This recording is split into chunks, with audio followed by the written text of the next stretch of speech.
of his life remain private. Okay, and so it lists the cancer there? Yes. Okay, so you could screen cap that and just show it. I mean, that's what I did, and then that would be the end of it. Absolutely. And I made the decision 2 years ago that I would not do that, and I would rather leave the internet than to give the last shred of fucking privacy I have left. Well, no, and here's the thing. I understand the privacy argument. Mm-hmm. You know, I should have never went public with it. No. You know. Let me finish. I mean, you can redact information. There's no issue with that. But just show. I mean, it literally is just a page that says patient diagnoses. Yep. And then it lists what you have. It doesn't tell you who the doctor is. It doesn't tell you what hospital you go to. It literally just says the disease name. And I won't be doing that. But I don't understand why not. Because he doesn't have cancer. He doesn't have cancer. Yeah, that's going to be the narrative I'll go with. This is coming from a guy that was so desperate for money just a few weeks ago that he was willing to scam his fans by promoting a crypto pump and dump for significantly less money. It's honestly so ridiculous and unbelievable, I have no idea how Boogie thinks anyone will believe his blatant lies. The Lawcow podcast would do 2 more live streams in the same exact week following this news, trying to get Boogie to admit he was faking cancer. After an almost combined 7 hours of the same song and dance from Boogie denying to show medical records, he would finally give up and admit he was never officially diagnosed with cancer. It's fine, Boogie. Just admit it's not in the portal. It's not on there. I told you this. I have to do the verifying test. All right. I can send you blood tests. I can give you blood test results. Polycythemia vera on the. You don't have it on the portal. He doesn't have it on the portal. He tries There's to other look for things. it.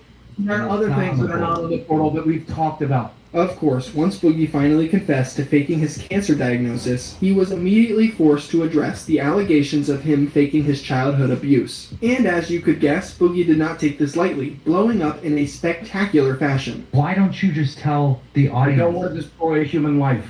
Because I don't want to destroy someone's fucking life. Because I don't want to destroy somebody's life. Because I don't want to destroy somebody's life. Because I don't want to destroy somebody's life. Okay. Yes, you do. Yes, you do. No, I don't. You just said here. I'll destroy mine all day, and my dad is dead, and my mom is dead. I'll talk about those pieces of shit till they fucking rot. Yeah, but Chad and Desi are dead. Still fucking alive. I will not. Welcome back. We've talked about it. We made an agreement, and I'm not going to do that for internet clout. I'm not going to do that so the Keemstar can jerk off to it. No, thank you. We're not here for the fucking audience to get off on. Understand? We destroy somebody's fucking life. It's fucking internet clout. This is not a topic I will cover for internet clout. Nobody's talking about that conference. Here's what I'm trying to talk to you about, Mr. Talk Loud. You said you would talk about your dad and mother all day. So will you address those issues? Because yes, my mother twisted my fucking balls as part of the abuse, and she twisted my balls and my dick, and she told me that sex was disgusting and awful, and she told me that only disgusting, awful people had it. okay, but then well, let's not talk about any of it. No, my dad fucking masturbated in front of me and showed me pornography and asked me if I wanted to join in and encouraged me to touch him, and I fucking did! I did! I fucking did! I fucking did! I fucking did! No. There! Can we be done? Can we be done with it? Can we be done with it? We're done. We're done. We're done with it. We're done with that conversation. I don't. The show would come to a conclusion with Boogie reading out super chats ridiculing him, and the results would be him having another meltdown so bad his girlfriend disconnected the internet to his house. Matt Sales says, so only people that aren't capable of refusing his testimony are allowed to be discussed. If they are dead, they're fair game.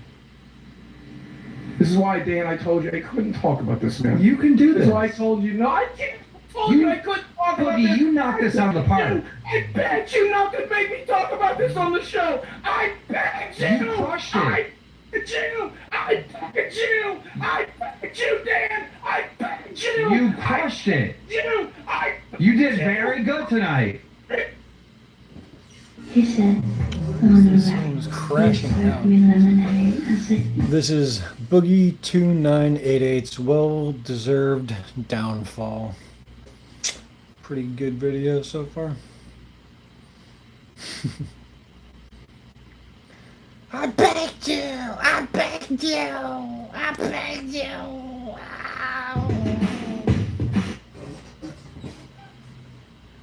I fucking begged you! You did. What's going on over there? You did fine.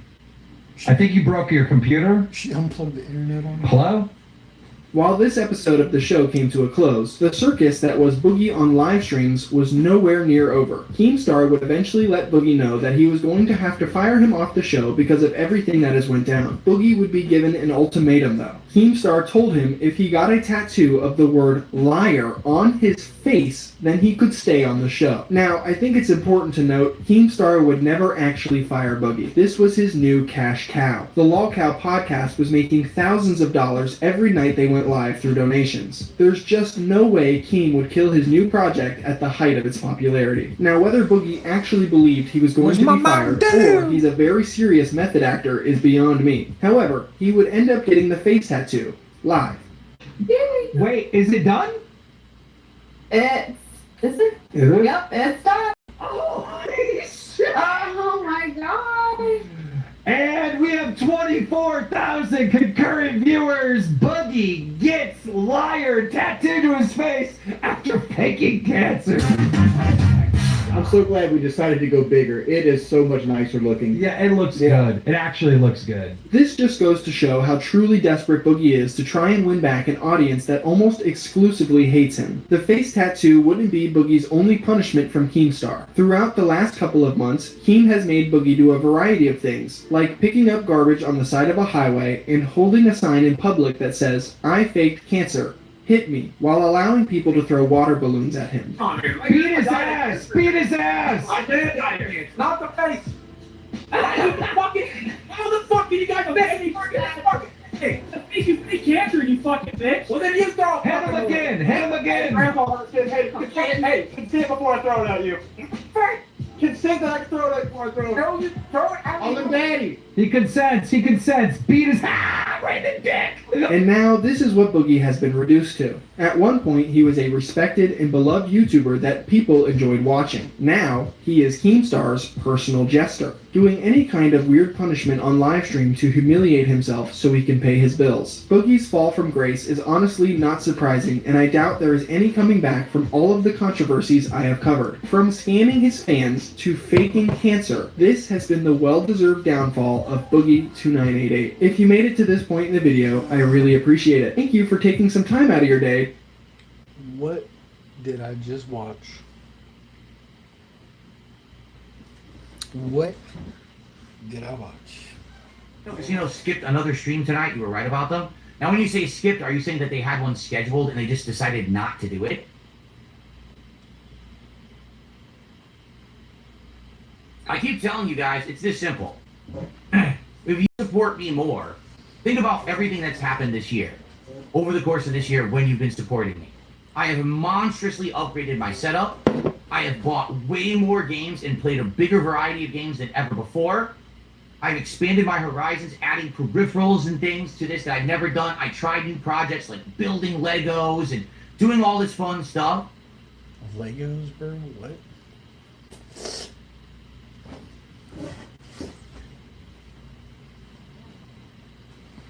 Legos. Only Use Me Blade is a name that may bring a few things to your mind. You might think of the chill guy who used to make Call of Duty videos running around only using a knife. Obviously, I do commentaries on Modern Warfare 2, and I also play Tempestues over in COD 4. Or if you have the misfortune of discovering Blade later on in his career, the thought of an extremely drunk man yelling slurs and passing out on live streams may come to your mind. Believe it or not, the man on screen right now used to be a pretty big YouTuber.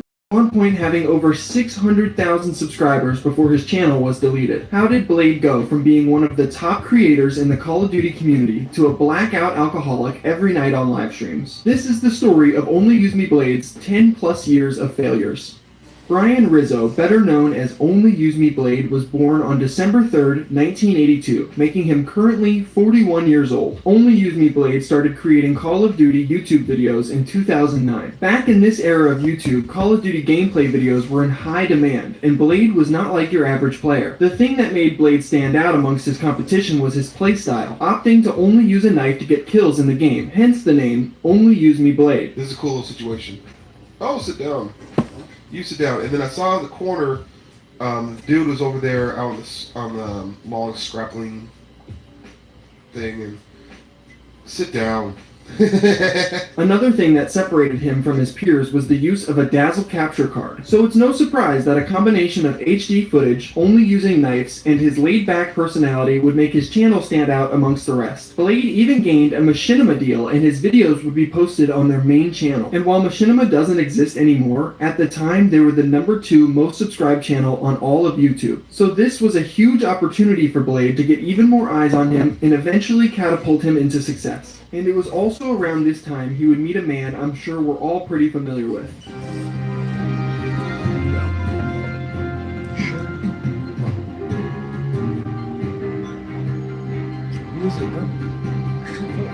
What is up, Trouble Alert Nation? I'm your host, Killer Keemstar. Let's get right into the news! That's right, before Drama Alert was even a thing, Blade would become friends with the now infamous Keemstar. These two would become good friends. I'm sick of it, dude. Out of my house? Do you want to take this outside? I'll take it outside. Do you want to take it outside? You ready? Let's do this.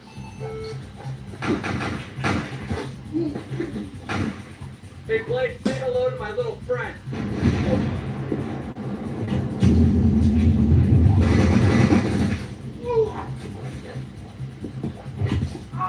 In fact, they became such good friends that Blade would move from his hometown, Seattle, Washington, to Buffalo, New York to be closer to Keemstar. This would make it easier for the two of them to do their new podcast called The Bad Kids Show. Apart from this podcast, Blade and Keem would also do prank videos like this. So, I got you some ice cream, cool?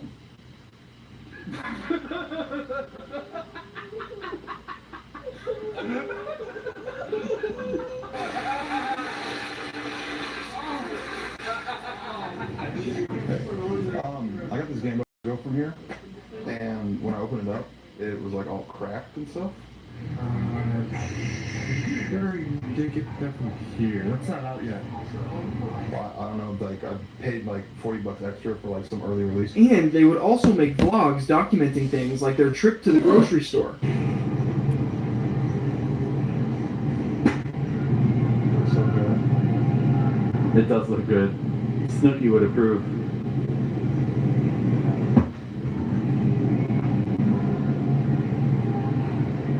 Such a bad kid. Such a bad kid. Tell it.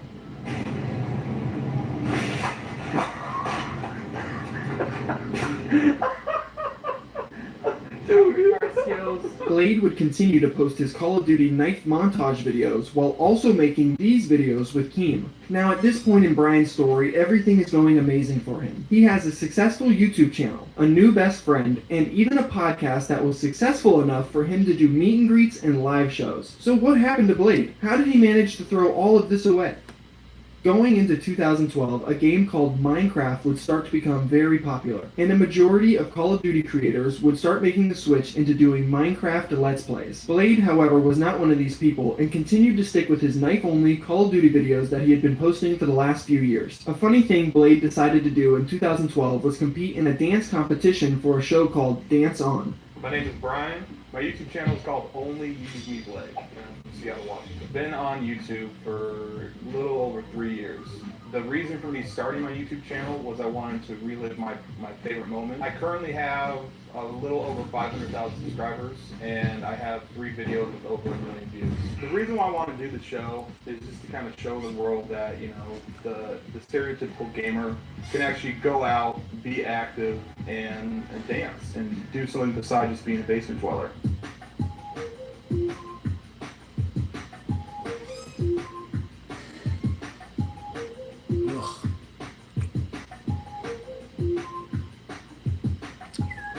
Bryn, how was your time?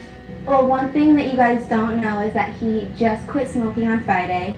He just quit drinking, and he's trying to use this also to lose weight. Quitting drinking and smoking is something that will be quite a common trope for Blade throughout this story. Going into 2013, Only Use Me Blade was still making the same content he had been for the last 4 years. Call of Duty commentary, only using a knife. Because Blade refused to adapt to the times and play other games, the interest in Only Use Me Blade content started to dwindle. A combination of recycled content and a general decline in interest in the Call of Duty commentary community would really cause Blade's channel to start dying dying. His videos would start to get significantly less views as time went on, and it wasn't until 2014 when Blade would do his first IRL drinking stream. Only Blade is live streaming me right now for seeing this video. Sponsored by Jägermeister. I'm going to do an unboxing, and then I'm going to do this trick where slowly throughout the night, I'm actually going to empty the contents of this. Ladies and gentlemen, what you are witnessing is the beginning of the end. Drinking streams, it should be good. Or not. Whatever. Doesn't matter. Let's go! On Blade's new live streams, you could pay him to take shots of alcohol, and this would start to become a common occurrence on his channel. This resulted in many moments like this.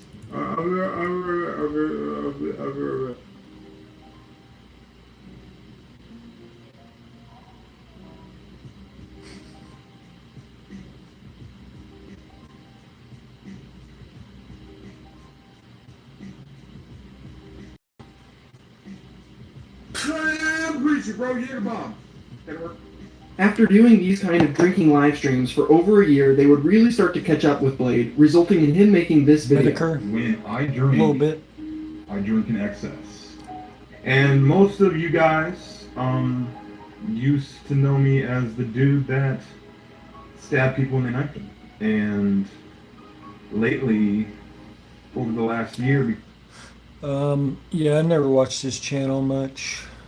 Buy a hat for your hat. Yeah, I don't know what that means, so I'm not into. I don't know too much about Medicare. I've been doing what's called drunk streaming, where I sit in front of the computer and people donate money for me to take shots, and I get stupid, and it's a shit show. Pretty much in the community, instead of being the fucking chill dude that has a crazy outlook on life, that plays Call of Duty in a certain way and makes some show commentaries, gun game reactions, or whatever commentaries, interesting points of views. I'm not that anymore. I am known as drunk.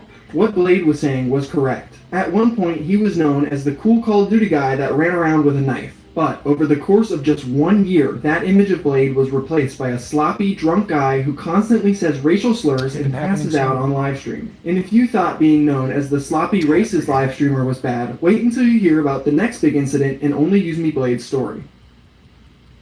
2017 and 2018 for Blade can be summed up by the classic saying, same shit, different day. Drunk streaming and playing video games to get by with nothing incredibly noteworthy to say. However, going into 2019, a streamer known as Ice Poseidon would announce he would be starting a streamer house. Today is the day, as you can see, that we start a new chapter in not only our lives, but in the stream. As you can see, we almost completed the move, but as you can see, we're in a big house. And one of the streamers that was invited was Only Use Me Blade. This is what happened on Blade's first night he arrived to the streamer house. Blade, how much have you had to drink today? I don't know. Hey, come on. You're just groped? You have to fucking yell like this? You're just groped her, dude. Come on. Throughout the month streaming inside this house, this was a normal state for Blade. One night, even peeing himself on stream in front of everyone. Stop whopping Shut the fuck up, dude. You really up here, dude. Yes. I mean, I don't know. Get up, let me see. I see wetness. Snip the scratch, it's piss, I swear to God. You're a bitch. I'm not, I'm just saying how it is.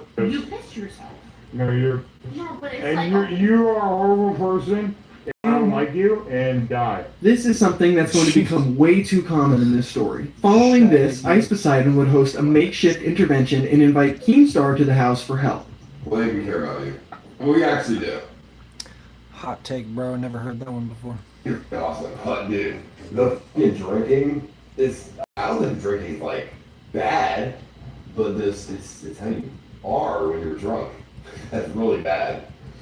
I mean, you've seen strings of yourself when you're wasted, right? Yeah. What do you think about it? Well, I hear I got drinking. I get too, I'm aware of it. I've cut back, like I didn't drink all last week. I just kept it the weekends. I mean, I care about you, and I want. That's a weird way to start a sentence, too. Huh? You to get, whatever you want. Just fucking with you, bro. You're extreme, going to get drunk. Like, I don't really care, but I don't know. If you can't control yourself, then try something else. Okay. Blade would then eat some mushrooms after this talk with Ice and have a heart-to-heart conversation with Keemstar.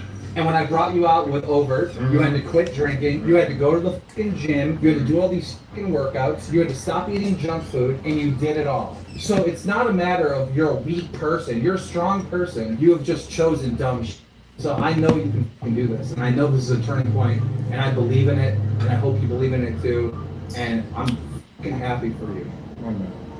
I appreciate it, brother. I'm gonna start loving myself a little bit more because everyone that I come across seems to have nothing but love for me, dude. I'm gonna start getting loving myself a little bit more. And taking care of yourself? Yeah, they might. This would be the happy ending we could all hope for, but this is absolutely not how the story ends. Blade only gets much worse from here. In April of 2019, Blade would be drunk on a live stream and throw a dog. I wish that sentence was satire, but it's 100% true. This would cause a lot of damage to Blade's reputation, but at this point, that doesn't matter to him at all. Even his best friend Keemstar would tweet out this: "I got Blade to stop drinking 3 times. 2 of those times he was sober for more than 30 days. I spent my own time and money to help him. Each time he went back to drinking. I disowned him when he threw the dog months ago. I gave up. Jesus, take the wheel." Blade's disgusting and destructive habits would continue when he would join threw a RV6, an RV full of degenerates that He fucking threw a dog. drove across America, live streaming pretty much 24/7. One night on the RV trip, all of the streamers would get incredibly drunk. A female streamer that goes by the name Gucci's would go to sleep in one of the rooms. And yes, I hate to say this, but this story is going exactly where you think. On camera, Blade would ask the other 2 streamers in the RV, Bjorn and Bone Clinks, if it was okay to have sex with the now passed out Gucci's. What? What? You said real quick. Mind if I have sex Instead with of her? telling Blade no, they watch him get up and go to the back room where she's sleeping.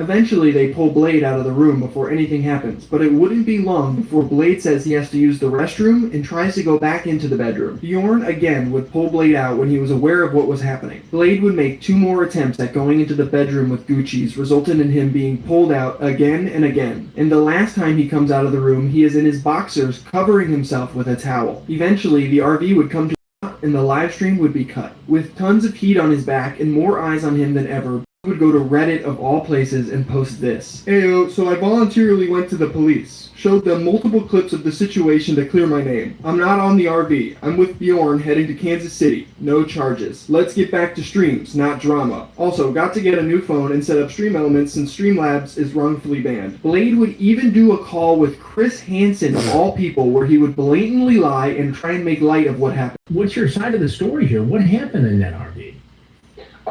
So we had been streaming all day. We had picked up Gucci's, or she met us in, I believe so. This video is crazy. It's on Nick Nobody's YouTube channel. It's called Only Use Me Blade, 15 Years of Failure, a lol count documentary. Shit's wild. Let's go. Right. We went out to bars. I had a couple drinks. Truth be told, I am a drinker. I'm actually, unfortunately, known on the internet for getting really, really drunk for donations, for views, or whatever, and sometimes doing things, stupid things, when I'm in a drunk stupor. But this day, I really didn't drink that much because Gucci's was performing karaoke. She was being pretty ridiculous. She was really, really, really drunk. I think it was nervousness. We went back on the RV. And while we were back in the RV, she was really sexually aggressive towards everyone on the RV. My friend Bone Clinks, my friend Bjorn. She was really into Bjorn. And there's actually clips of her basically like constantly jumping on top of Bjorn and trying to like make out with him and stuff like that. She tried to pull me into the RV's bathroom for, I don't know what she was trying to do, but I really wasn't trying to be back in the bathroom with her, especially on stream, and I really wasn't interested in her. And so she finally went to the back with Bjorn. I don't know what exactly happened there. Both of them had drinking pretty heavily. But then Bjorn came back up to the front. We were up there for a while. And then as a joke, I admit saying this is all on stream, I was like, hey, should I go back there and have sex with her? It was clearly a joke. Bjorn went along with the joke. Where's the bongs at? And I was just tired. I'm out of dabs right now, so I'm gonna have to re-up tomorrow. Taking a night off from that. That's why I'm just drinking coffee. Just up drinking coffee for now. Probably get some dabs in the morning. What I do was get some sleep at the big bed. If you face from the RV looking at the bed, Gucci's is on the left in a blanket. I gather a blanket and I proceed to go to sleep, or at least attempt to go to sleep. Did you sexually assault or inappropriately touch Gucci's, Jessica? Absolutely not. Absolutely not. I did not touch her in that bed at all. Gucci's herself would state, yeah, I kind of wanted to go to the dispensary, but I was cutting it a little close before closing time and I didn't want to rush it. He did it? Oh yeah, probably did. Seems like a creep. Blade did not her, but he did sexually assault her. Is that he didn't leave, but he definitely like sexually assaulted me. Not much would happen to Blade over this, and he would even say this on stream not long after the incident. I call goatees. Oh, ever again.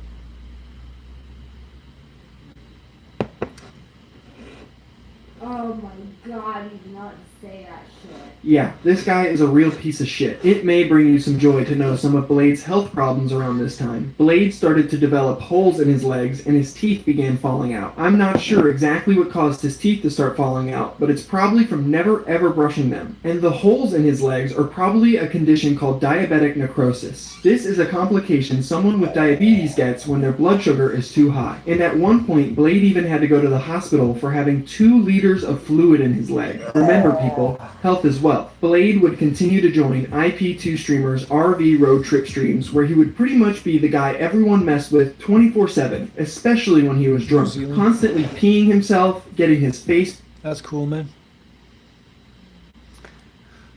New Zealand sounds like a cool ass place to live. I don't hear too much about, New Zealand's like never in the news here, but from all the pictures I've seen about the landscape there, it seems like a really cool place. Cool, like nice weather and beautiful towns and cities. And being harassed when he was trying to sleep. Come on, dude. Man, this dude's crazy as fuck, but what they're doing sounds hella fun. Like just, going across country and streaming in an RV. That sounds like a fucking dream. Even though I wouldn't want to do it quite like they're doing it.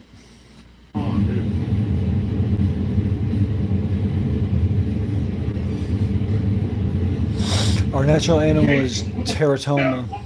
I think someone told me that before, and I looked it up because I wasn't quite sure what it was. So that is a cancer. That's what I thought it was.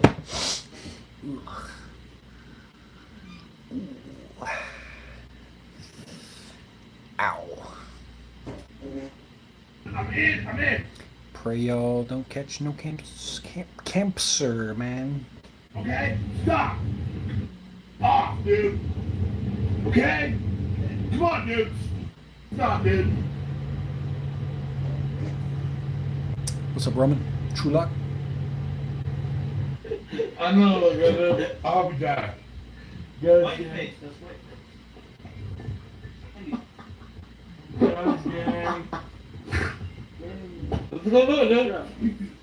God damn.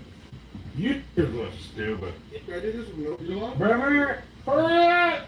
Die faster. Speed it up, dude. Alright. MOP. There you go. Wait. At almost 40 years old, this is what this guy has to go through to make a living. It's crazy to think only a handful of years ago he was one of the most respected and popular Call of Duty YouTubers. Now, this is his life. You don't want to go home, Blade. You don't. Yeah, legendary students, you're not going to. Not really, dude. Pterodactyl Toma. 300 montage. What's that this? I can tell the stream and we're going to have more bonds. Alright? What you want? Well, now I'm actually curious. What's the national animal in New Zealand? Ugh. New Zealand's national animal is the kiwi, a flight. I thought the kiwi was like extinct and stuff. The kiwi is not extinct, but all 5 species are considered endangered or vulnerable. Where do you find the kiwi at?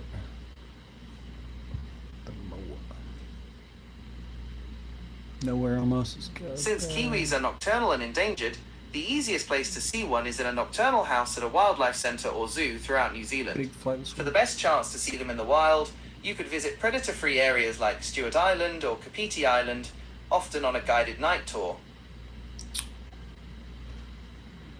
What's the worst part about New Zealand?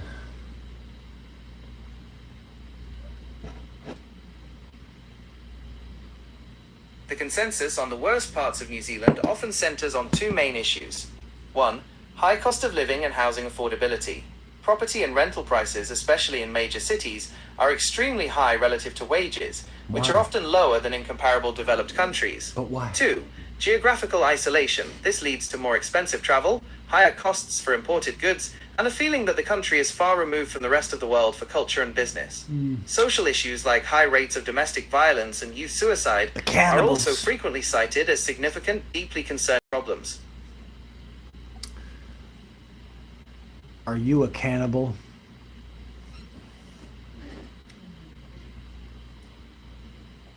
That's an interesting question. I am an AI, a computer program built by Google, so I don't... No cannibals here, bro, huh? Well, not anymore. Once upon a time. Actually, it's the Tuatara. To add insult to injury, in November of 2021, Blade's YouTube channel with over 600,000 subscribers would be terminated. This would not stop... Asmund Bronze. Gold's my older brother. I mean, Silver's my older brother, and Asmund Gold, he's the favorite of the family. Him from ban evading on his second account, but this did pretty much cement him as a permanent IRL streamer going forward. In January of 2022, Blade would... Asmund Gold ruined my life. He stole my viewers. He stole my clout. Acquire his own RV that he would live in with his girlfriend Beck. I know I said, oh, I'll never be on an RV again. Now I'm going to live on an RV. This is now my home. There is not much to note about the Blade and Beck RV streams. This was actually a pretty boring and stagnant time for wild, only use me Blade content consumers. And it wouldn't be until October of 2022 where things would pick back up. It was during this month Blade's RV would meet up with RV7. Inside this RV was Chicken Andy and Gucci's. Yes, Blade and Gucci's met back up, and it was like nothing had happened between the two of them. I don't know, man. The IRL streaming world is a very degenerate place. When these two RVs met up, Blade's girlfriend Beck would be cheating with Chicken Andy. Don't worry about Beck. She's getting it. She's getting it, Bob. Back up. Back up. Back up. Back up. Back up. Back up. Back up. Back up. Back up. Back up. Back up, Patty. Back up, Betty. Hey, Beck, let's go, dude. Hey, there is no Beck tonight. You should go home. Beck is talking to a real man. The groups would part ways following this incident, and a couple people would... Yeah. Maybe I'll buy a boat. Because I don't feel like I could do a plane ride. Who bit who? I don't know. Everybody bit everybody. Call Blade to check in with... Mini iguana. Oh, really? That sounds cool. I'll look it up. What's it? Tua what? Tua Tapua? Tua Tara?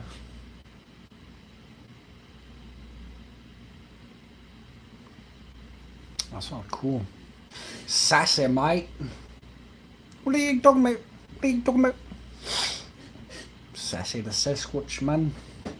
The first person was Gucci's. Hello. Hi, Blade. Yeah, fuck. I'm scared of lizards, man. Run to the deep woods. What's going on with you? I got Beck's apology, but like it's just weird because I can't really talk. But I don't know. I just wanted to see how you're processing everything. Processing it. It is what it is, but we'll be good though. You guys are gonna work it out. We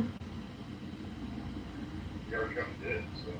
That's cool. So you're already over it. Yeah, because like I would Yeah. Honestly, Becky let me on some focus on what we did, but we love each other, so I know that didn't happen, but Yeah. They, I don't know what they did because they walked off away with each other at one point. Like away from the RV, like they're like in front of the RV and Yep. they come back, but maybe she doesn't remember. Catch you later, Dylan. Thanks for joining, Brody. Keemstar, of all people, decides to call him. Okay, our chat is spamming us saying that you've been very unhealthy, and that like none of this is true, and they have some type of proof that your girl cheated. Like, what is this? Are you being trolled by a big group of people, or is there big people? Yeah, always. That's the probably community. the IBC bullshit, you know? Oh. Like exercise, like viewers and shit like that, you know? Like, if he could get away from that, he would. Livestream Fails is saying that they have proof of you cheating on Blade, young lady. Of course they do. What are they talking about? What are they referencing? Pull the clip. Do you know what they're referencing? They're talking about outside when Chicken came up to me and kissed me. I'm old, my regret is I did nothing. Wait a minute. You kissed Did not another went man. deep woods as a kid. Did you kiss another man? The deep woods. Yeah. Yeah. The deep woods sounds like a nice place to hang out. But I'm a city man. I'll probably get my ass killed in the deep woods real quick. Okay, so that sounds like cheating. If Brantley kissed a man, would you consider that cheating, Keem? Yes. And like I said, things only keep getting worse from here. In December of 2022, Blade would crash his RV into a pole and wreck it, causing him to need another place to live. There's no parking brake, and the brakes are kind of shoddy, and I was going up a very steep hill, lost power in the RV, and couldn't turn the engine over, and basically started rolling down the hill. I was basically racing down the hill backwards. No, I wasn't litty. I don't drive drunk. We make jokes about that. That wasn't driving drunk. There's no, it wasn't back on pills. It wasn't any of that bullshit. I was completely sober, completely alert. The situation, I was going up a very steep hill and lost power to the RV, and it started rolling backwards, and I was like standing on the brakes, like standing on them. Nothing. One of the scariest moments of my life. The RV is pretty fucked up.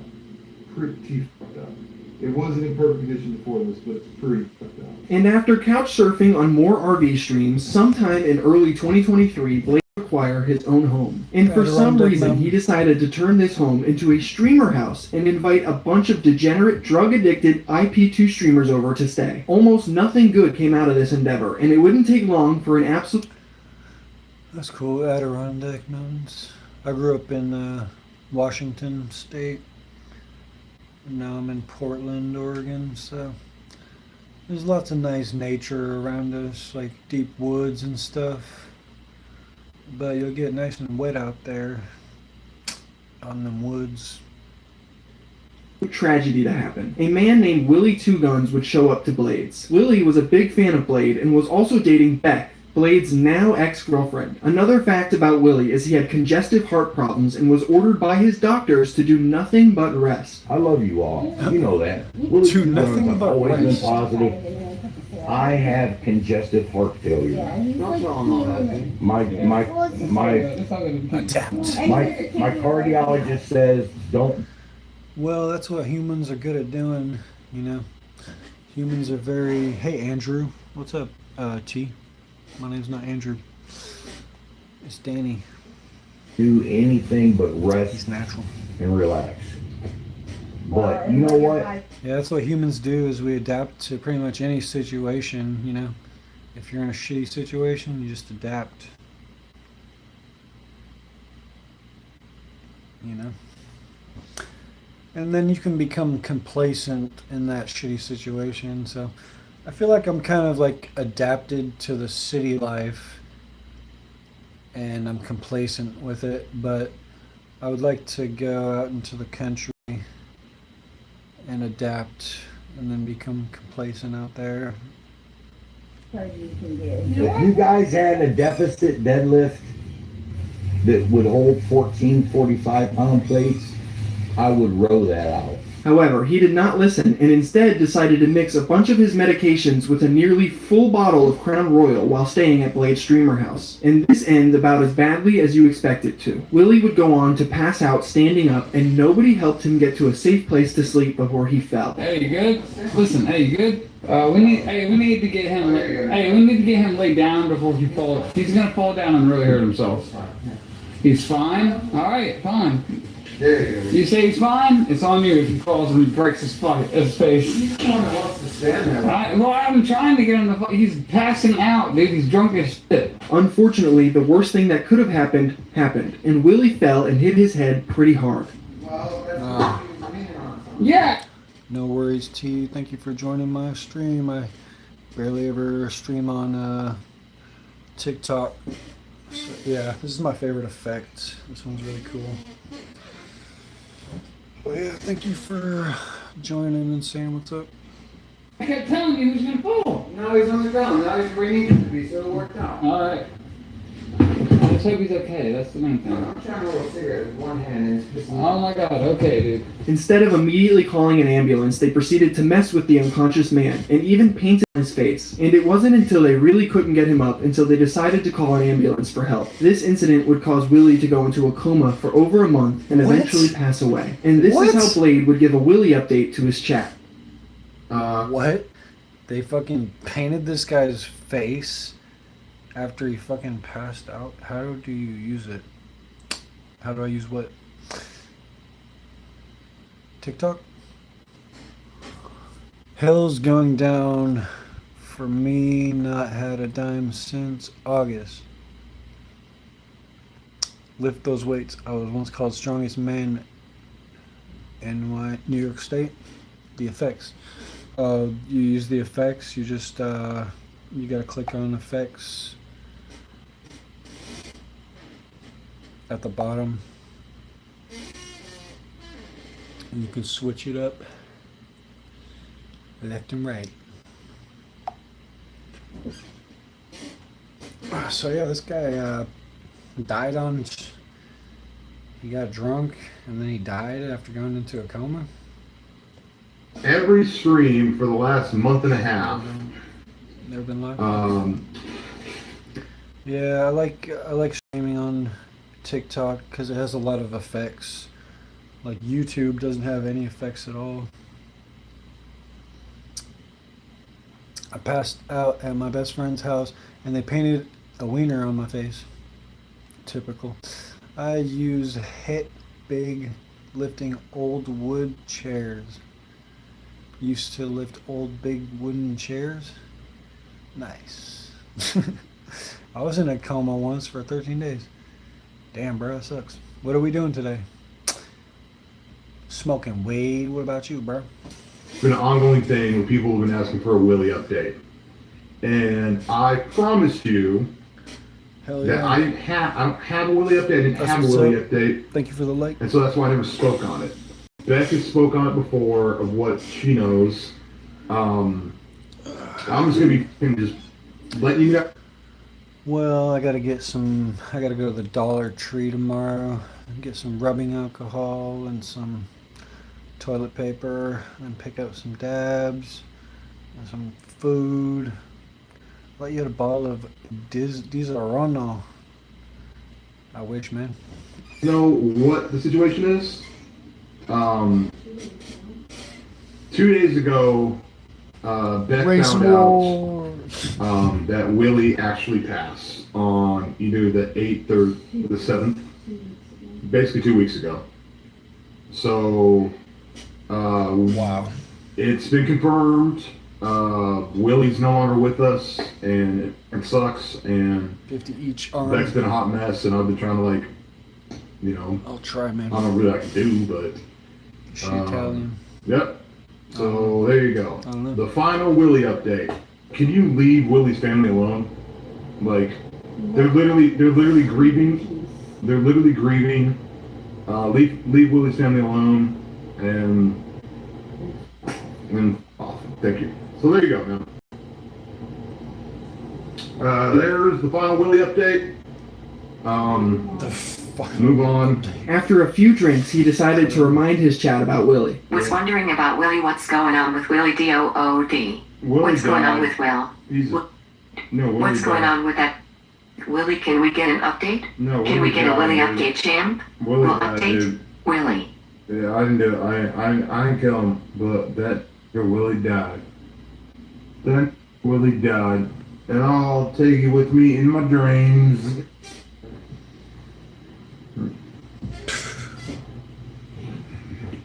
Hi, I'm Brian. We have Willie died. Willie died. Willie's saying he ain't cool as me. I'm about to hang up on death. Willie died, dude. Willie figured it out, donated $3. What actually did Willie and was the fact sent refused to help Tone move him to a bed or couch. Nice, I know. Yeah, part of that, dude. What's up, chat?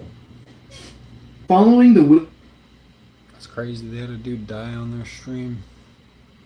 Willie Two Guns incident, Blade decides to go sober and start playing video games on stream again. This wouldn't even last 2 weeks, and on October 15th, he would break his sobriety doing shots for donations once again. A friend of Blade's would even try and call him and pretty much beg him not to drink.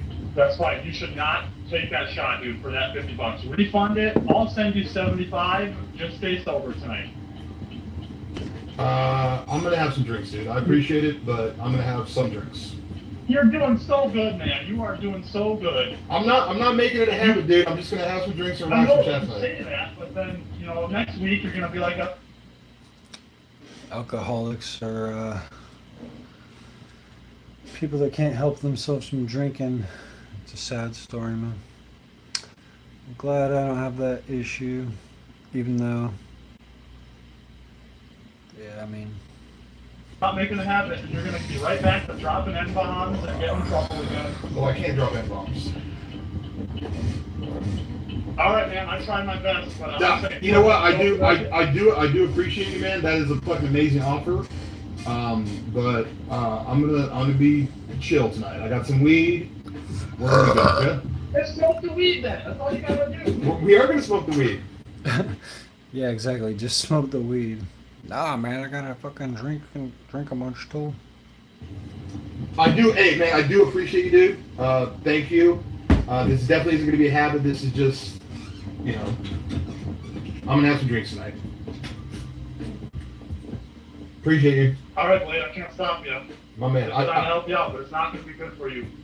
I appreciate you, man. Thank you. However, there is no such thing as just a few drinks and relax with Blade. This is how that stream ended just a few hours after this call. I'm lit. Birds, I'm lit. I would never say the N-word. I love N-words. I'll never say the What up, kick? Cool person, N-words. I didn't say the N-word. person.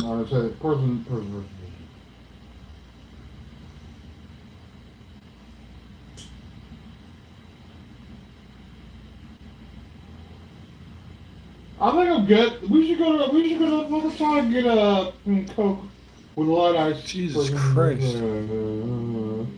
Oh. I saw a guy fall 12 stories once. Leaving work, a guy crawled up a crane, and after the police showed up, he tried crawling and swinging down using the rope the crane operator used to bring his lunch up. People are so dumb. I swear people don't even understand how fragile, people like play with their lives too much. Or yeah, that's all you gotta really say. People play too much, man. People don't got no respect for life. Me, 4 rehabs, jails, institution, halfway house, drank since about 3 years old. Damn, Matt, you lived a full life. Yeah, I drink sometimes, but my mom and my dad both had drinking problems, so I try not to drink all that much. And usually about 3 beers is good for me, and then after that I try and cut it off. I want a do-over. Yeah, I just smoke dabs nowadays because anything else is too strong for the most part on a daily basis.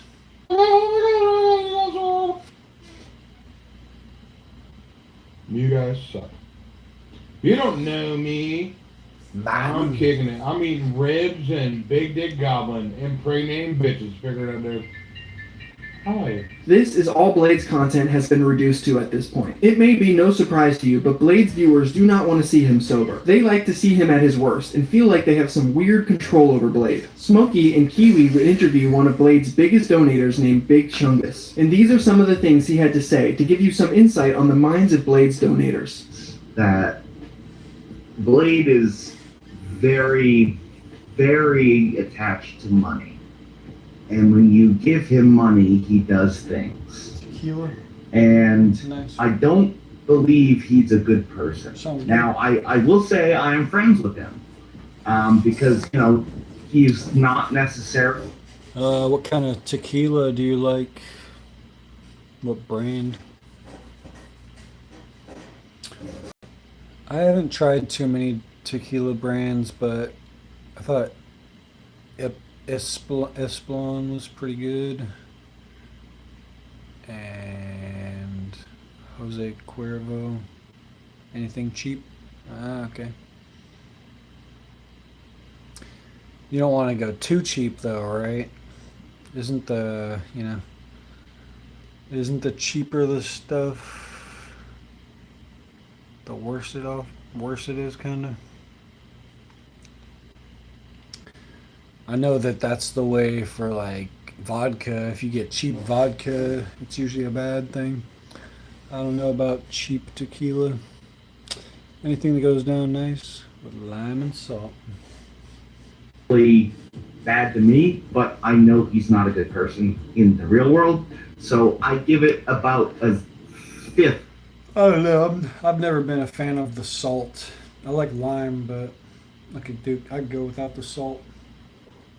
Credit of like a normal friendship. And what I will say is that like you just give him money and he just does what you want because it's money. Now I'm not saying I'm the most stable person in the world. In fact, I probably have a lot of unresolved issues that I need to work through. In fact, I know that. But it is. Yeah. Dr. Green Thumb, hello. And it's entertaining to be able to control real time interact. Exactly. It's like Fish Tank, but I just hate how easily accessible drinking is. Like, if you go to Safeway, you can get all your beer and wine or whatever with your groceries. But I wish it was the same way with like weed. Like, you should just be able to get your dabs and your weed at the grocery store. Well, I'm an alcoholic, opioid addict, so don't listen to me.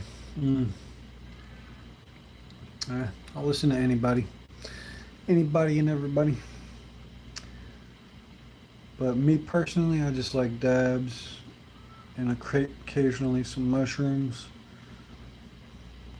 I know weed, never done a dab. Well, don't knock it till you tried it. Out the whole overhead, you know, like you just give him $21 and he takes a triple and starts saying things that you never would say in your entire life. You know, and it's funny. You know, sounds good right now. Some Baileys. Put some Baileys in your coffee. You smoke weed all the time in the 80s and 90s. Yeah. I used to smoke a lot more weed, like flower. No, I just smoke dabs lately. I mean, you know, I've had. Hell yeah. I'm going to be candid here. I've had conversations with people he knows, and they find it funny. They enjoy when he goes absolutely insane. So my nightly routine was, you know, get Brian to do something funny. Which again, I'm not a good person. I don't want to. I mean, I try to be, but I'm objectively not at this point. I mean, you know, I'm paying for somebody to hurt themselves essentially, which is disgusting. Another interesting look into Blade's life was when a man named Matt Graves would start making a documentary on the degenerate world of IP2 streamers. One of the people he would talk to would be Blade himself, and he decided to ask Blade an interesting question. What would you do for a living? How would you earn your income? I'll figure it out. I don't know. Do you have a plan B? To be honest with you, no. But I do know that if I was put in that position, I would figure it out. I like streaming. So it's not Chris Hansen, though. Good evening, chat. I have to go. So even though I don't have a plan B per se, I do know that if I had to go that route, I would figure it out. That's right, Blade's just gonna figure it out, much like he has for the last 10 years. It's very apparent drunk streaming is Blade's one and... Well, it'll probably be... Sometimes it's good to take away, you know... Take away his supply. I have a pile of flour and some beer. For the referend. Takes the edge off LMAU. Damn.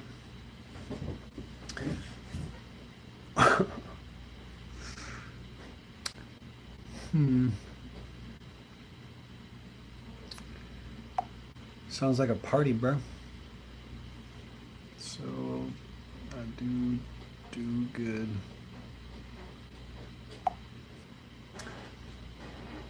only option left. Just don't party too hard, man. Make a living. Sometimes Blade's drinking streams are unexplainable. One night he would be doing a drinking stream and his viewers were trying to get him to go to the Waffle House or a casino. What's a realistic number to get you to the Waffle House or casino? A grand is unrealistic, dude. Figure it out. 250, we're going to the casino. 250, we go to the casino. So it's going to be way more lit than Waffle House. 250, and we go to the casino, and we're going to win big. Hell. Within moments, he was donated that $250, and he managed to make it to the casino, too. Not only did he make it to the casino, but he also won over $900 on a slot machine. I wish I was making this story up. What? Oh, dude! This one, dude! Maybe I should go to the casino sometime. Try and win some money. Let's go. Felted. Let's go, dude! But for every good moment Blade has, he has 100 bad moments. If I was to spend this entire video going over all the incredibly wasted Blade moments, we would be here forever. You can pretty much assume at any time this guy is live, it's gonna end up something like this. So going forward, I would like to highlight all of the final major moments that happened to Blade going into 2024. In the first week of September 2023, Blade would be on stream holding another dog. Yes, again, this story is going exactly where you think it is. After handling the dog for a bit, Blade decides to throw it on the ground. Not once, but twice. Obviously, just like the first clip, I won't show you animal abuse, but just know Blade now has a repeated habit of doing this to dogs. This moment would end up getting his Kick account temporarily banned for a little bit, ultimately making him go back to his second YouTube channel, OUMB2, that he has been using to ban evade for the last couple of years now. And at the end of November, Blade would announce he was... Man, I need to make a fucking Kick. I need to start streaming on Kick. I stream on Twitch, but it's boring as hell on Twitch. To be moving back home to Seattle to be his mother's caretaker. On November 28th, Blade thought it would be a good idea to get drunk and call his mom on stream. An argument between the two of them would break out over Blade's ex-girlfriend stealing his mom's medication. Blade's mom would say Beck did not steal her pills, but she did take her fent patches. But can you please repeat your... It's crazy that this guy did that on a live stream. He apparently he threw the dog on a live stream. And he still has viewers after that. That's what's crazy. Please say that Beck didn't steal your patches or pills or anything, right? I don't know if she stole my patch. I think she did. I do not want... Oh my god, what? Me neither. Steal my pills. She stole my patch. Your patch? What are you talking about? Wow, donated $3. Fent patch confirmed stolen. Mama high off the Fentanyl right now. No one's stealing your patch though, Mom. Come on now. I have pictures, I have fingerprints. You have pictures and fingerprints? Yep. Of what? The patch that was open. Only she knew where they were. She was the only one who knew where they were. No one else entered the apartment while I was gone. No one's stealing your pills though, Mom. Like, what are you talking about? I'm not talking about pills. Pills are another issue. No one stole a patch, Mom. I know they did. You know they did? Patch? I know someone steal a did. patch. Yeah, but stop blaming Beck for that though. Beck was the only one who knew where they were, and she never denied it. She did deny it, though. It should not surprise anyone when I tell you Blade would go live a few days after this on December 3rd to tell everyone that he is no longer going to be his caretaker for his mother. My mom is a very... This is tough though, because I don't really want to I don't want to air out dirty laundry, you know what I mean? But, and it sucks to say, but I'll just say it. My mom doesn't want me to come up to Seattle, be her caregiver, even though we made plans for it. Even though that was kind of what I wanted to do, is we had everything set up to get hired by the state for me to be a caregiver for her. I would have done it anyways because my mom, I love her, but my mom was a very, very, very difficult person. And she alienates a lot of people, and she's not a fan of me drinking, but you know, what mother would be a fan of someone getting but my mom listens to chat, and that phone call that we had where I haven't even watched it, I don't even know, but why is this taking so fucking long? It's fucking bullshit. She pretty much killed me going up to Seattle. She called the state to not hire me to be her caregiver. She doesn't want anything to do with me. And the thing is that she's alienated everyone in her life and has gone through countless caregivers, and they all quit on her because she's extremely difficult. She accused Beck of stealing medication or whatever, and still believes that even though it was confirmed that it wasn't her. And even after hearing him say all of that on the same night, he would receive 2 separate $250 donations for his birthday. He would take a quadruple shot of Jaeger and get into an Uber and go to a Waffle House. Yeah, dude, okay, can I?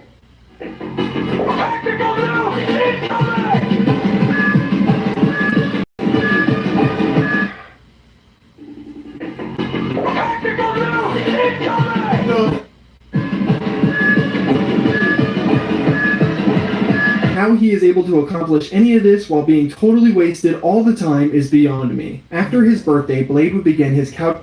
Damn. Your dad was a hoarder? Surfing arc. His You like to hoard that money from you?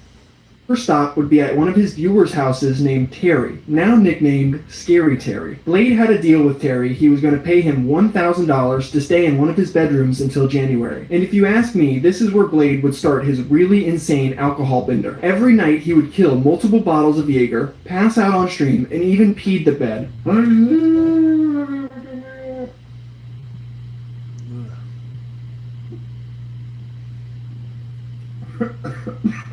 That's wild. I'm hiccuping and I love you, person. Anonymous donated $3. Blade, how does your body even work anymore? Man, just watching this dude drink makes my fucking stomach hurt. Good Lord. What the fuck are you talking about, dude? I'm the most awesome person ever, Dude, I'm lit, dude. Shut the fuck up, dude. I'm better than you. Blade only lasted a few days at Terry's before he doxed the location and had to leave. From here, Blade would end up in a motel, and the drunken chaos would only continue, streaming nearly 24/7 throughout the course of a few days, getting absolutely annihilated the entire time.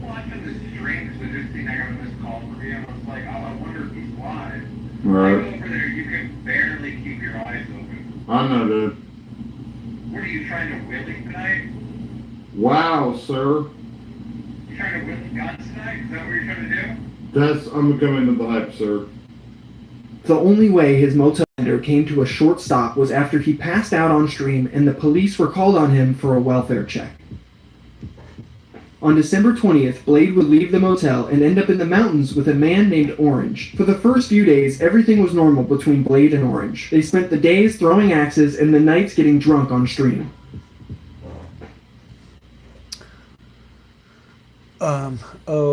I've never done a line of K before.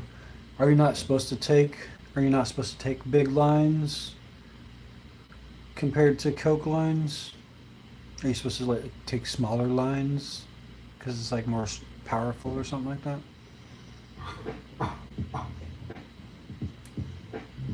Depends on the color. Okay. What we talk? Yeah, I don't like to snort anything. How about that? What were we talking about, dude?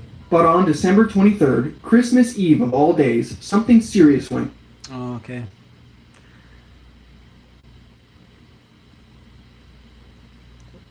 One pinhead. Yeah, one tiny little pinhead of fentanyl kills.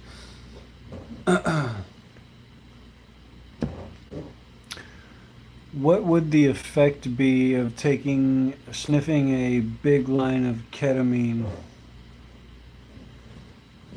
I cannot provide information about the effects of using illegal drugs, as that would violate my safety guidelines against promoting or enabling harm.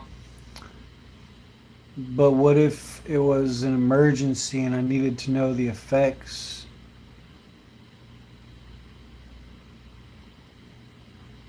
If you or someone else is experiencing a medical emergency due to drug use, you must call emergency service. I'm just trying to figure out what would be the proper amount of ketamine powder to sniff and what the effects would be? I cannot provide information on the proper dosage or effects of using illegal drugs, as that violates my safety. Sick of the fucking censorship, man. Blade would get wasted in Orange's RV and peed the bed. This would infuriate Orange, who would spend the next hours assaulting Blade while he tried to sleep, punching and kicking him, hitting him with a broom, jumping on top of him, all of that and so much more that I can't really show you due to it being totally against the terms of service. Here's one of the most notorious moments though. Drink your milk. Right, boy? 400 years. 400 years of milk. 400 years of milk. After this stream ended, Blade would go quiet for a few days and not stream, leaving a lot of people wondering if he survived the Orange Christmas attack. He would pop back up in a new location, however, on the 20th. I'm writing a book, and my main character in my story uses ketamine a lot, so I need to know what the side effects in the story that he would be dealing with. Chronic or heavy ketamine use can cause memory loss, confusion, bladder and urinary problems like pain or frequent urgency, abdominal pain, K-cramps, and mood changes such as depression and anxiety. K-cramps. Acute effects during use include hallucinations, detachment from reality, high blood pressure, and clumsiness. Would you like to explore how these effects might manifest in his daily life or So say my character was walking around, how would he be able to get around under the effects? Mad Max Gypsy. At typical recreational doses, he would likely be clumsy, uncoordinated, and dizzy, with a feeling of being detached or That's floating. smart. That's smart. His speech would be slurred, and he'd stumble or sway, possibly struggling to walk a straight line or even stay upright. At a higher dose, he could become nearly or completely immobile, a K-hole, unable to stand or interact with his surroundings. K-hole. In my storybook, how would you compare a K-hole to a fentanyl nod?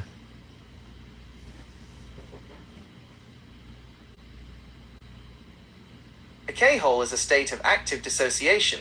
Your character is detached from their body and reality, often experiencing vivid hallucinations, but may have increased heart rate and blood pressure.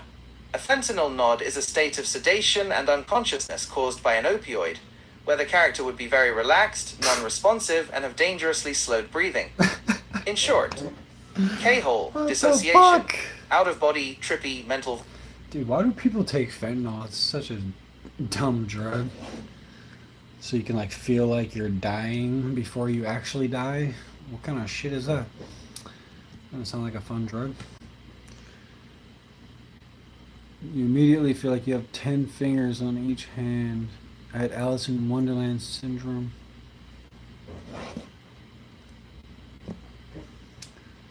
You can get it to teach you all kinds of things, even how to obtain, or grow things, anything. Sorry, Dad. Yeah, sometimes you gotta trick AI, which is weird. This time, Blade was staying at one of his moderator's house named Sheepdog. Blade's stay at Sheepdog's was much like Terry's, very short-lived. He spent the 28th, 29th, and the 30th getting absolutely wasted at Sheepdog's house. And Blade was an absolute nightmare, smoking cigarettes inside Sheepdog's home, throwing sandwiches at her head, and even threatening to sexually assault her multiple times. I don't think you love me. Of course I love you. Oh, that's my shit, dude. Is that my shit right there? Is that my shit right there? You got some mayonnaise? I don't have mayonnaise. Do you think you heat it up though? Goddamn right, I want to heat up. Oh! Threw a sandwich at her. Open up the door, Blade. It's the orange. It's time to come back to Myth Mountain. If you had this, I'd fuck you. I had brain damage as a kid. You're welcome, Hate baby. so You're a much. flat-chested bitch, and I hate you. Damn, bro. I know you don't mean nothing by that. That's a really nice thing for you to say. Then I couldn't rape you, and then you're like, No, you couldn't. Blade would get kicked out of Sheepdog's house after the location of her home and her family would be doxxed and harassed, and he would spend New Year's Eve alone in a motel room getting drunk. Bridget's family was doxxed the fucking high heaven. So I had to get out of there. That's it. I wish there was more. I know it's not hell smug, but her family was doxxed like crazy, dude. However, it would not be long before the viewers would find out what motel he was staying in. They would call repeatedly and harass the front desk until eventually they kicked Blade out of the room. Sorry to hear that, man. I still have that to leave. What's on? I'm so sorry. Was there more calls or? Yeah, we're still getting calls, and I'm just like, at this point, it feels like either way. Give me 20 minutes, I'll be out here. Appreciate it. Thanks.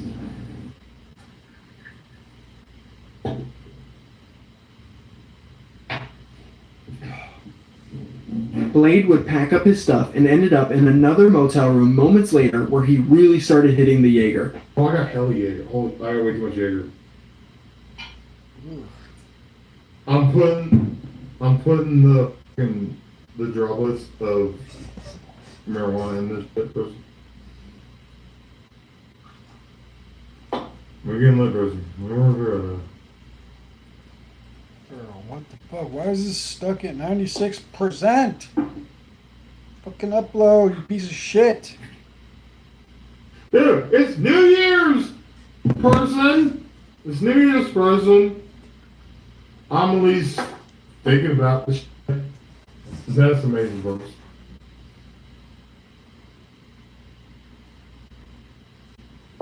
That's lit. He got so drunk he started screaming the N-word over and over, and he would be yelling it so loud that the front desk would come and ask him to leave again. This is the front desk. You need to come to the door right now. Maybe you should shut the fuck up. Sir, you need to leave. Maybe you should Google them.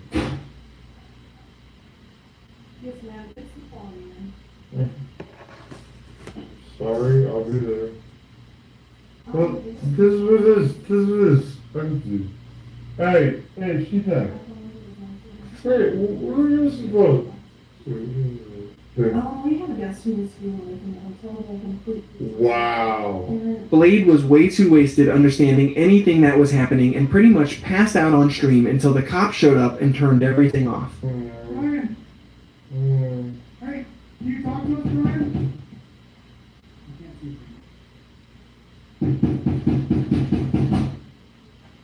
Hey, Brian. Can you come talk to us? Lumber County Sheriff's Office. We want to make sure you're okay. Police. Drunk Hey, as hell. Brian. Hey, can you face me? Drunk as hell, man. I hate being that drunk. It's terrible. Anonymous donated $4. 400 years of music. Hey, Brian. Hey, what's going on?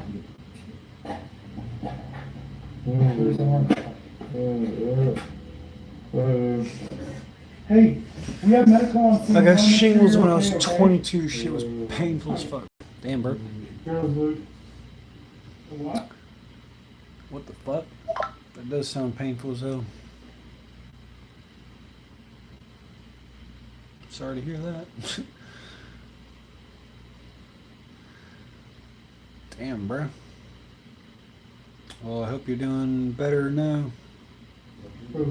He would be taken to the hospital where he would spend his New Year's. And after a few days of Blade being MIA, he would post this on his YouTube community tab. Ew, a lot of people were worried about me. I'm good, I'm healthy. The month of December was nuts. Also, not good for me, LOL. The New Year's stream was nuts. I'm in the process of making my next move, but I know the cliffhanger of police rushing my room is content, but definitely not worth it for me. The streams have been gloomy. I need to work on being happier place. And then he plugs his Power Chat donation button. Anyway, stay awesome, people, and Blade loves ya. To make Brian's new year even worse, just a day after this community post update, YouTube would terminate his second account, OUMB2. Now he is back at Sheepdog's house of all places, streaming on Kick, the last platform that will have him. I don't know why Sheepdog is allowing this ogre back into her home after everything he has said and done, but that's, whatever. As for Blade, this is where his story comes to an end for now. Only time and Jaeger will tell when the next insane, drunken Blade livestream moment will be. Thank you for watching my That was, never heard of that guy before.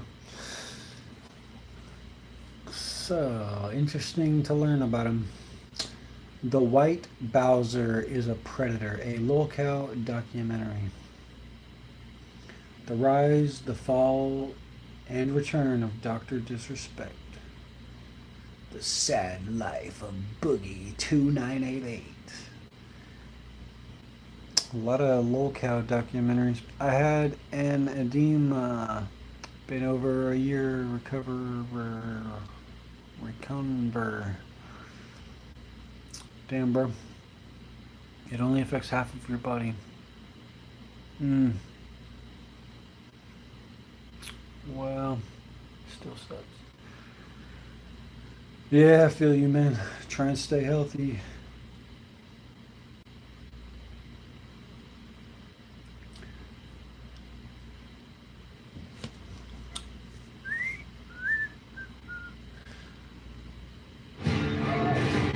Let her buck. I think I might make something to eat. I got some soup or some chili.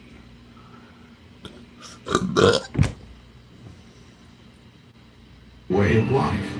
It's taking on the day, no matter what it throws at you. And that's why. The White Bowser. This is a name you've probably heard of if you've spent I'll be back in a sec. any time watching documentaries on lolcows and infamous internet figures alike. If you don't know about this underage cartoon-loving freak, allow me to tell you a wild story of internet degeneracy. I promise you are not ready to learn about all the disturbing things this guy has done. Bowser, you're a predator. You're a predator. No, hey, let's keep this simple. No, I'm not. Now, Bowser, you're a predator. No, I'm not. You admittedly groped that girl. You said you didn't. I am not a predator. But it seems like the deeper we go and we look at you, the worse it gets. It's like every time, just as people are about to go and forget about you, something way worse comes out. I mean, really, man. Really. 17. I had no idea. Were there minors in your server? So. And I said yes, there was. First found out about Bowser when people were like hitting me up saying like, yeah, there's this like this dude telling people to like off themselves and all this bad stuff. I didn't know going in, like the Discord server. I thought that it was like Fawawa on a Monday. He was just like some lolly enjoyer, you know. She looks like a 15-year-old. Her friends look like children. So the fact that you sexualize her and you make comments about dreaming about turning into her is so interesting. It's done! The White Bowser, real name Earl Doobie, is a 30-year-old man that lives with his mother in Shelby Township, Michigan. While not a ton is known about his childhood, we do know that he went to college at Lawrence Technical University, where he created a bunch of amateur videos with his friends. Why not? Smoking. It's been going on for centuries. In the late 20th century, it was proven that it caused cancer, and many people gave up the habit.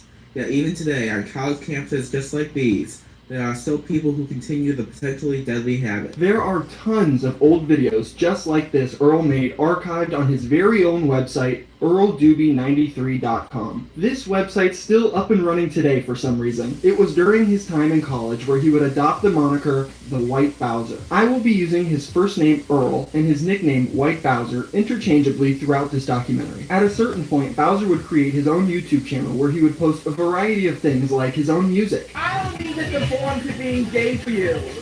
Oh, canon 5 is clear. Abortion is a sin. Yeah, be a savage like Bowser. Be a savage like Bowser. I'll be a savage and his My Little Pony AMVs. Yeah, you see, Earl is a brony. He even attended BronyCon 2017. Yes, the very same one Chris Chan would attend the same year. I think it's safe to say we need to just start investigating everyone that attended BronyCon 2017 at this point. At this convention, Bowser would enter a My Little Pony music video competition where he would place second place out of everyone. Up until this point, nothing truly disturbing would be discovered about Earl, but that was soon about to change. Earl here was a fan of the YouTubers Smokey MCC and Kiwi Tapes. Two awesome dudes that both gave me an opportunity to interview them and get first-hand information about Bowser. How did you first find out about Bowser? First found out about Bowser when people were like hitting me up saying like, yeah, there's this like dude telling people to like off themselves and all this bad stuff. And at first, you hear that and you're like, I just kick the guy out because it was in my old Discord server. And Bowser used to frequent a lot of different YouTubers' Discord servers. He went to that guy Technical server at one point and tried to rally them against my community because we didn't agree with Bowser's takes on anime children. And they swiftly kicked him out of that community as well, I believe. But the guy was like always saying this creepy shit. And then when people pressed him on it, and when he got kicked out, that's when all the news about what he was into, like what kind of porn he watched, because I think someone asked him about that. See, in the early days, I really wasn't following this too much, so everything around there is blurry to me. So Earl could be found in Smokey's now deleted Discord any hour of the day, arguing with anyone and everyone who disagreed with his horrible opinions. One day, Bowser would be in a voice chat arguing with others like he usually was, and someone would ask Bowser the simple question, what kind of NSFW content do you consume? And without even thinking, he would answer the animes Freezing and Chihuahua on a Monday. Freezing is an anime about genetically modified young women that have breasts 4 times the normal size. And Chihuahua on a Monday is about a 15-year-old high school girl that gets groomed by a businessman in his late 20s. No matter how much people in the Discord tried to tell Bowser how disgusting viewing anime minors for pleasure was, Bowser wasn't hearing any of it. In fact, this situation would birth Earl's most infamous statement, they're just cartoons. That's because they're cartoons. But that has nothing to do with it. They're still underage. They're cartoons. And this is something you'll hear a lot going forward. Earl believes that minors depicted in anime are just cartoons, so it makes it totally okay to sexualize them.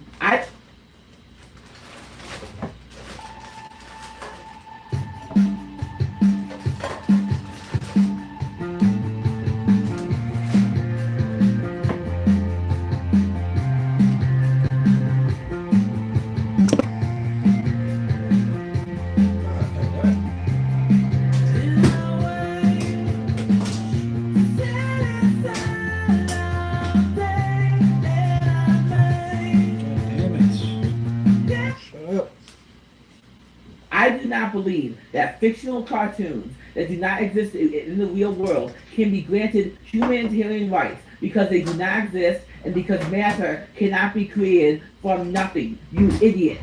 Another excuse he would tell people was that he would watch these animes with friends in a group together, and somehow that made what they were doing okay. When in reality you have a group of creepy incels sitting in a dorm room, bricked up, talking about underage cartoon girls, and if that's not incredibly creepy and weird, I don't know what is. This incident would cause the members of Smokey's Discord to start unearthing any information they could find about Earl. But before they could do much digging, Earl would be found back in the Discord a few days later, making an ass of himself once again. This time, Bowser had made some incredibly poor statements to a veteran in Smokey's Discord. The veteran was talking to other members about some of the struggles he was having after coming back home from his deployment. And when Bowser saw this conversation going on, he decided to tell the vet that if his life was so bad, he should end it all. This infuriated everyone, and the manpower behind digging into Bowser's history skyrocketed. At a certain point, the mods would find out about all Nintendo.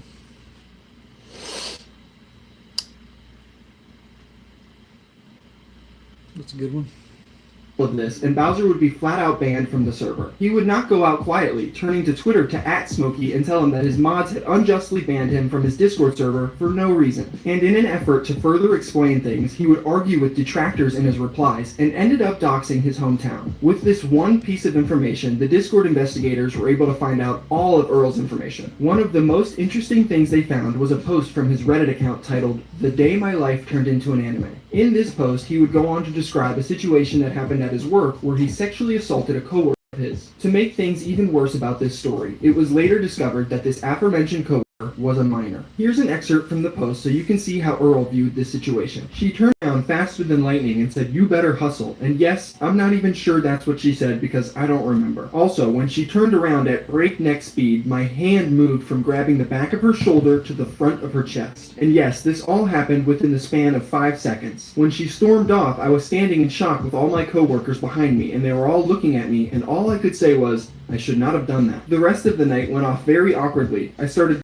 my station and I couldn't find the girl I touched anywhere. A few minutes later, my boss told me to go home, so I drove home saying in my head, what just happened? What did I just do? It was really hard working at the movie theater after that. I did not have the courage to walk up to the woman I assaulted and apologize. My boss said he was going to do an investigation if in fact other women in the movie theater felt I had wronged them in the same way. I said okay, and really wasn't afraid he'd find anything. All the women there liked me. I had never received a complaint or notice about my work ethic, and do you really think if I loved my job this much, I would show emotion that I hated it? 2 weeks later, I was called back into his office. He said he interviewed all the girls at the movie theater and said most of them felt uncomfortable about how I treated them and how I spoke to them. I was shocked again. With all of this information coming to light, the amount of trolls forming around Bowser grew more and more every day. At a certain point, a buddy troll would convince Bowser that Smokey was working with Music Biz Marty and Cyrax in some sort of weird lolcow content farm. And, as insane as that claim is, Bowser would believe it without question and further go on to call Smokey a pedophile for some reason. One day people were telling more and more about him.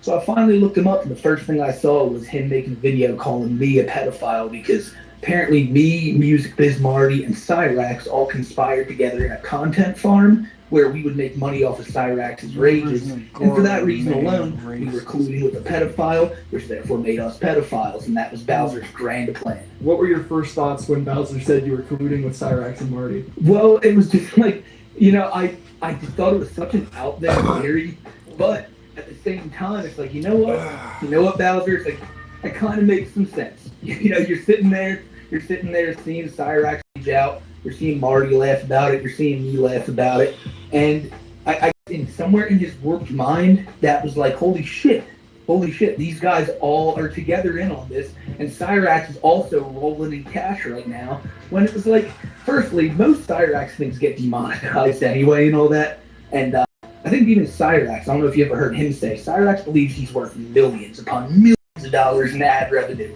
And you know what? Maybe he would be if he didn't always whip his word out and scream the N-word, but yeah, Bowser was so convinced of that shit. We packed banquet mega bowls full of majestic piles of cheddar mac and cheese smothered in mozzarella. But it wasn't mega. So we topped it with protein-packed chunks of buffalo-style chicken. Now that's mega.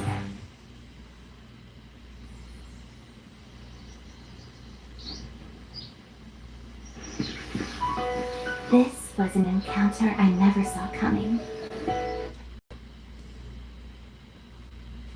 He was so convinced of us being in this content farming ring. When he found out it wasn't true, it was like his world broke down. He couldn't believe this wasn't the case. Earl would make a video to further explain the allegations he was levying against Smokey, and that's where the YouTuber Kiwi Tapes comes in. How did you first find out about Bowser? I was in Smokey's old Discord, and a bunch of people were telling me about this guy who was like talking shit on veterans, and he was a predator and all this other stuff, and it kind of just unraveled from there, to be honest. Like I re-streamed him one time, and it all just like kind of fell into place. I understood the whole thing. One day, Bowser was streaming Genshin Impact, and Kiwi decided to re-stream him. With the encouragement of Earl's chat and false payment promises from Kiwi, Earl would end up doing a live panel talking to Kiwi. Describe each of these anime. So Wawa on Monday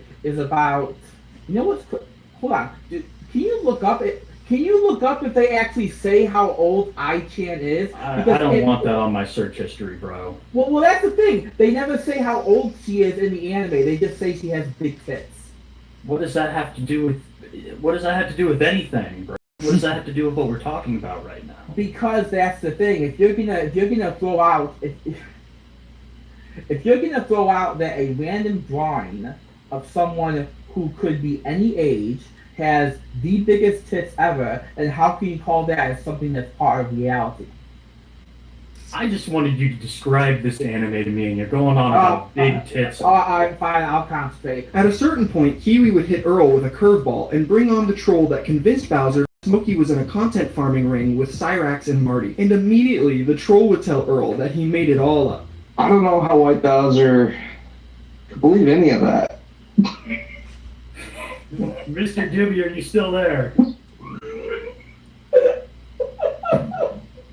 So you were a double agent the whole time? This response truly shows how Bowser viewed this situation. He saw it like it was some sort of game, or like he was the main character of an anime. And Bowser wasn't done surprising us with his stupidity just yet, because the following day, after this stream, he would message Kiwi with an insane proposition. He wanted to start a weekly podcast with Kiwi called 110 Autism. His name choice, not Kiwi's. What were your first thoughts when Bowser came to you wanting to start a podcast? Oh my god, man. I was floored because I thought that he knew that me and Smokey were on good terms. Like, he thought that I was totally willing to just sell Smokey out for this guy I didn't even know, and who from what I did know was just this horrible, awful human being. And to be honest, what I said earlier isn't true. I didn't know it all from the start. Like, it kind of like I said, it unraveled over time just how shitty he was. For some reason, Bowser believed Kiwi was on his side, even though he was just saying insane things about his friend, Smokey, 24 hours prior. Needless to say, Kiwi took Bowser up on this offer, and they would begin the start of the 110 Autism podcast. On the first episode, Kiwi would bring Smokey on himself to dismantle everything Earl had been saying about him. Call yourself a Catholic. Yet you laugh at people who are going through hard times like suicide and shit, and then you like to watch like young girls, young anime girls. You think like God looks at that and goes, "That's cool, Earl. Like, fuck yeah, bro, I'm down with that." Like, no. I can't take a word you say seriously because all the shit you claim, you don't back up. And after this verbal beating, Kiwi would tell Bowser that people paid to come on the panel and talk to him. He would follow that statement by telling Bowser, since they're not scammers, that he has to sit and listen to everything the people had to say. And surprisingly, he did. This is where we meet Cow Wrangler for the first time. Cow Wrangler would join the live panel and start ripping into Bowser, giving us one of, if not the most visceral freakouts from Earl ever. Alright, I have another guy here in the back, Cow Wrangler. Does that sound familiar to anybody here? Mr. Chandler, as you can tell, this man in particular preys on women because he's a no-good degenerate. The fact that he likes to praise that he's a Catholic, he's a good, righteous man, is bullshit. Exactly, yeah. He is nothing more than someone who uses the name just to feel big and good about himself. He likes to go into those subreddits and preach and pray and try to look holy. Bowser, God doesn't like you. You will be remembered, not as a good man, but as someone who scares women, who scares people, who goes around and spreads his degeneracy without anyone wanting it. And I'm just going to emphasize it again. It does say that I is 15. It emphasizes that she's in high school. And you still jerked off to it. I mean, I looked at the wiki. I mean, it does say that. Is that true, Bowser? Is Chihuahua 15? Oh, I actually sent you the link to the wiki, Kiwi, to I figured that would help you out a little bit. Oh, okay. I sent it to everyone in here, I believe. Because I wanted to make sure that everyone was well aware of who they were talking to. And that girl, besides from her obnoxious breast, looks like a child. She looks like a 15-year-old. Her friends look like children. So the fact that you sexualize her and you make comments about dreaming about turning into her is so interesting. It's done, please! I mean, she just... No, I think... But, fellas. I don't mean to exacerbate the wound here. Me, fucking stop! Well, guys. Bowser, okay. Bowser, Go ahead, fucking stop! Bowser, come on, dude. Remember, like I said, dude, this is a podcast. We're just chilling. Hearing Kiwi jokingly trying to soothe Bowser is so funny to me. Just take some breaths. You want to take a commercial break? Do you want to take a commercial break? We'll be right Bowser? back after these messages. Come on, we can take a minute. We can take a minute. Take a quick commercial break. The's nothing the Dude, matter. Everything's fine. It's just a cow wrangler. Remember what we said about the goon? The goon's a goon. The cow wrangler's a cow wrangler. Bowser would cool off and be brought back onto the stream a few minutes later to be verbally abused by Cow Wrangler again. Can I just say one thing I wanted to add in here really quick? If this was such an accident, Bowser, why do you have a history of preying on women? I don't. Oh, you do, Bowser. In fact, you do. It's actually really well documented. There's a cosplayer. There's the Reddits that you've been ran out of. And let's not forget the girl that you broke. So you clearly have a history where you're I fucking don't, you fucking psychopath! Besides the freakouts from Bowser on this episode, it would also be learned that he would call his friend Liquid Ricky the N-word after he tried to give Earl some advice. When I lost my job in the movie theater, I also know I lost a lot of friends, and I did rather enjoy the job in the movie theater. So when Ricky said to me, you only got paid $12 an hour, that job like shouldn't matter. That job doesn't matter. When Ricky said that job shouldn't matter, when Ricky said that job doesn't matter, I took that as a personal insult against myself and my friends, that I liked working with a lot of the movie theater because I had a lot of friends at that movie theater, and it was just... Sometimes we get so caught up in our own point of view that we fail to see the common ground we share with others. Shut the These fuck days, up. Oregon faces a number. The hell up.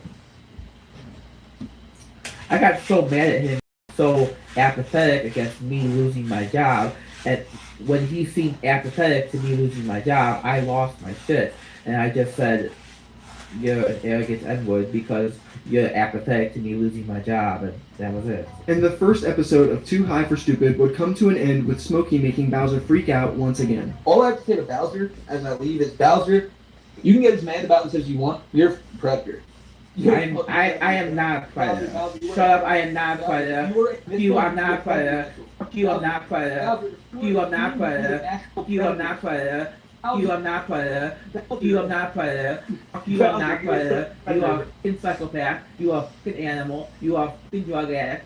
You are not a predator. Take that. Goodbye. You're a Fuck predator. off. You're a Fuck off. predator. You're an asshole. You're a psychopath. Animal. Let him talk. This is not good for the You are a lawsuit. drug addict. You are a drug addict loser. Listen to you inhale your fucking weed. You can't even add 2 + 2. You fucking idiot. Surprisingly, he would show up the following week for episode 2. Why he would do this after the way the first episode went is beyond me, but he did. Huey and Smokey planned a mock court trial for the second episode and put Bowser on the stand to be questioned. They had no intention of ever interacting with Earl after this episode, so they pulled no punches and asked Earl any uncomfortable question they could think of. They start by pressing Bowser on what happened at the movie theater and even had him reenact what happened. And we would also learn about another insane movie theater incident that was unrelated to him groping his coworker. Apparently, a few weeks prior to this podcast episode, someone would leave a comment on one of Bowser's YouTube videos advising him that he shouldn't go back to the movie theaters that he used to work at. And Bowser, for some reason, took this as a bomb threat and rushed down to the theaters in a panic, ordering everyone that they need to get out and that they're in danger. The police would show up and evacuate everyone, clearing the theater of any threats. I know this sounds fucking insane, but here's a police report from that day.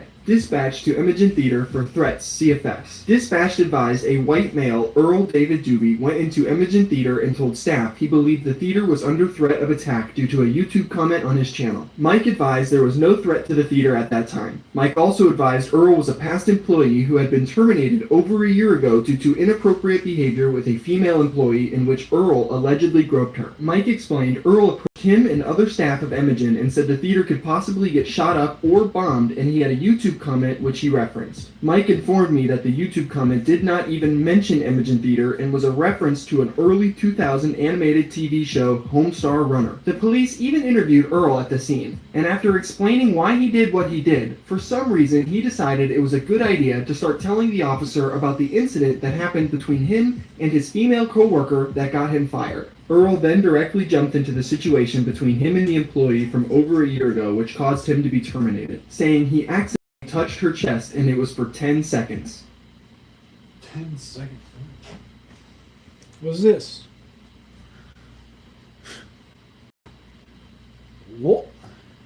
That long pause was 10 seconds. That's how long it would have felt having this creep's hand on your chest. After finding out all of this information, Kiwi would end the second episode of the podcast by telling Bowser what he honestly thought about him. I just want you to know, I do not like you. You are a pedophile. You are everything that these people call you. And the fact that that you came to me and wanted to start a podcast with me, knowing the kind of shit that I cover, is fucking hilarious.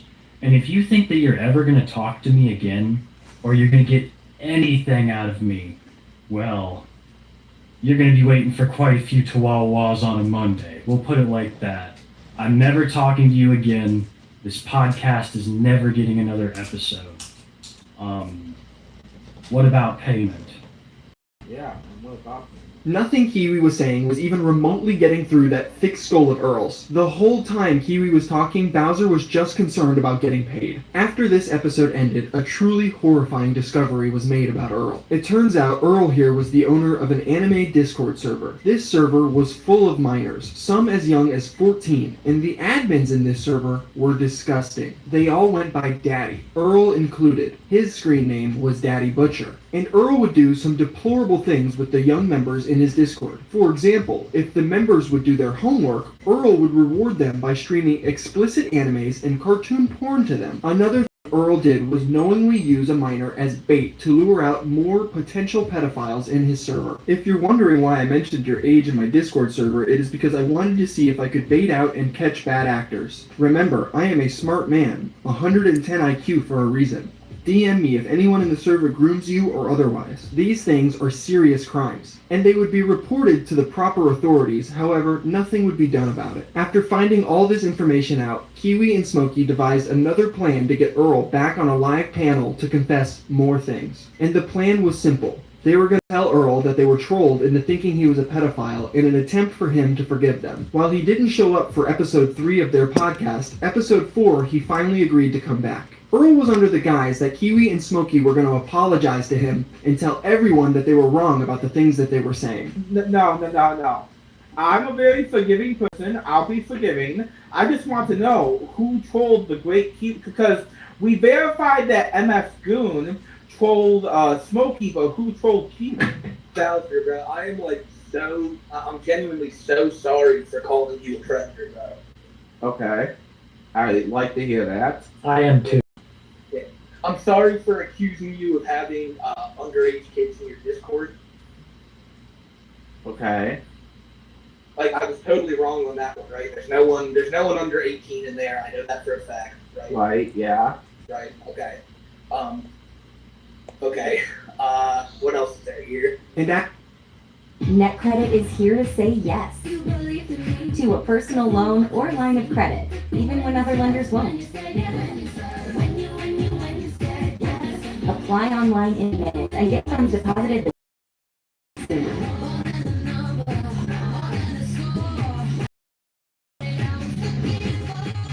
Go to netcredit.com.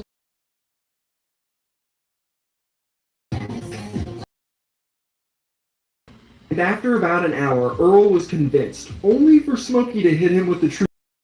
Bowser, earlier I apologized to you for being a predator, and that was my mistake for calling you that. Eating some more soup. I was a predatory groper, a pedophile. There's a lot of things I could have called you that I didn't call you. And on the daily. He's gone.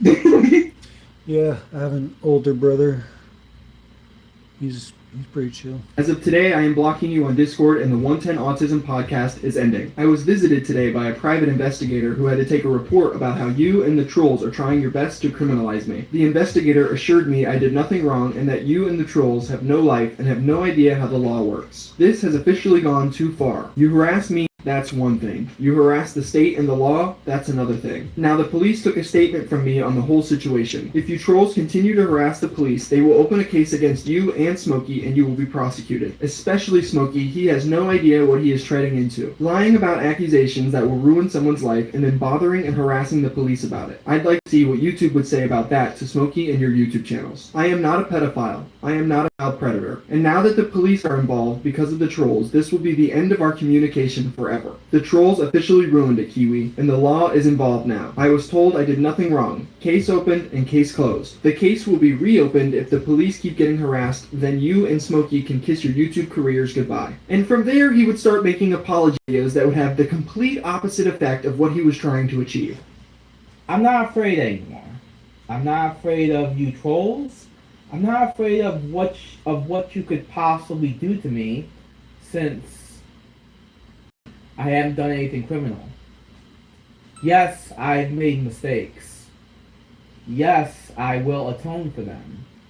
Yes, I have apologized for my mistakes. Yes, you trolls don't seem to care how many times I do apologize for my mistakes. You don't. What the fuck? And I can put on a facade, the video I put out 2 days ago where I put a character and you guys manipulate and twist that into a new reality. I can be afraid that you'll call my job. I can be afraid that you'll send packages to my house. I can even be afraid that you'll send packages to my job, which by the way, you guys sending packages to my job really could land you in hot water. That could really land you in some big trouble if my job traces those packages back to you. Need I remind you, the authorities and the police are already highly aware of what's going on. And I haven't done anything I broke my back rib. You guys, on the other hand, are on ceramic track nugget. Damn, bro. getting misdemeanors on your record. While that was happening, the people looking into Bowser behind... That sucks, man. Jeez. Yeah, me and my brother used to get into battles and stuff, but I don't roughhouse anymore. I'm too old. Teams were uncovering new information every day. This is when Kiwi and Smokey decided to start their own podcast called Too High for Stupid on the exact same time and day as the 110 Autism podcast. This was their attempt to try and lure Earl back onto a live panel and grill him once again about all the new information that has been discovered. And shockingly enough, this worked. Another buddy troll had convinced Bowser that his apology videos were actually working and that Kiwi and Smokey wanted to have him on the podcast to watch one and apologize to him again. And for whatever reason, Earl believed this to be true and showed up for the first episode of Too High for Stupid. Kiwi and Smokey did not apologize to Earl, and in fact, it was actually quite the opposite. For an hour and a half, they would argue with Bowser about everything he's done. Yeah, Bowser, I just want you to know, you saying that you're falsely reporting my channel is against TOS as well. You're using your audience against me. I'm not using anything against you, Bowser. I'm telling you the complete God's honest truth about you, and you're just mad about it, so you want to get my channel taken down. You know that's fucking against all the rules and shit you want to... Smokey, you're violating TOS right Bowser, now. you're a predator. Why did you make this video on Smokey, White Bowser's? Do you believe that he's using his audience against you? I do, yeah. Because you have no control over your audience. You're right, they don't.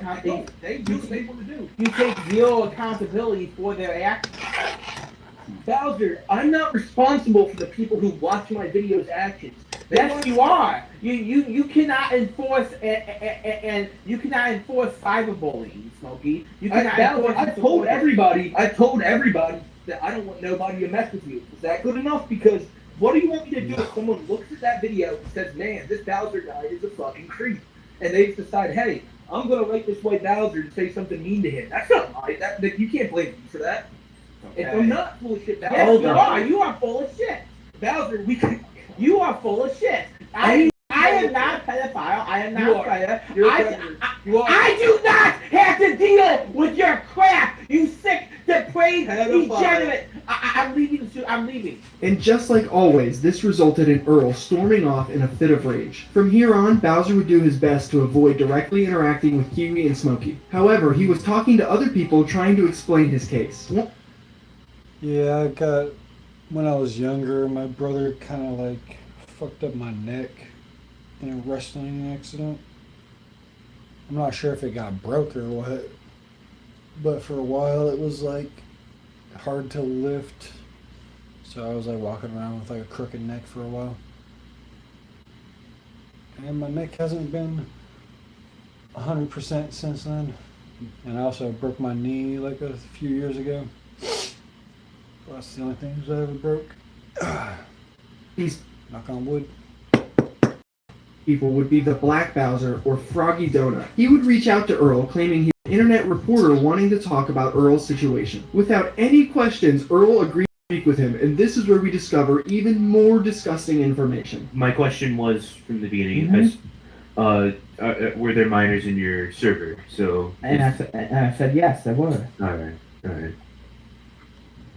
There are allegations. I'm seeing a lot of that you streamed hentai in this server. What's that about? Did you do this? These canvases can make such a great gift, and if you are needing it in time for a special occasion, this company is perfect. Mine shipped in just 2 days. Go to easycanvasprints.com and start up. Only one. Yeah, I fell off a bike a couple of years ago.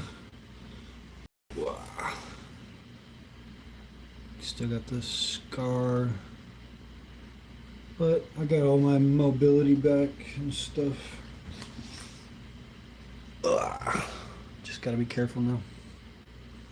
Earl would go on to reveal that he and his mod team would show pornographic materials as a reward to these young kids if they did things like their homework. And there was even occasions where the mods of his server were caught grooming children and nothing was done about it. The public outrage and demands for justice were at an all-time high at this point, causing Earl to stop talking with absolutely everyone. This would not stop him from making pointless video diaries about how he's not a pedophile and streaming Genshin Impact, however. This would not stop the trolls online from trying to get in contact with Earl. With his home address being discovered at this point, they would send a variety of things to his house trying to invoke a reaction out of Earl. At a certain point, he would even be caught outside taping makeshift signs up to his house. This house has been targeted by cyberbullies and internet criminals. Please leave me alone. I have a disabled mother I'm trying to take care of. I am leaving the internet.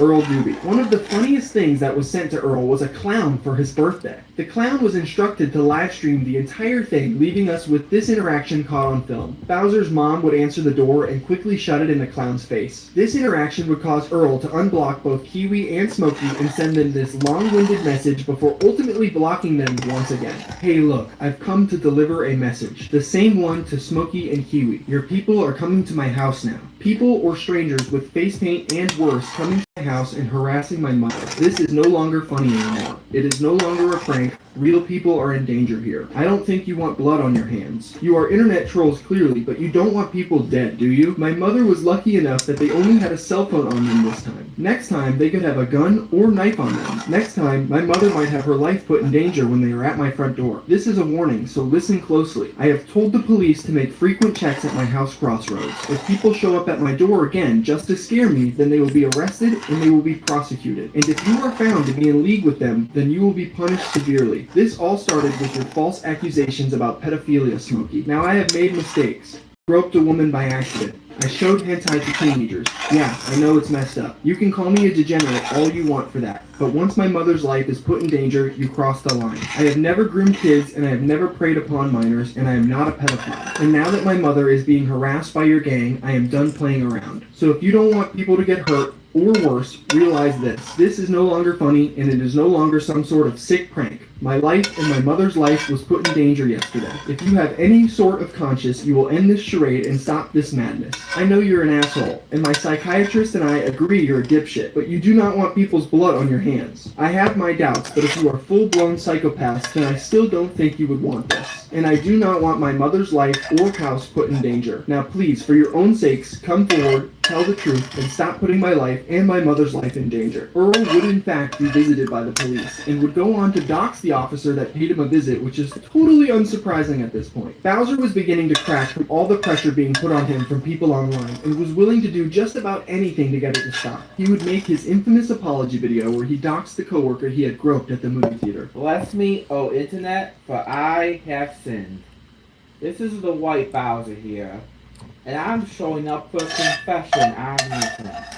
I dress up in full church garb, And we're gonna get straight into it. Now, what I'm going to discuss in this video will be full transparency about what I did wrong at Imagine Macomb. And I'll do a part 2 to this video where I describe what I did wrong on the Anime Discord server. When we set out to make bank with Mega Bowls, we didn't tread lightly. We jam-packed them full of hearty goodness. Now, before we even get started with any of this, I want to preface this with the simple excerpt. I did not mean for any of this to happen. I did not prey on anyone intentionally, and nothing was done that I wanted to happen.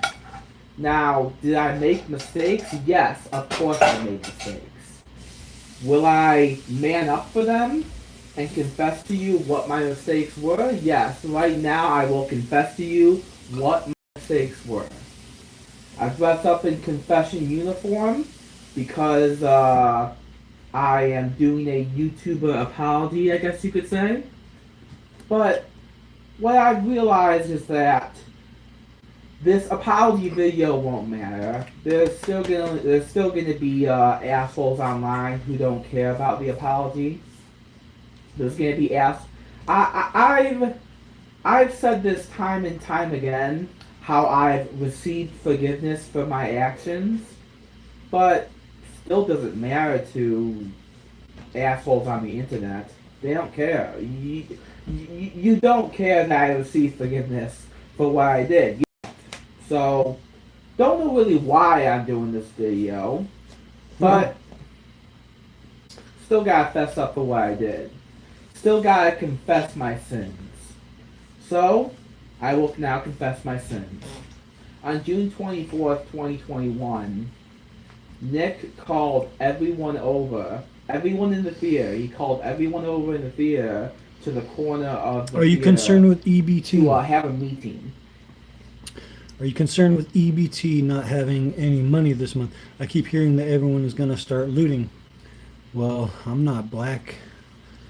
You're going to see me looting. I'm not really worried. I was placed in solitary by accident for almost 2 months. I'm just worried about all the people who watch the news. They make me nervous and stuff. Well, there's going to be some people who are going to loot stores and stuff, and yeah, it's going to be some people on social media who are just going to follow the trend and rob stores and shit, trying to push out shopping carts full of groceries or whatever. But at least they let people know beforehand, so the stores can prepare for this type of stuff, and the police can get ready to arrest some people trying to steal. But for me, I only get like $60 in food stamps, so if I don't have food stamps this month, it won't be like it's not gonna be that big of a deal. Was an obligatory meeting, which means you had to show up. I had to show up, Kayla had to show up, Matt had to show up, everyone had to show up to this meeting. Everyone did. Most of you know this part of the story, okay? One thing that was customary to do during the obligatory human resources meeting was everyone would put their hand in the middle and say, "Go Imagine," right? What? Well, Kayla didn't want to do that. Kayla didn't want to do the Power Rangers-esque Go Imagine bit. She didn't want to do it. I wasn't thinking at the time. I was foolish. I was stupid. I was. In the Win with Zen sweepstakes, you can get a chance to win $100,000. But there's more than one way to win with Zen. Here's how it works. For 5 weeks until November 24th, we're giving... Fucking Zen, bro. I just hope they People I have to walk learn out to like, forgive "Oh, myself for what I did, but well, there might be some workers like that. let me just explain what I did. Kayla walked this way. I swung my left arm over, grabbed her left shoulder. She turned around, way too fast for me to react. My hand slipped. It touched her chest. That's what you call. And much to my dismay, much to my chagrin, much to how I hate to admit it, I groped someone. Yes. I groped a woman. And that is my own sin that I have to bear, that I had to ask for forgiveness for. Now, bear in mind, I was really quite in shock when the whole thing went down. I had never touched a boob before. I was just sort of frozen in place. I never touched a boob before. My hand slipped and it touched her chest. That's all I can say. It truly was an anime-esque moment. What the kind of fitting since I'm such an anime nerd, but I digress. You know, the craziest part is that she was kind of a flat chest. She was like no bigger than a B cup. It was actually her twin sister Heather who got the good genes. That's right, he just reduced sexual assault to an anime touch a booba moment. And yes, he did call her flat-chested right after. This guy's a pussy. What is he talking about? Sexual assault. It was literally an accident. He didn't even mean to do it. And he apologized for it, and this dude's still like, yeah, he sexually assaulted her. Guess you didn't listen to the story, bro. Guess you didn't even hear the fucking story, the explanation. What the fuck, man? After this, he was willing to go back on Huey and Smokey's podcast to try and clear his name once again. And so, after 11 weeks, Earl would finally show back up on Too High for Stupid. Look, the chat is excited as hell to see you back, bro. It's like it's a 110 autism reunion. Yeah, I guess, but things are still shaky at best with the whole with the whole people coming to my house thing, you know what I mean? I've been meaning to ask, what has your life been like recently? Just describe it to everybody. It's been stressful. I've definitely been stressed with I've been stressed with the harassment. I have. I haven't liked the harassment. No, I haven't. That server was also horribly moderated. I didn't even support. No kidding. I didn't even support half the stuff that the teenagers or kids posted in that server. Then why did you own it? It just doesn't make sense. Because it was given to me. First of all, I always said that I don't prey on minors. I really don't. Now, do I joke? Do I joke with and what can I say? One thing I said during when I was inside the Discord server was, do your homework, kiddies. And yes, a big part of the server was all the kids were in school. Of course they were their kids. But so I would jokingly say, do all your homework, kiddies, and that was the running thing because I was the only one that was in school. All he really did here was shift the blame from himself to the teenagers that he allowed into the Discord, which is so f***ing annoying and deplorable. He can't even take responsibility for his own actions. Eventually, Bowser would leave again, and episode 12 of Too High for Stupid would come to a close. Thank you for coming and speaking with us today, Earl. You're welcome. Really appreciate it. All right. So, Kiddos, we're going back to chess now, okay? Yeah, sure. You gotta play that first guy, but yeah, I'll play another round with you. All right. See ya. That piece. That fucking pedophile. Protect your dreams under our roof. American Family Insurance. Are you dealing with vaginal odor? It's time to give your vagina the support it needs. This is urovaginal.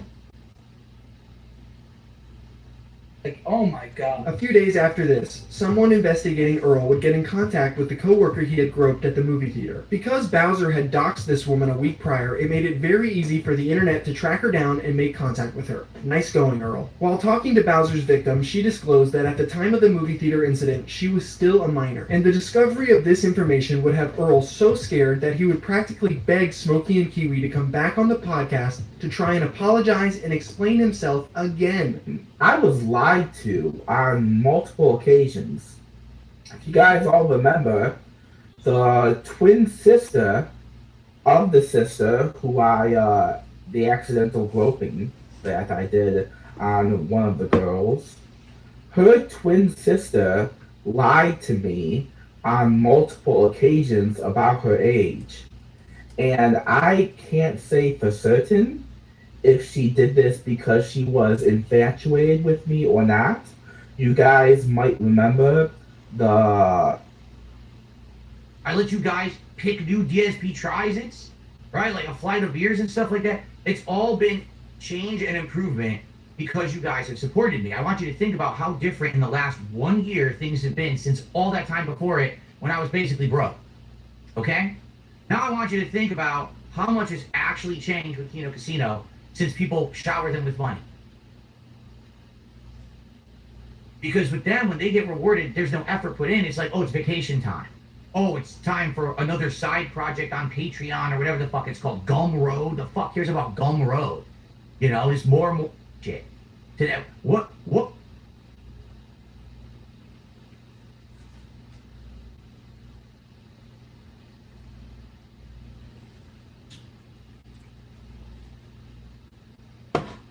You've spent a lot of time on this platform, you've probably heard of Max Stryker, better known as Mama Max. From his collabs with massive creators to his far-reaching social media campaigns, he's a well-established name in the YouTube ecosystem. For the better part of a decade, he's poised himself as a predator hunter, with his channel amassing over 700,000 subscribers. Until recently, Max was seen as a bright light by fans and peers alike, exposing some most depraved individuals on the web. This facade and his unearned credibility went largely unquestioned until late 2023. The sheer incompetence on display led to a complete upheaval of his entire persona, with his entire career put under scrutiny. The result was an unsettling discovery that this wasn't a one-time occurrence, but a long pattern of behavior, revealing Max to be manipulative, dishonest, exploitative, self-serving, and worst of all, outright malicious. This is the story of Mama Max Stryker, the internet's worst predator hunter. Something that thinks it's profound, but it's actually very dull. Sorry to my audience who don't even know what the heck is going on. See you, probably never again.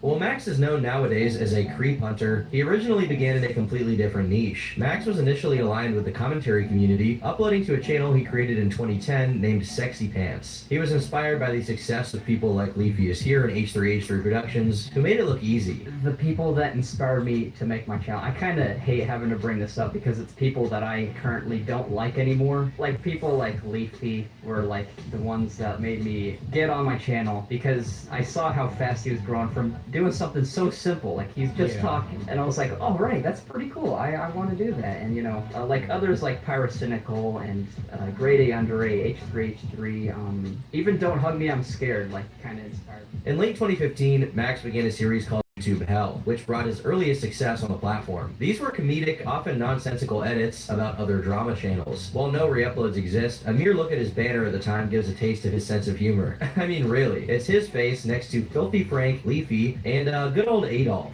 They were basically YouTube poofs about specific creators, with a bunch of ties placed in for good measure. His most successful had names like Pyrocynical in the title, which got him noticed by others in the sphere. By early 2016, Max had nearly 7,000 subscribers and seemed like a promising up-and-comer. He started doing personality-driven content, garnering a small but loyal following. It was his viewers that came up with the nickname Mama Max as a reference to Filthy Frank. They were dedicated enough to advertise his channel for free, spamming his name across comment sections. This is unfortunately when Max hit his first roadblock on the platform. His use of hentai clips was quite risky due to YouTube's terms of service, and it wasn't long before videos started to get taken down. After receiving multiple notices, Max discontinued the series and ultimately decided to switch channels. I'm Max.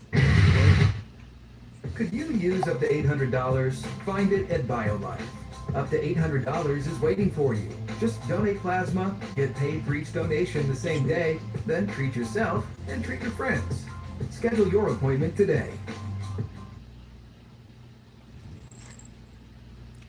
Oh yeah, like what? You see that Giving Pump campaign? Stop and fuel up your car at that purple pump. I don't think we could do it without the community support that we have.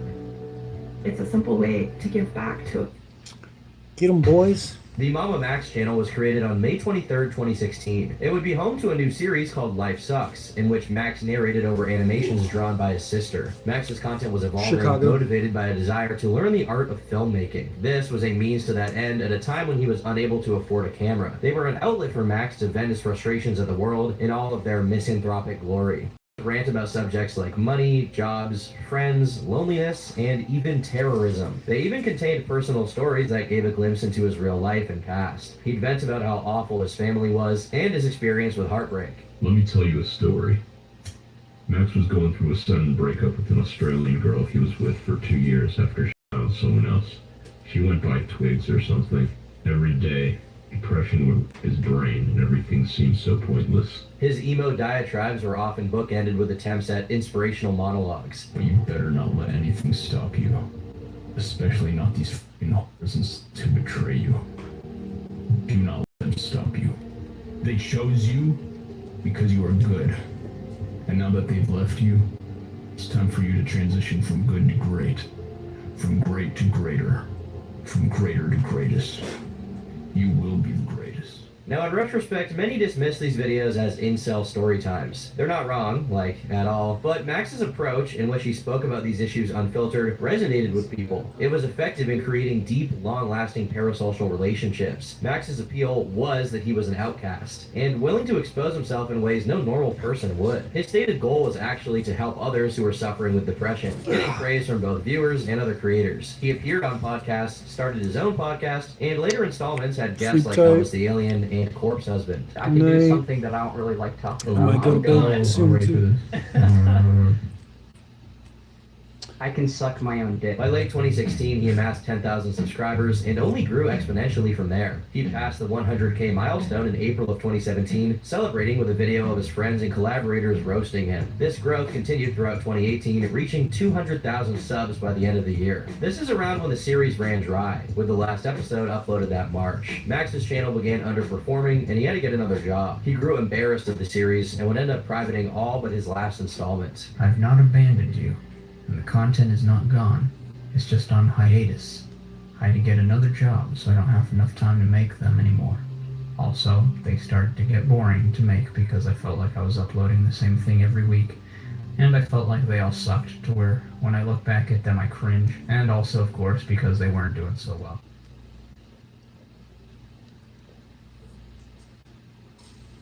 Bro, the guy thought we were like some kind of food pantry or something. Comes in, he goes, I placed an order for a small pizza.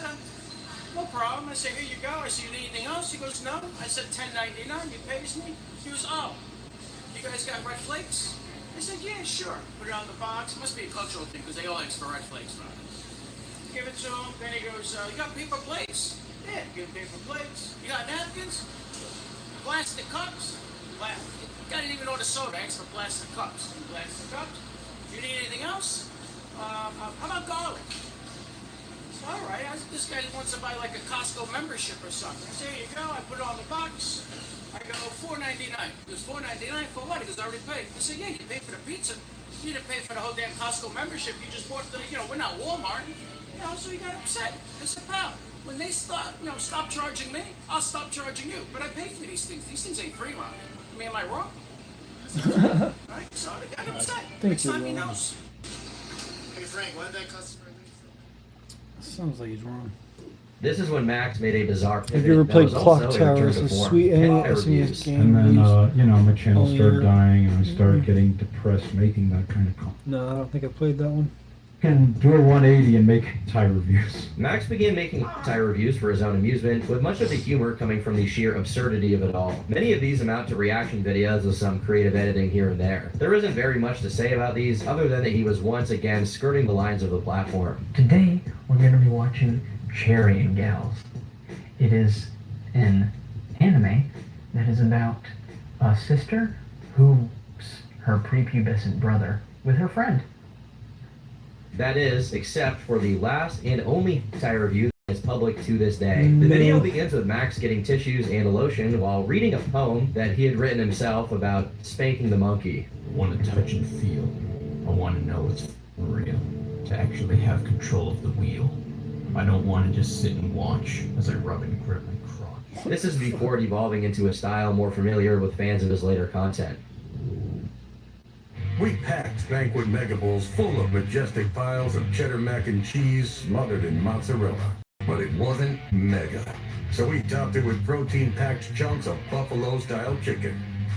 Now that's mega. Opioid addiction gets between you and what you love. Once monthly Sublocade may help you move forward in your recovery. Sublocade, with counseling and psychosocial support, treats moderate to severe opioid addiction in adults started on an oral dose of buprenorphine or already on buprenorphine. Sublocade is just one dose that lasts all month long with no complete detox required. Buprenorphine should be started after the first signs of withdrawal. I can send you the ROM. It's on any ROM site too. Life-threatening breathing problems. Ask about naloxone for opioid overdose. For Get sure. emergency help right away if you're faint, dizzy, sleepy, confused, have problems breathing, seeing, or talking, or if naloxone is given. Don't take without an opioid Shut up benzos, about alcohol, or other naloxone. drugs, including I don't give a fuck about naloxone.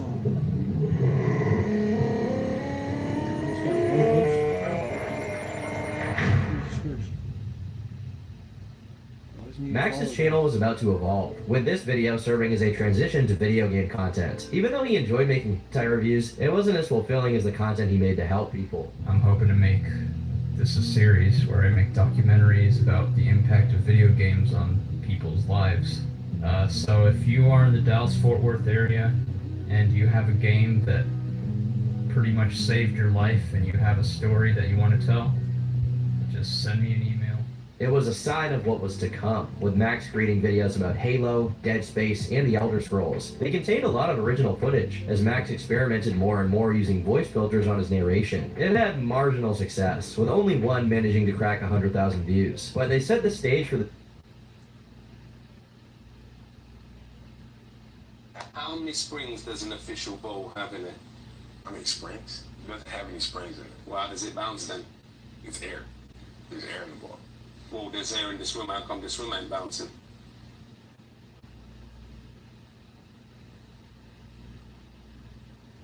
How many springs does an official that single-handedly put him back on the map, and it began an entirely new phase of the Mama Max channel. Kanye Quest 3030 is a satirical indie RPG released in 2013. The game made headlines upon release, receiving coverage in outlets like Vice and Rolling Stone. It had mysterious origins, with the developer only known as Phoenix, but this fact was largely overlooked until 2 years later. In 2015, a user discovered a previously hidden section of the game. It claimed the rest of the game was a front, and its actual purpose was to spread the teachings of the Ascensionism cult. Those who investigated further found a complex puzzle of hidden websites and QR codes. The ending congratulated players on their ascension before asking for their private information. With the benefit of hindsight, we know for a fact this was an ARG. The creator was identified in 2022 as Clara Hope, who created Kanye Quest for a high school project. But at the time, this was unclear, with the discovery making big waves in the gaming community. On August 1st, 2019, Max uploaded a 30-minute video about Kanye Quest. He investigates the urban legend at length, concluding it to be the work of an underappreciated artist. Left behind by an underappreciated artist. A faceless yet extremely intelligent human being who spent 6 long years crafting this extraordinary story with its mystifying puzzles and games. But I do know that I can empathize with being an underappreciated artist. It is one of the most heartbreaking and soul-crushing occupations because of it. The video exploded in popularity, amassing over 2 million views. It quickly became the most viewed on his channel, solidifying the future direction of his content. He made 2 more videos before the end of the year covering similar stories. The first was about Sad Satan, which infamously had illegal content hidden within its files. That video received 2.2 million views. The second was the story of Kamakui Shiki Village, a game with alleged ties to another cult. This cult is most well known for perpetrating the deadly Tokyo subway sarin attack in 1995. Their active to this day under the name Aleph, but are largely defunct as a terrorist organization. This became a contention in Max's next video titled Rolypoly.exe. The video centers around the 1997 Japanese educational game Roly Polies. It was created by artist Osamu Sato, most well known for creating LSD Dream Emulator. The game was considered lost media until 2019 when it resurfaced online. Max starts his own video by claiming that a mother had sent Roly Polies to him after it killed her son. Last month, someone sent me a game that she says killed her child. A mother of a 5-year-old boy downloaded a toddler's edutainment game in the hopes that it would keep him busy while she was cooking dinner. He died the next day from an intracerebral brain hemorrhage. Today, I'm going to apparently risk my life for you and play the game. Unlike the previous subjects he covered, Roly Polies is exactly as it seems, a family-friendly game designed to help kids learn English. The rumor had never circulated before, which Max acknowledges in his video. He determines the supposed mother to be fake, noting it came from a throwaway email. But then he discusses another suspicious account which contacted him on Discord. They claim to be a fan before asking for his home address. Through a convoluted series of events, he traces all of their IPs and links them to the exact I don't know how people have time to cover all this weird shit. Same prefecture in Japan. Max then uses this to claim that the same deadly Japanese cult is targeting him specifically. I figured this would happen. Peter Piper used the smart buying tools from Amazon Business and positively prospered. Aseptic rinse kills 99.9% of germs. It's a better mouthwash. If you didn't see my last video, I covered a video game tied to a Japanese doomsday cult that is currently identified as a terrorist organization with still active members, known as Aleph. In the video, I specifically mentioned that this cult may now be targeting me, and from what it looks like, that may be true. Dude, I spent a whole month studying Shoko Asahara. You think I wouldn't notice that your name is literally Asahara backwards? Come on, bro. If you couldn't guess by now, all of this is made up. If you go to 1245, you can clearly see he's an admin in the cult's Discord server. The video received major backlash from fans of Osamu Sato, but was otherwise taken at face value by the public at large. It received over 1.6 million views, surpassing his first video about the cult. I should probably... This video sucks.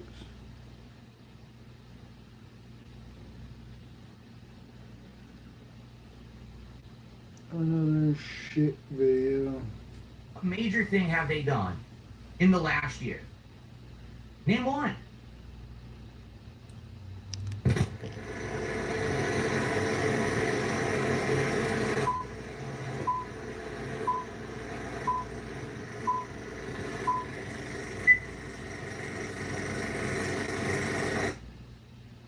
Come on with the Philip commercials. Burnell is a man. Guys, we need some support right now. Okay? We need one sub, one donation, one super chat, anything. Because you guys want me to do DSP Tries It. I don't know what's happening. I'm going to be eating the new taco Lunchables on Friday like you all asked. I didn't choose this. You all asked me to try this. It's limited edition, here for like 2 months in my area. But there's no subs, there's no support. I don't know what to do. I got my hands tied behind my back right now. Now, folks, right now, I need one sub, one Dentism. tip, Yeah, that's what I'm like. one membership, one super chat. Let's get some momentum going, folks. We're gonna need some support right now, okay? One sub, anyone? Kick? 0 from Kick today. 0. Where's the subs? Where's the support? We weren't even close. And Kick? Hello? Hello? Hello? Are you there? Are you there, Kick? Now guys, we need one sub, one membership, one super chat, one tip right now. Come on, let's get some momentum. Philip Burnell isn't just a man. He is a begging man. You all asked me for weeks. He's a begging man. Can you play this game? And I did. And I don't see no support. I don't see no subs, guys. Why? Where's the subs? Why? But no DSP tried it today? I agree This with him. is your reward. Where's the subs, guys? You Go ahead want and your reward? sub everybody. This is your last chance to stop withholding. So you could have the reward that you guys asked for. Simple.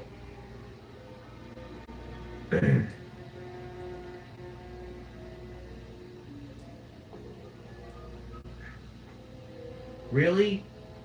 Nothing. I have to eat the taco Lunchables for DSP tries it. Are you gonna make my wife cook today? That's crazy. You all asked for this. It's basically a favor what I'm doing here. Not one. No, moral support doesn't count, guys.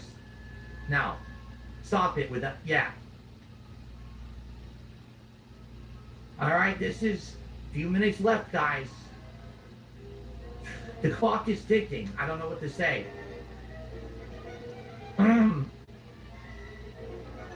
It's like under 5 minutes, guys. That one, huh?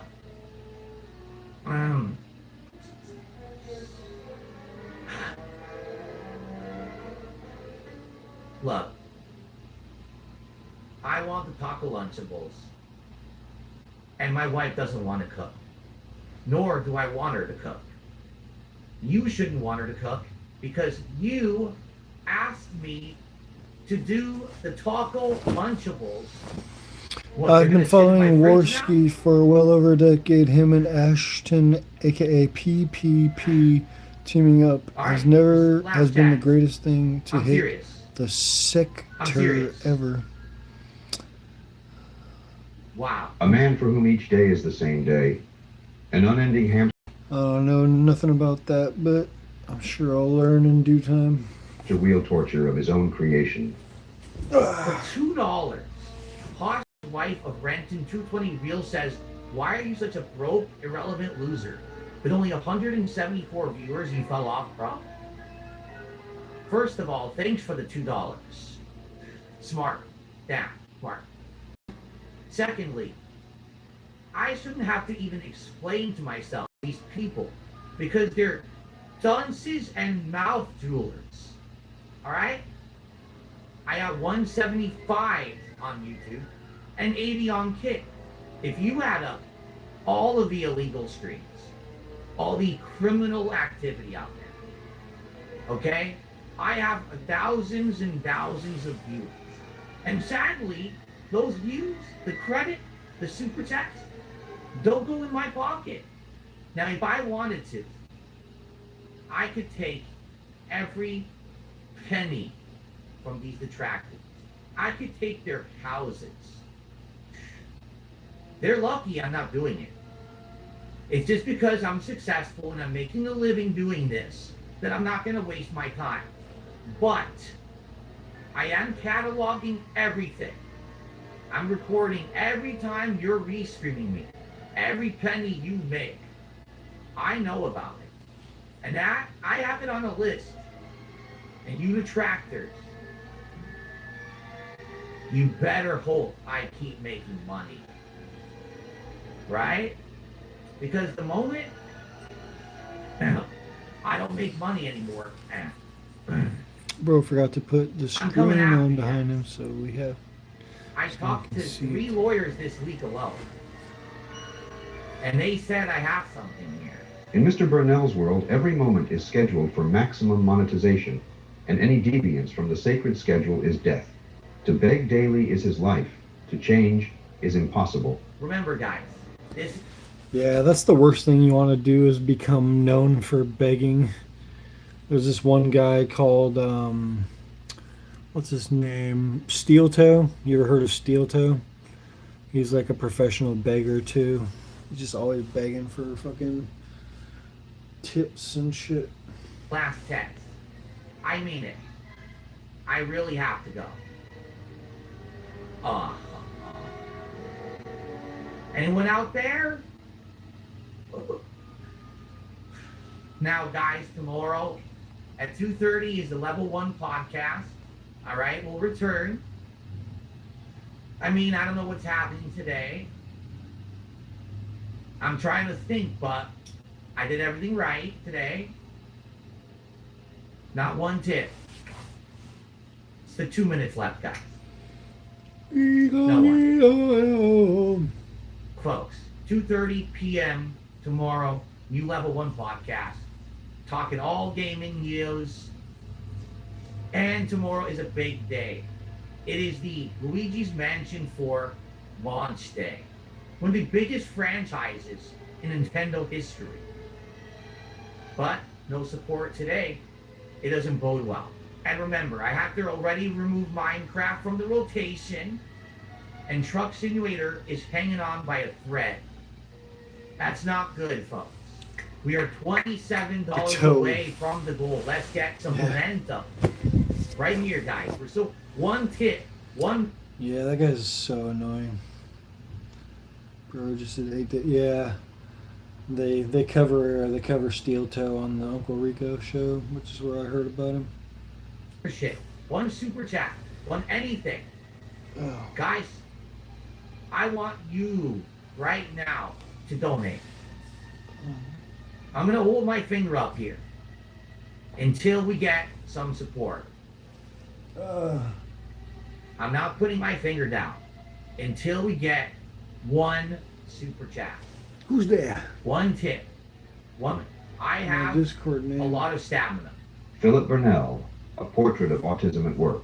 Thank you. A stubborn, greedy man for whom every day is the same and nothing changes, except things are finally about to change, because Phil has crossed over into the dented zone. There is a fifth dimension beyond that which is known to man. It is a dimension of begs, a dimension of snorts, a dimension of a dented mind. It is the middle ground between dent and detractor, between pignosis and poverty. And it lies between the pit of a pig's addiction and the summit of his ignorance. This is the dimensions of desperation. An autistic schedule posted up ahead. You have just crossed into the dented zone.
buying new underwear from Calvin Klein.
Philip Burnell is a man whose life is ravaged by addiction. He is an alcoholic, a chronic gambler, and a chronic masturbator.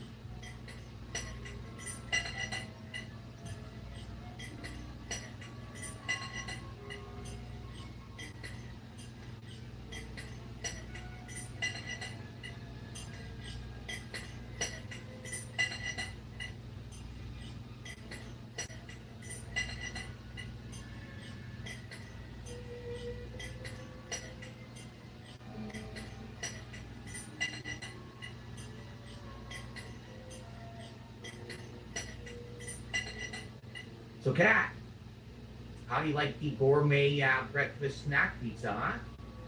You know, Kat, these gourmet breakfast snack pizzas are the finest gourmet breakfast snack pizzas around. It tastes like they're right from Italy. I should know. I'm Italian. I am Roman Catholic. The sauce, really tangy. Fun. And the mozzarella is really robust and gourmet, with the tallest gourmet. You think you can make something like this, Cap? Probably not. Now, Catherine, I've got some big decisions to make today. Okay? I could either play Little Kitty Big City 2, which I would love to do. But will there be enough support? I don't know. I'm in a predicament here, Cat. It's either Little Kitty Big City 2 or the new Nickelodeon kart racing game. I'm worried there won't be sufficient support from the audience to justify me playing the game. Everyone's telling me they want me to play that game, Cat.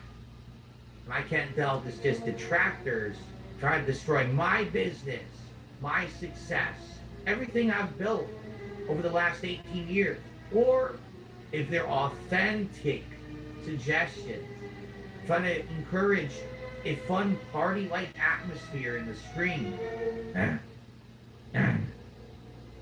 Hard tell, Cat. I just want the stream to be positive and meaningful. You know me, Cat. Mr. Positive and Meaningful.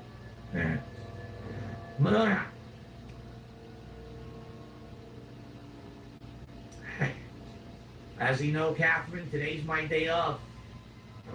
I should be relaxing, but I have to be doing a lot of arduous and back-breaking things today. On my day off, grocery shopping, take out the garbage, I have to feed Jasper Kitty, and the worst part is grocery shopping. Preparing the list takes hours alone, Kev. I may as well not call this a day off. Then we have to drive all the way to Costco, find a parking spot, People are so inconsiderate, they don't care. It ruins my shopping experience, Catherine. The day off, it's my day off. I want to enjoy my shopping, but I can't because people just don't care. They're all toxic. And then I'm looking and looking and looking, and then we'll have everything that we have on the list. And then the line, Catherine. You would think that Costco would make a more efficient system to take my hard-earned money. It's so toxic. Cat, you haven't touched your gourmet snack pizza. That's not like you. No matter. If I hit 2 goals today, I'll be able to get the Lunchables you love, Catherine. Does that make you happy, Catherine? Cat? Talk to me. Cat? Cat? Talk to me! Cat! Talk to me! We're supposed to have positive and meaningful marriage! Stop being toxic! Talk to me! Talk to me, Cat! Talk to me! Ban! Toxic! Talk to me! Permaban, bitch! Talk!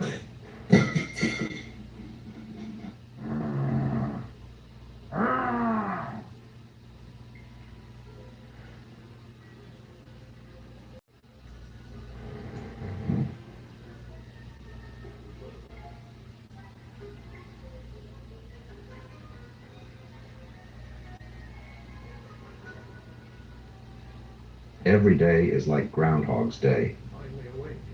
Catherine starts a new save of Skyrim and cries about all of her life decisions. Same as us. And that thief over there. Damn you stormcloaks. Skyrim was fine until you came along. Empire was nice and lazy. They hadn't been looking for you. As Philip goes upstairs, then masturbates furiously to the Calvin Klein website. Brothers and sisters now. That's not back there. What's wrong with him?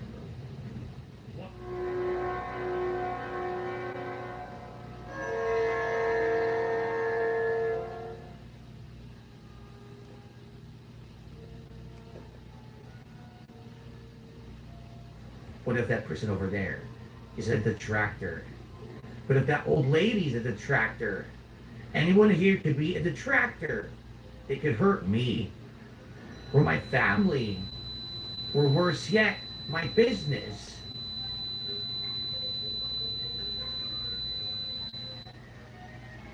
Did that person over there just take a photo of me? They're probably posting it on Kiwi Farms right now.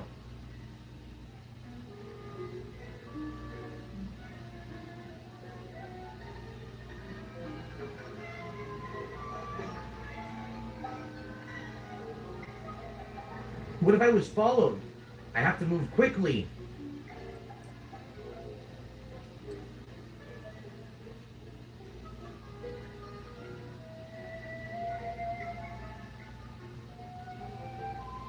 You're gay. Wait, did someone just call me gay?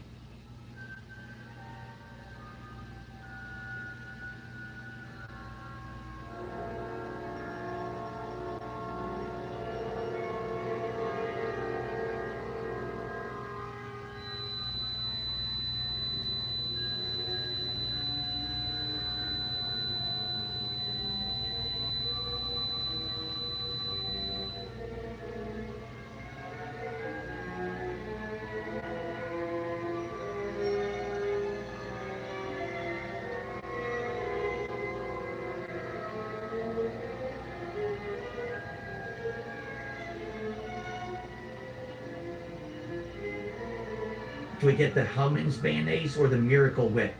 The Miracle Whip is more tangy, but the Hellman's mayonnaise is more robust. This is such a hard decision. I can't decide. The Miracle Whip is on sale. But if a detractor sees me, they'll think I'm poor. and they'll tell everyone I'm poor. I need to get the premium gourmet mayo.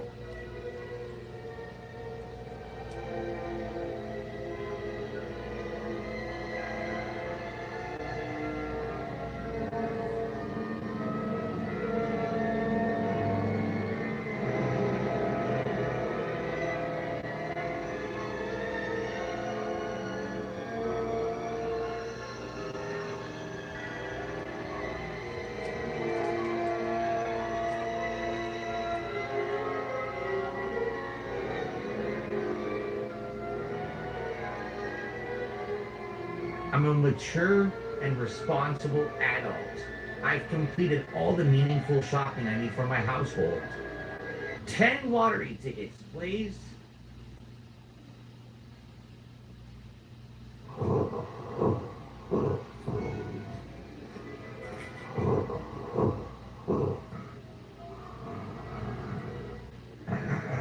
Today's winning numbers for the Washington State Lottery are 6, 9, 4, 2, 0, 2, 2, 0.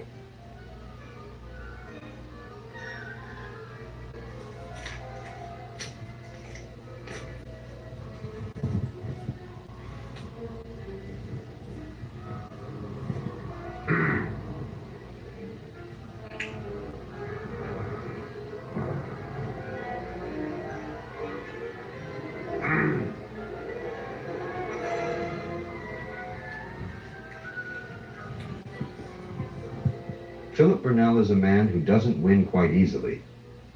So of course he needs to go back to the bottle. And of course another masturbation session before passing out on the floor.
Oh!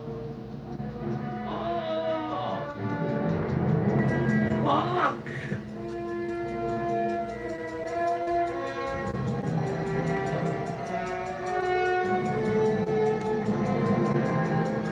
Going, Sion. Women's Sion. Even Dingue. Come on. Even Dingue.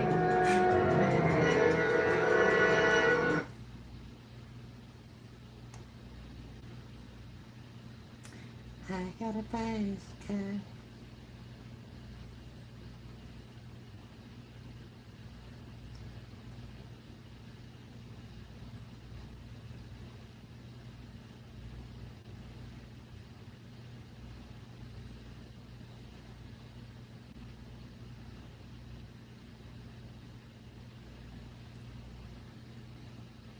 Sweet.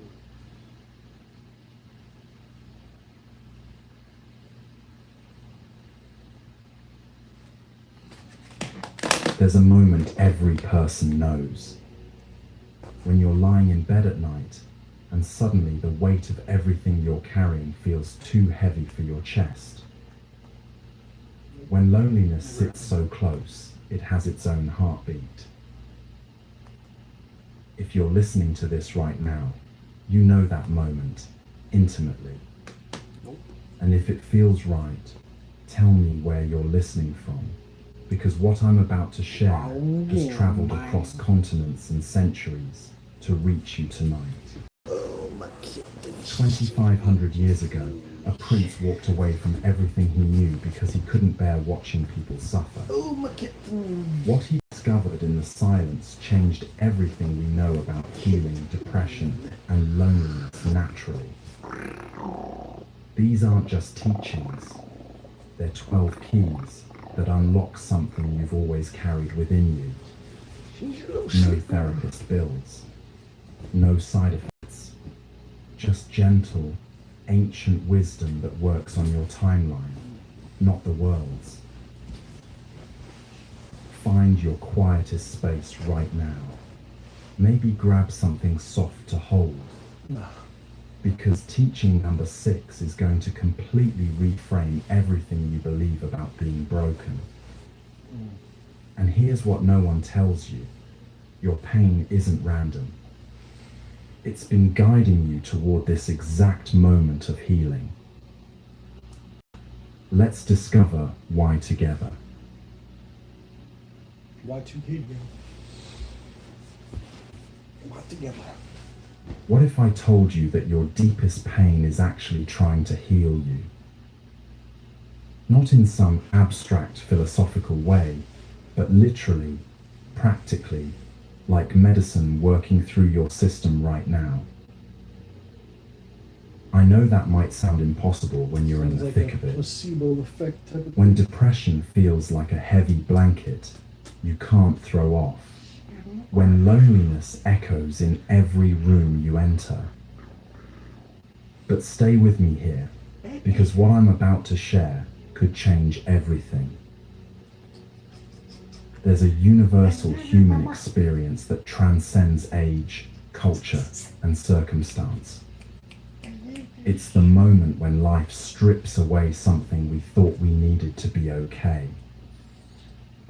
Maybe it's a relationship that ends suddenly, a dream that doesn't unfold as planned, a loss that leaves us questioning everything we believed about ourselves.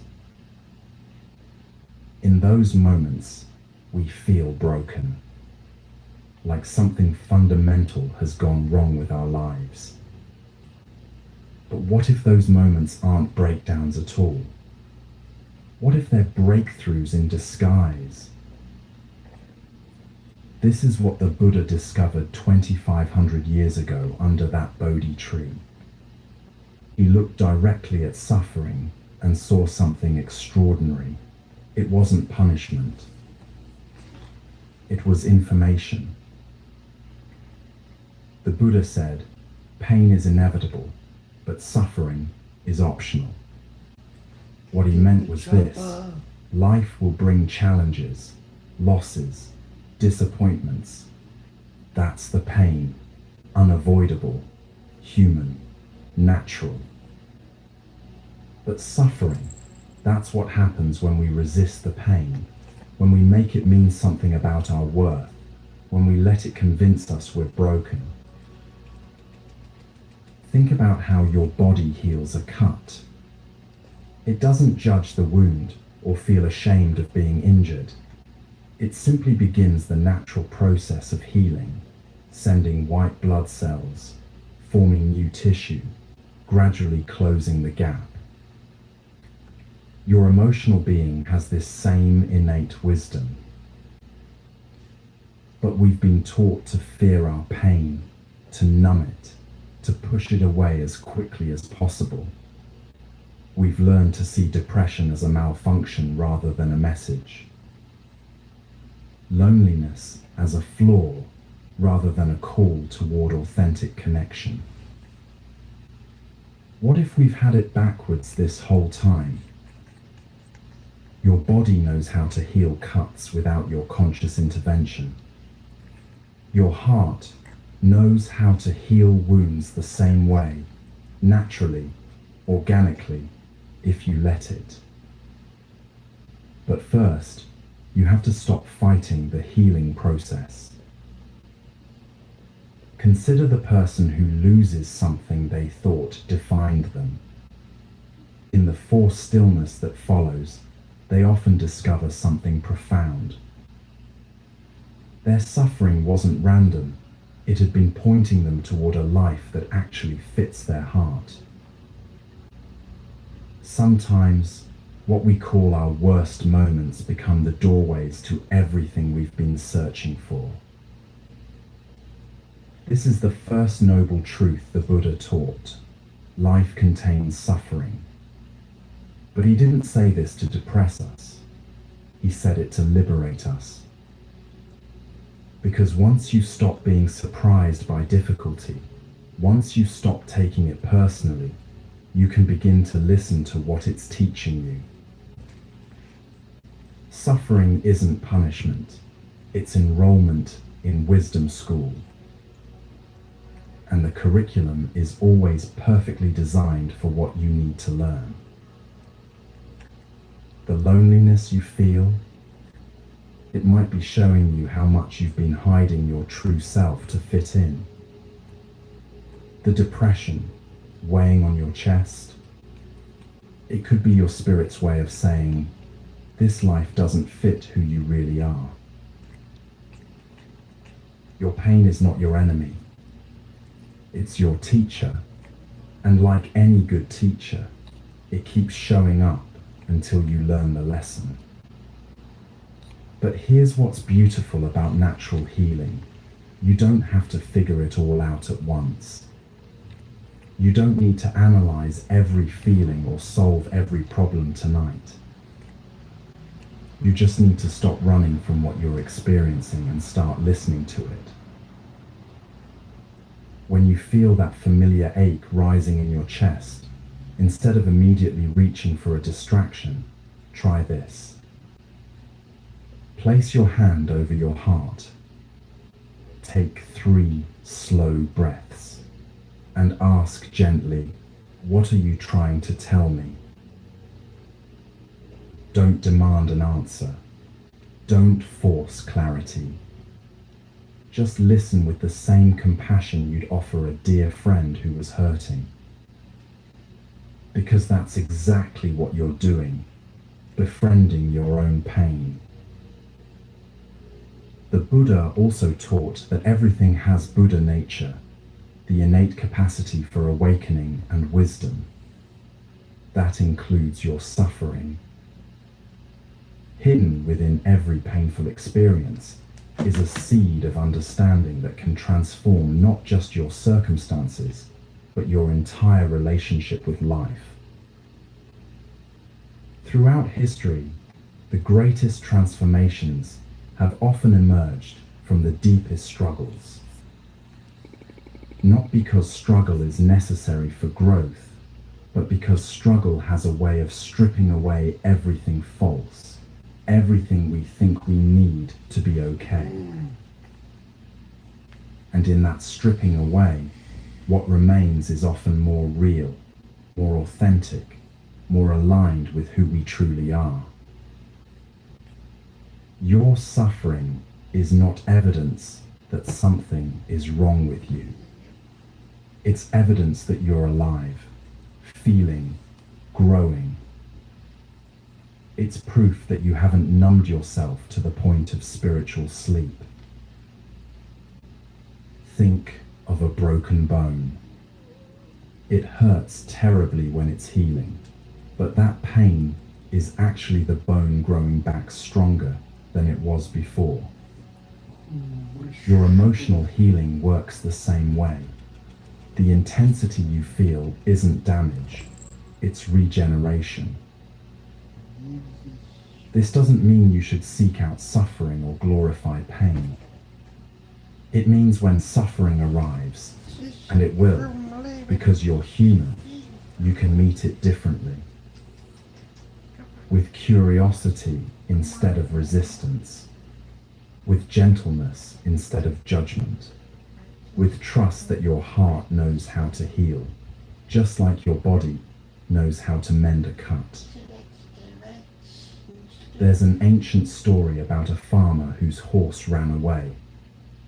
His neighbors said, "How terrible." The farmer replied, "Maybe so, maybe not." The next day, the horse returned with 3 wild horses. The neighbors exclaimed, "How wonderful!" Again, the farmer said, "Maybe so, maybe not." This story reminds us that we rarely know in the moment whether what feels like disaster might actually be redirection, whether what looks like an ending might be a beginning. The most profound healing happens not when we eliminate pain, but when we transform our relationship with it. When we stop seeing it as the enemy and start recognizing it as the teacher. Your pain has been trying to get your attention for a reason. Not to punish you, but to guide you. Not to break you down, but to help you break through to something truer, deeper, more authentically you. The Buddha taught that within every person lies the seed of awakening. Sometimes it takes the fertile ground of difficulty for that seed to sprout. Your struggles aren't obstacles to your peace. They might be the very pathway to it. But what happens when that pain feels endless? When the lessons feel too hard and the healing seems to take forever? Teaching number 2 changes everything about how you understand the temporary nature of all emotional weather. We're about to discover why even your deepest depression is more like a passing storm than a permanent sky.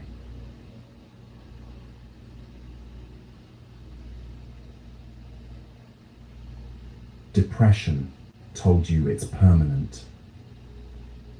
Depression lied.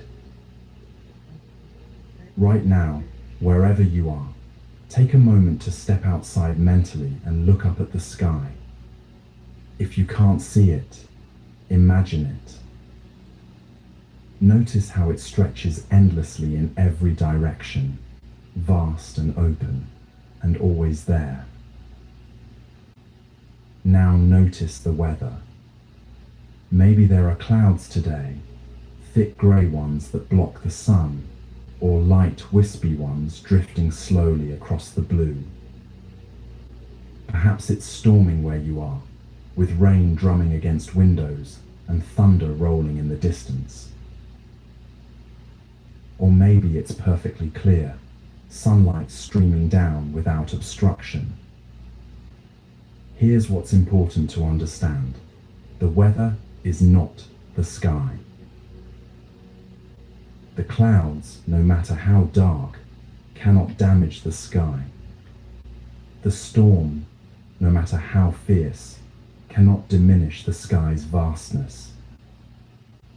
Even when the weather completely obscures your view, the sky remains untouched, unchanged, eternal. You are like that sky. And your emotions, your sadness, your anxiety, your loneliness, your despair, they are like the weather.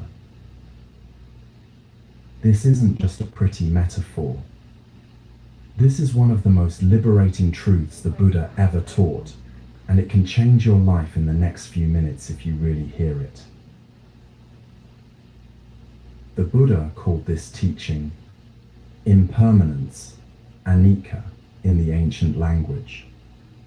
Everything that arises in your experience will also pass away. Every emotion, every thought, every sensation is temporary by its very nature. But we forget this when we're in the middle of an emotional storm. When depression settles over you like thick fog, it whispers the cruelest lie. This is how it will always be. When anxiety grips your chest, it insists, you'll never feel safe again. When loneliness sits beside you in the dark, it murmurs, no one will ever understand you. But these are not truths. They are simply the voice of temporary weather trying to convince you it's permanent sky. Think about the last time you had a fever. Your body temperature rose. You felt weak and achy. Everything seemed overwhelming. But your body's wisdom knew exactly what to do. It didn't fight the fever. It allowed it to run its course.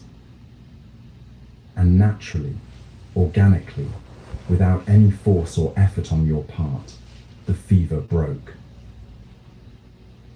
Your temperature returned to normal. Your strength came back. The aches faded away. Emotional healing works exactly the same way. Like fever breaking naturally, emotions clear when allowed to move through you without resistance. But we've been taught to fear our emotional weather. We've learned to see sadness as a problem to solve, anxiety as an emergency to fix, loneliness as evidence that something is wrong with us. We don't So, nothing. we fight. We resist. We try to force sunshine when what we need is to let the storm pass naturally. Here's the profound shift that changes everything. You are not your emotions. You are the awareness that experiences them. You're not depressed. You're experiencing depression. You're not anxious. You're experiencing anxiety. You're not broken. You're experiencing brokenness. Can you feel the difference? One makes you the victim of your emotions. The other makes you the witness of them. One tells you, this is who you are. The other reminds you, this is what you're going through. When you understand that you are the sky, not the weather, something profound shifts. You stop taking your emotions so personally. You stop believing they define you. You begin to watch them with compassion instead of fear, with curiosity instead of judgment. Let me guide you through a simple practice right now. This is something you can do anywhere, anytime you feel overwhelmed by emotional weather. Find a comfortable position and close your eyes if that feels safe. If not, just soften your gaze. Take a slow, deep breath in through your nose. Hold it gently for a moment. Then release it slowly through your mouth, like you're exhaling through a straw. Now, whatever you're feeling right now, sadness, anxiety, numbness, restlessness, don't try to change it. Instead, imagine it as weather moving through the vast sky of your awareness. If you're feeling heavy, imagine that heaviness as thick clouds. See them drifting slowly across your inner sky. If you're feeling restless, picture that energy as wind, strong perhaps, but not destructive.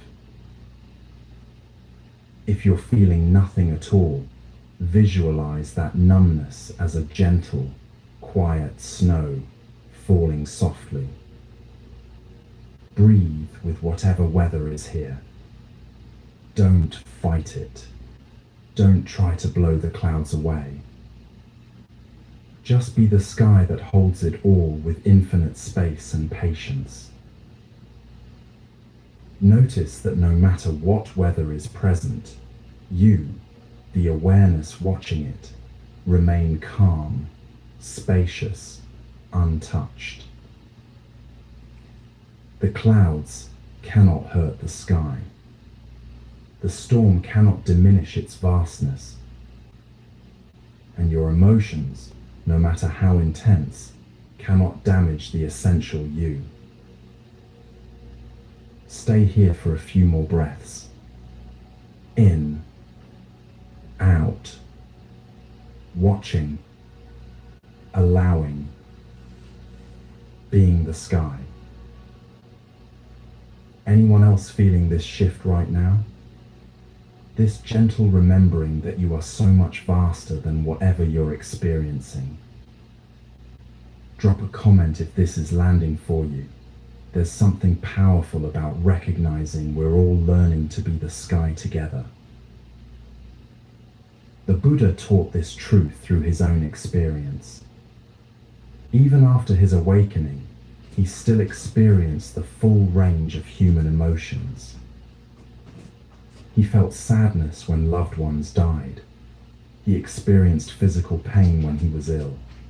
He felt disappointment when people couldn't understand his teachings. But he never forgot that these experiences were weather, not his true nature. This understanding doesn't make you cold or detached. It makes you free. Free to feel fully without drowning. Free to experience sadness without becoming sadness. Free to move through difficult emotions without being defined by them. Think about the ocean during a storm.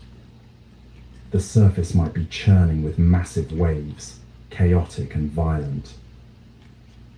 But dive down just a few feet and you'll find calm, steady currents.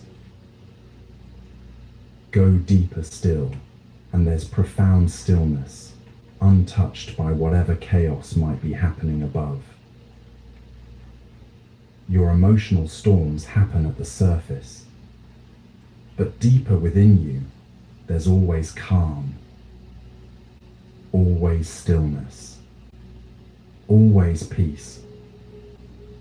And the more you practice being the sky instead of the weather, the easier it becomes to access that deeper calm, even in the middle of difficult emotions. This doesn't mean you should suppress your feelings or pretend they don't matter. Your emotions carry important information. They deserve to be felt, acknowledged, honored. But they don't deserve to be your master. When sadness comes, welcome it. Feel it fully. Let it move through you like rain through the sky. When anxiety arrives, breathe with it. Give it space to exist without letting it convince you that danger is everywhere. When loneliness sits with you, offer it compassion. Let it remind you of your deep need for connection without believing it means you're fundamentally alone. There's an ancient Buddhist teaching that says, "This too shall pass." 4 simple words that contain infinite wisdom. When you're in joy, remember, this too shall pass, so savor it fully. When you're in pain, remember, this too shall pass, so you don't need to fear, it will last forever. Your depression will lift, just like fog burns off in the morning sun.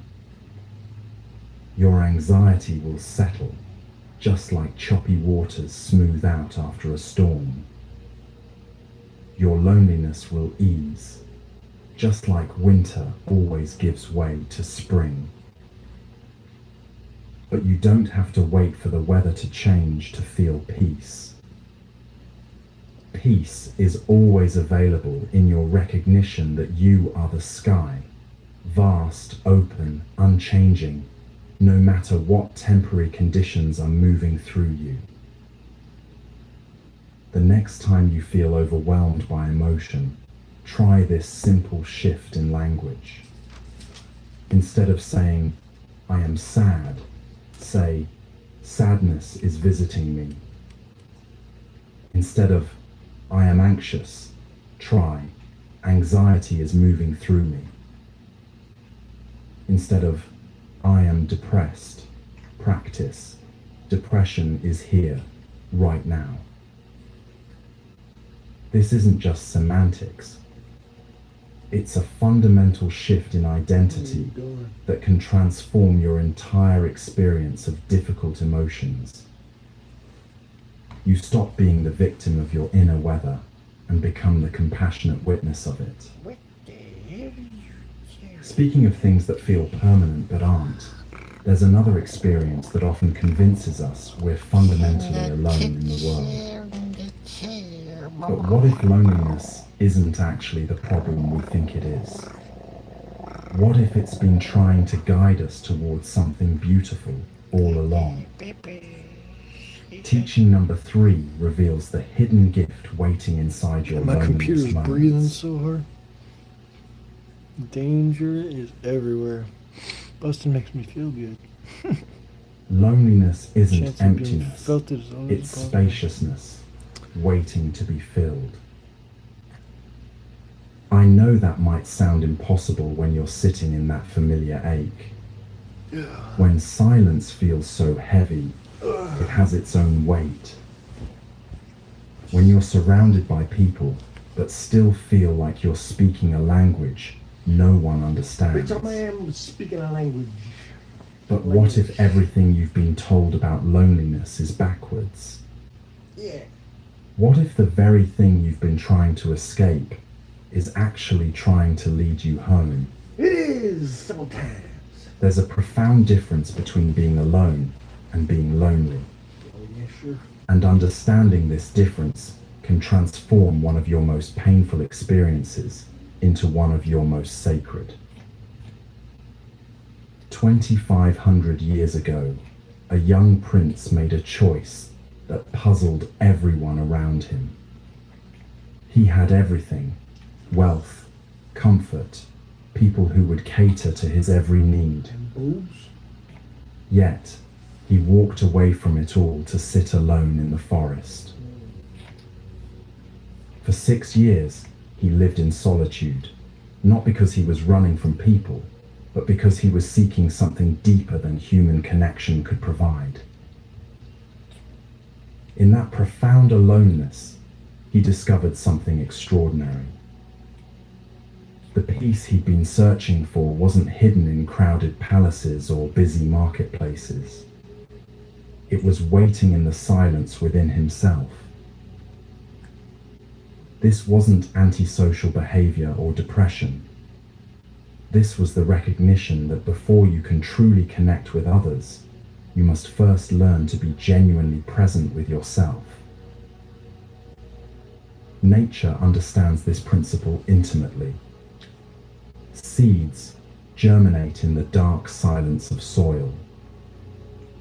Trees grow strongest when they have space to spread their roots without crowding. Even the most social animals retreat periodically to rest, reflect, and restore themselves in solitude.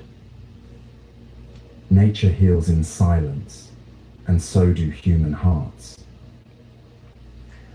But we live in a world that's forgotten this wisdom. We've been taught that being alone means something's wrong with us. That solitude is punishment rather than medicine. We fill every quiet moment with noise, every empty space with distraction, every pause with busyness.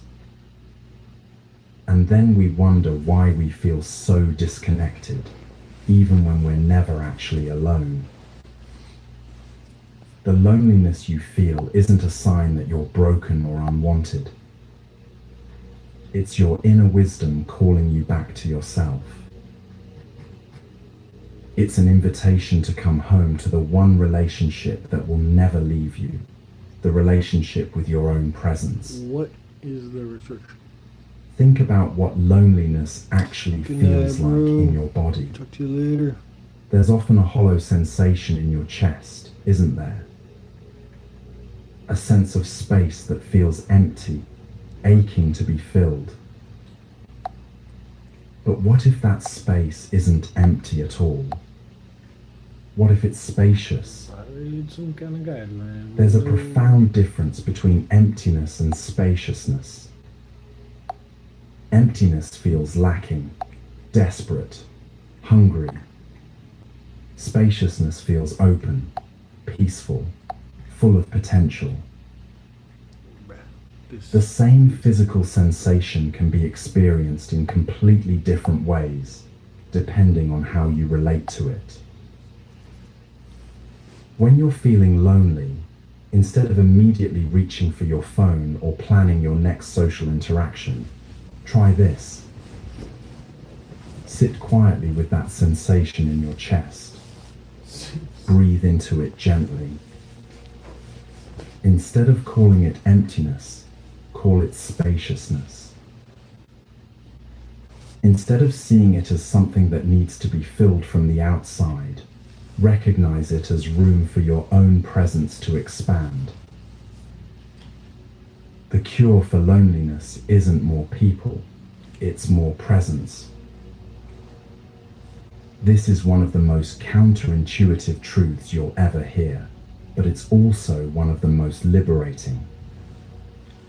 When you learn to be genuinely present with yourself, when you discover that your own company can be nourishing rather than torturous, something magical happens. You stop being desperate for connection and start being available for it. There's a world of difference between connecting with people because you need them to fill your emptiness and connecting because you have presence to share. One comes from lack, the other from abundance. One leads to clingy, anxious relationships. The other creates space for genuine intimacy. But how do you learn to befriend your own solitude? How do you transform loneliness from enemy to ally? It starts with changing the story you tell yourself about being alone.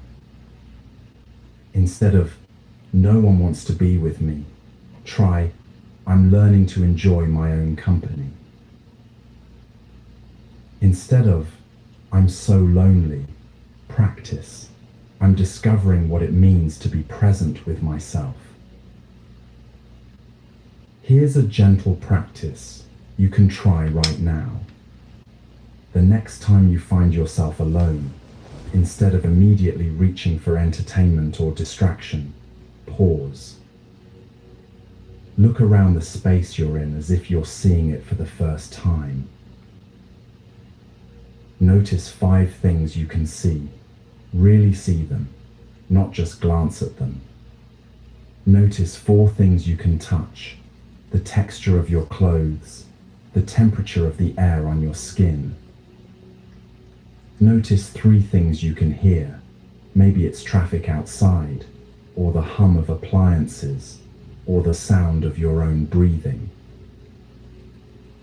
Notice 2 things you can smell. Notice 1 thing you can taste. This simple exercise brings you fully into the present moment, where loneliness cannot survive. Because loneliness lives in stories about the past or worries about the future. It cannot exist in the fullness of now. The Buddha taught that one of the greatest gifts you can give yourself is what he called noble solitude. This isn't isolation or withdrawal from life. It's the conscious choice to spend time with yourself without agenda, without trying to fix or improve anything, just being present with what is. In noble solitude, you begin to hear the quiet voice of your own wisdom. You start to notice patterns in your thoughts and feelings that you miss when you're constantly surrounded by external stimulation. You discover interests and desires that are truly yours, not influenced by what others expect or want from you. This doesn't mean becoming a hermit. It means learning to be as comfortable alone as you are with others. It means discovering that solitude can be restorative rather than punishing. Many people are afraid of being alone because they're afraid of what they might find there. What if I'm boring? What if I don't like myself? What if the silence reveals how empty I really am? But these fears are based on a misunderstanding. You're not empty. You're full of conditioning, full of other people's voices, full of stories about who you should be. Solitude doesn't reveal emptiness. It reveals authenticity. When you strip away the noise, when you sit in genuine silence with yourself, what emerges isn't emptiness but essence. The real you, underneath all the performance and pretending. And that real you is never boring. That real you is never empty. That real you is what you've been longing to connect with all along. The loneliness you feel is often your authentic self calling out, saying, "Remember me. Come back to me. I've been waiting here patiently while you searched everywhere else." This is why solitude can feel threatening at first. It asks you to meet yourself without distraction, without the masks you wear in social situations. It invites you to be real in a way that might feel vulnerable and unfamiliar. But here's what's beautiful about natural healing. It happens gradually, gently, at your own pace. You don't have to dive into deep solitude all at once. Start small. Spend 5 minutes in the morning sitting quietly before checking your phone. Take a short walk without music or podcasts. Why? Eat a meal in silence, really tasting your food. Notice that these moments don't diminish you, they expand you. They don't make you lonelier, they make you more present. They don't isolate you from the world, they help you show up more authentically when you do connect with others. The Buddha spent those 6 years in the forest not because he disliked people, but because he understood something profound. The quality of your relationship with others can never exceed the quality of your relationship with yourself. When you're at peace in your own company, you stop using relationships to escape yourself. You start using them to express yourself. When you're comfortable in solitude, you stop settling for connections that drain you just to avoid being alone. You start choosing relationships that nourish and inspire you. Loneliness, when approached with awareness, becomes a doorway to the most important relationship you'll ever have, the one with your own presence. And from that foundation of self-companionship, all other relationships become richer, more authentic, more fulfilling. Your loneliness isn't punishment for being unlovable. It's an invitation to discover that you've never been alone at all. You've always had yourself. You've always had this moment. You've always had your breath, your awareness, your capacity to be present. The spaciousness you feel in loneliness isn't waiting to be filled by someone else. It's waiting to be recognized as the natural state of your open heart. Now that solitude feels different, now that loneliness has revealed itself as a teacher rather than a tormentor. Let's address what keeps us stuck in patterns that no longer serve us. because there's something we hold on to even tighter than our need for company. Teaching number 4 reveals why your greatest source of suffering might be your unwillingness to let go of what's already leaving.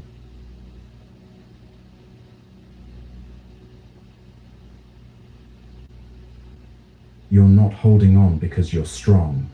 You're holding on because you're scared.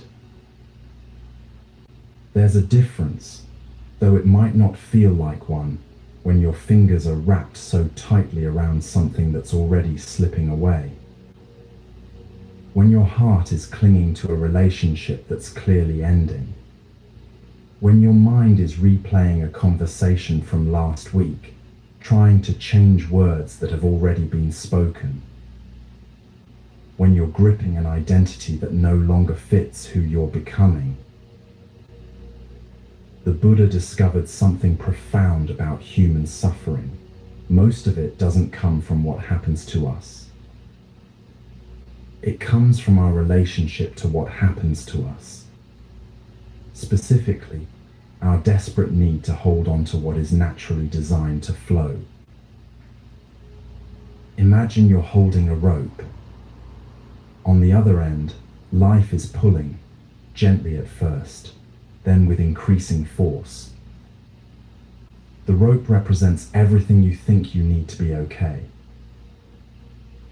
That person who might leave, that job that might not work out, that version of yourself you've worked so hard to maintain, that future you've planned down to the smallest detail.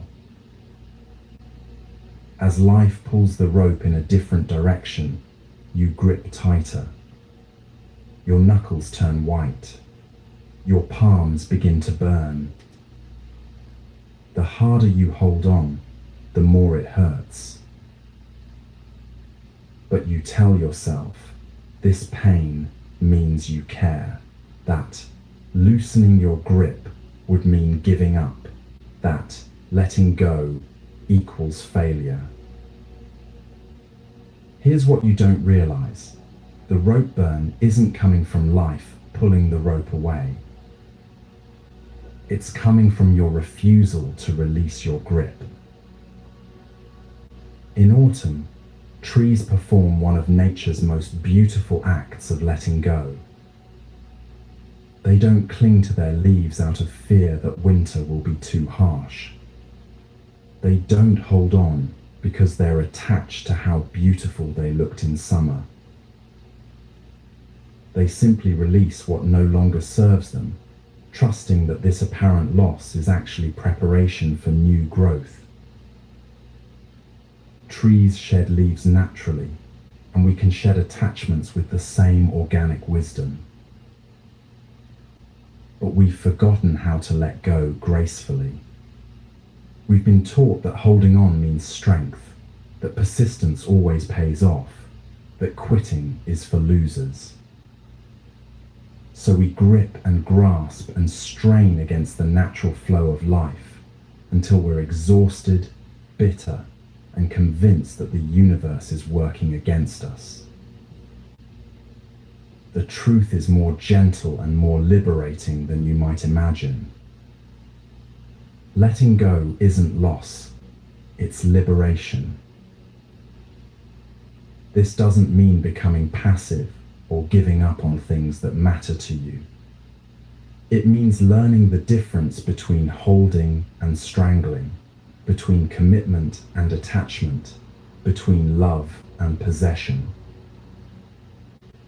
Attachment, in Buddhist understanding, is the desperate clinging that says, this must never change. Love, on the other hand, says, I care deeply about this, and because I care, I want what's truly best for it, even if that means it needs to grow beyond me. When you're attached to someone, you try to control their choices to keep them close. When you love someone, you support their authentic path, even when it leads them away from you. Attachment contracts with fear. love expands with trust.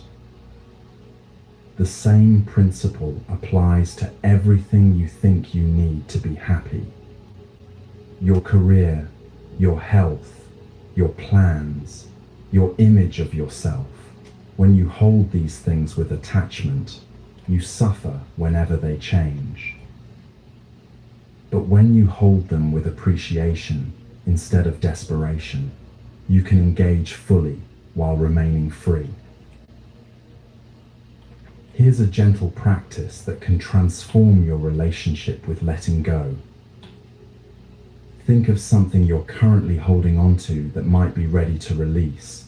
Maybe it's resentment towards someone who hurt you, or anxiety about an outcome you can't control, or an old version of yourself that no longer fits. Place your hands in front of you, palms up, as if you're cradling this attachment. Feel its weight. Notice how tired your arms get when you hold something for too long. Now, take a slow, deep breath and imagine this attachment as a bird resting in your open palms. The bird represents whatever you've been clinging to. As you breathe out, visualize the bird gently lifting off and flying away. You're not throwing it away or pushing it out of your life. You're simply opening your hands and allowing it to fly if it chooses to. Notice that your hands are now empty, but they're also free. Free to receive something new. Free to hold something else when the time is right. Free to rest without constantly gripping. This is what healthy letting go feels like. Not violent or forced, but gentle and natural. Like leaves falling from a tree, like breath flowing out of your lungs, like a river finding its way to the sea. But why is letting go so terrifying? Why does every cell in your body seem to resist it? Because attachment promises certainty in an uncertain world.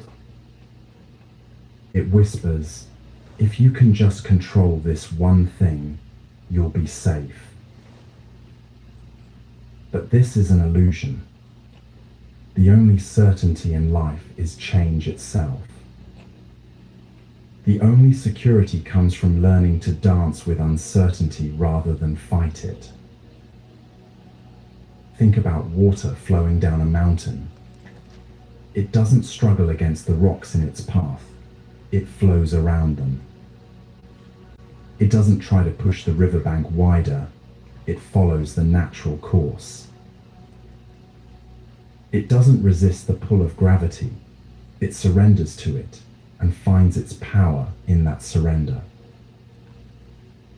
This is the natural way of healing and growth. Not through force or control, but through trust and flow. There's a profound tenderness that emerges when you stop fighting what's trying to leave your life. You begin to see that holding on so tightly was never about love. It was about fear. Fear that you're not strong enough to handle loss. Fear that you won't be okay without this particular person or situation or identity. Fear that letting go means you never cared in the first place. But caring and clinging are not the same thing. You can love someone deeply while giving them freedom to choose their own path. You can value something precious while holding it lightly. You can commit fully to what's present while remaining open to what wants to emerge.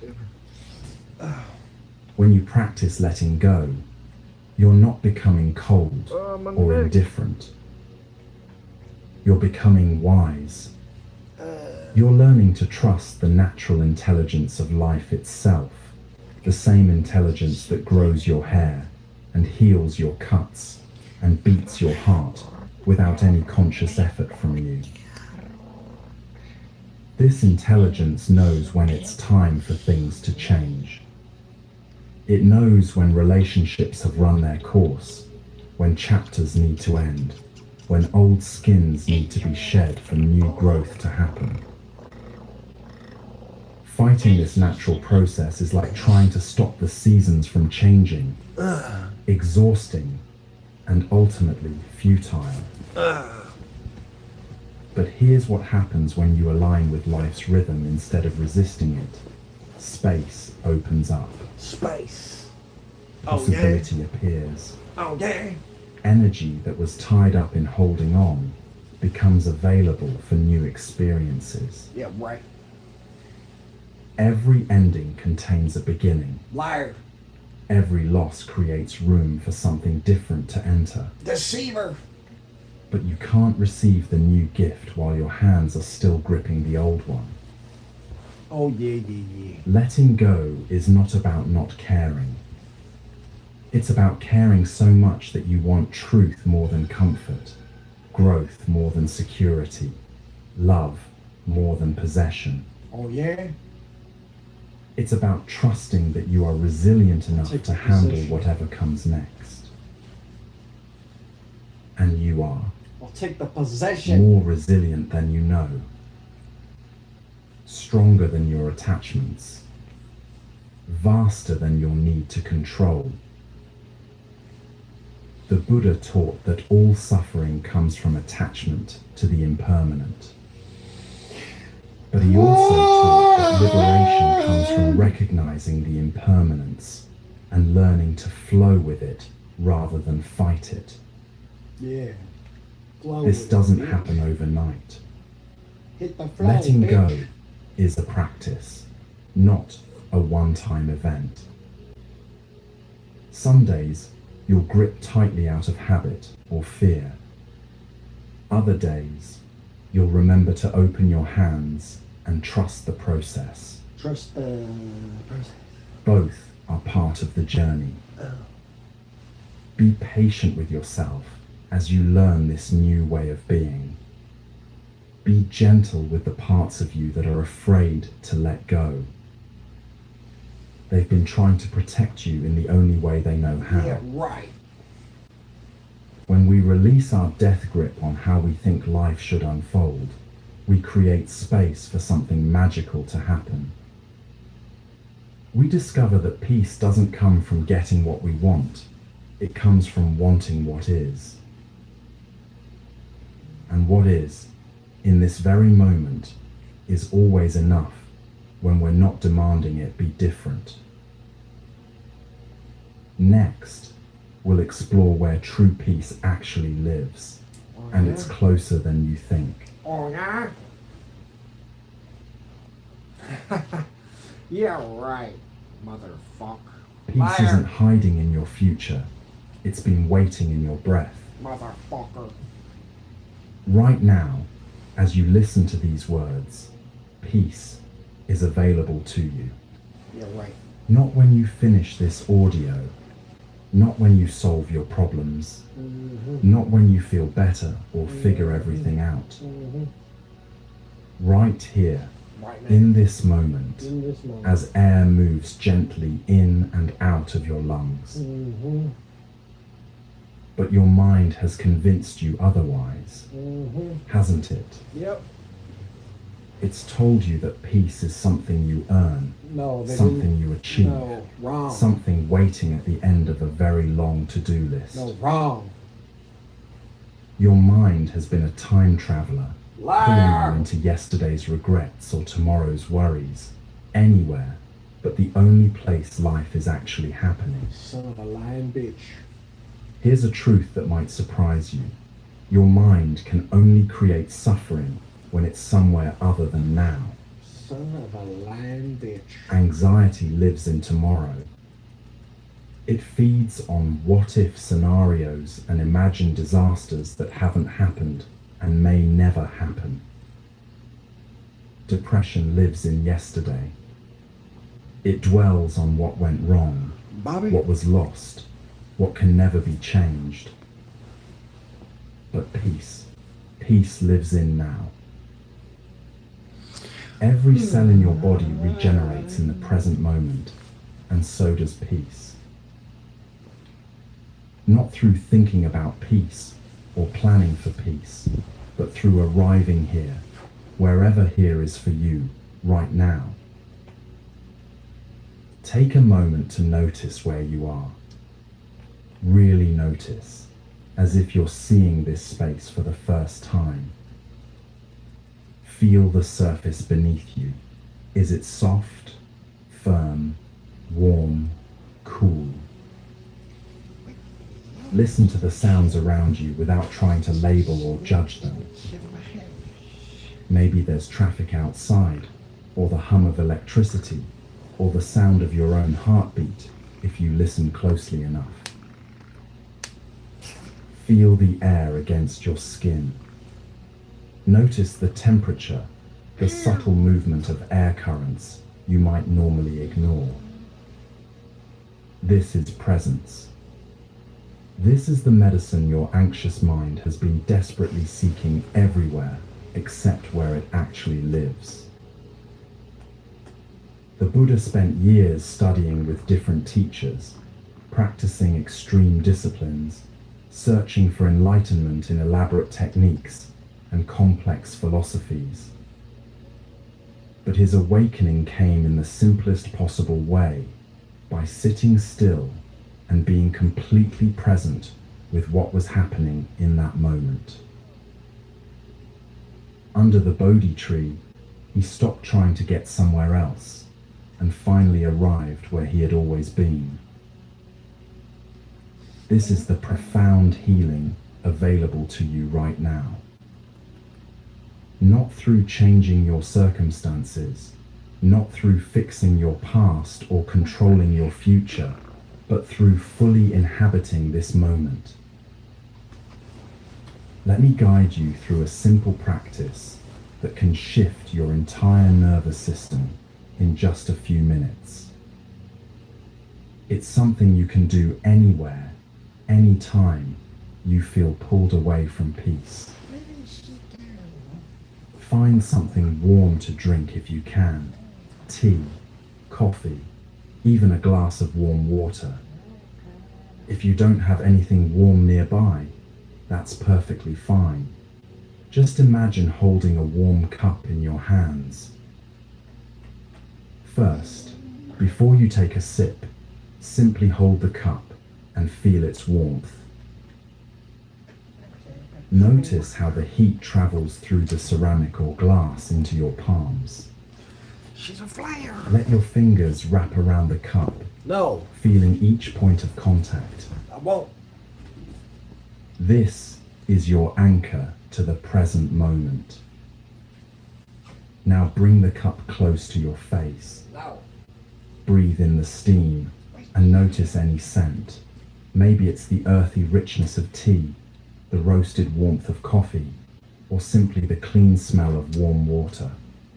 Cold water, bitch. Let your eyes soften as you watch the steam rise and curl in patterns that will never repeat exactly the same way again. It's weird as a... Take a small sip and let the liquid rest on your tongue for a moment before swallowing. Cold water's refreshing. Feel the warmth as it travels down your throat. Notice how your body receives this simple gift of warmth and nourishment. I'm cold. As you continue to drink slowly, pay attention to how each sip is slightly different. The temperature might change. The flavor might shift. Your experience of it deepens with attention. This is meditation. Not something exotic or complicated, but this simple act of being fully present with a basic human experience. And notice, in these moments of complete presence, where are your worries? Where is your anxiety about tomorrow, or your sadness about yesterday? They can't exist here. Not because you've pushed them away, but because presence naturally dissolves the stories that create suffering. Your mind will resist this at first. It will tell you this is boring, that you have important things to think about, that you can't afford to just sit and drink tea when there are problems to solve. But that voice is the same one that's been keeping you trapped in cycles of anxiety and depression. It's the voice that's convinced you peace is always somewhere else. What if you didn't have to believe that voice? What if you could thank it for trying to help, and then gently return your attention to the warmth in your hands, the breath in your lungs, the life flowing through your body right now? The present moment isn't just where peace lives, it's where healing happens. Your body can only repair itself now. Your heart can only open now. Your mind can only find clarity now. All the therapy in the world, all the planning and analyzing and figuring out can only ever happen in present moments. But we've been trained to think that now isn't enough. We've learned to live in a constant state of postponement. I'll be happy when, I'll feel peaceful if, I'll be okay once. This postponement is a form of violence against your own life. It tells you that this moment, the only moment you actually have, is somehow insufficient. The Buddha taught that this is one of our deepest delusions. He called it the hungry ghost realm, always consuming, never satisfied, because we're looking for fulfillment in the wrong place. We're trying to feed the soul with thoughts about life instead of life itself. But life itself is happening right here, in the sensation of your clothes against your skin, in the rhythm of your breathing, in the way light and shadow play across whatever you're looking at. This isn't just preliminary to your real life. This is your real life. When you truly understand this, everything changes. You stop waiting for permission to be peaceful. You stop believing that you need to earn the right to feel okay. What the hell is he talking You about? realize that presence is always available, regardless of your circumstances. This doesn't mean you become passive or stop caring about your future. Yeah, who? It means you stop sacrificing your present for an imaginary future that may never arrive the way you expect it to. It means you learn to plan from presence rather than anxiety, to work from peace rather than desperation. What you looking at? And here's what's beautiful about natural healing. Your nervous system knows the difference. When you act from presence, your body relaxes, your breath deepens, your heart rate slows, your immune system strengthens. You're not just feeling better emotionally, you're actually becoming healthier at a cellular level. Presence is medicine, not the kind that numbs or masks symptoms, but the kind that addresses the root cause of suffering, the belief that peace is somewhere other than here. Try this throughout your day. Every time you catch your mind traveling to the past or future, gently bring it back by noticing something in your immediate environment. The texture of the surface you're touching, the temperature of the air, the sounds around you, the feeling of your feet on the ground. These aren't just mindfulness exercises, they're invitations back to life, back to the only moment where peace, healing, and transformation can actually occur. The more you practice returning to now, the more you realize that you don't need to fix your life to be at peace. Yeah. You need to be at peace to see your life clearly. And from that clarity, whatever needs to be done becomes obvious. Whatever needs to heal begins healing naturally. Your breath has been with you for every moment of your life, patiently waiting for you to notice it. Your heart has been beating steadily, asking for nothing but offering everything. The present moment has been here all along, holding space for your return. Peace isn't something you achieve. It's something you remember. And what you remember changes everything you believe about what it means to be broken, which brings us to perhaps the most revolutionary understanding of all. What you've always called your greatest weakness might actually be your strength breaking through the cracks.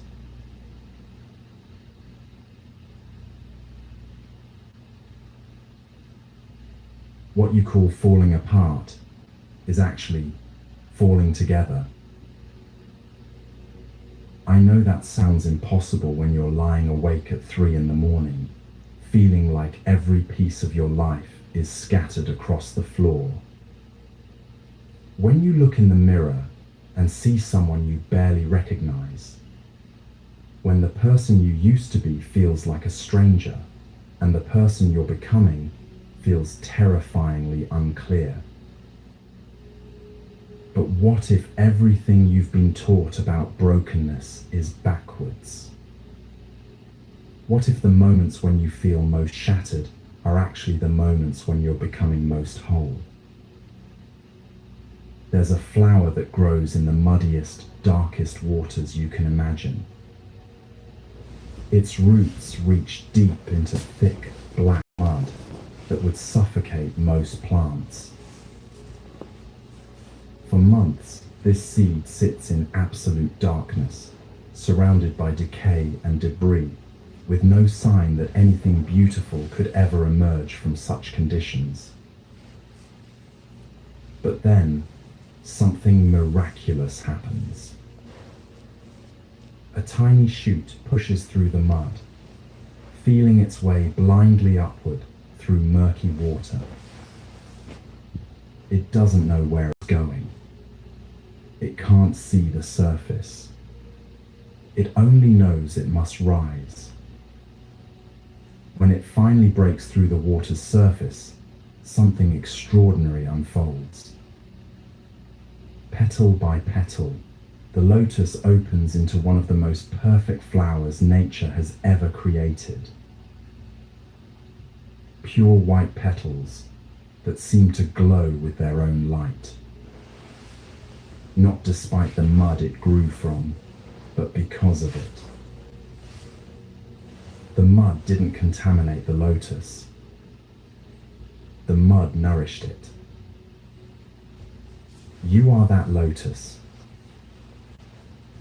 And everything you call your mud, your depression, your anxiety, your trauma, your failures, your moments of complete breakdown, is actually the rich soil from which your awakening grows. This isn't spiritual bypassing or pretty metaphors to make pain feel better. This is the actual process of human transformation, and it's been happening for millions of years. Think about how a caterpillar becomes a butterfly. It doesn't simply grow wings and learn to fly. First, it must literally dissolve. Inside the chrysalis, the caterpillar's body breaks down completely into what scientists call soup. For days, there's nothing but liquid where a caterpillar used to be. If you could peek inside that chrysalis during the dissolution, you might think something terrible was happening. You might think the caterpillar was dying, that the process had gone wrong, that this complete breaking down was evidence of failure. But hidden within that soup are clusters of cells called imaginal cells. They carry the blueprint for something entirely new. The caterpillar doesn't become a better caterpillar. It becomes something completely different, a creature of the air instead of the ground, beauty instead of simplicity, flight instead of crawling. Caterpillars must dissolve to become butterflies. And sometimes humans must fall apart to become who they're meant to be. Your breakdown is your breakthrough in disguise. The moments when you feel most lost, most confused, most like you're dissolving into soup, these aren't evidence that you're failing. They're evidence that your imaginal cells are finally getting space to create something new. Something that couldn't emerge while you were still holding tightly to who you thought you had to be. This is what the Buddha discovered during his own dark night. Before his awakening, he experienced what we might now call a complete mental breakdown.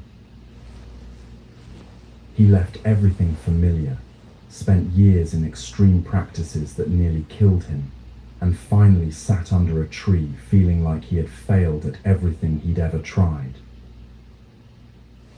But in that moment of complete surrender, when he stopped trying to become enlightened and simply allowed himself to be exactly where he was, awakening dawned.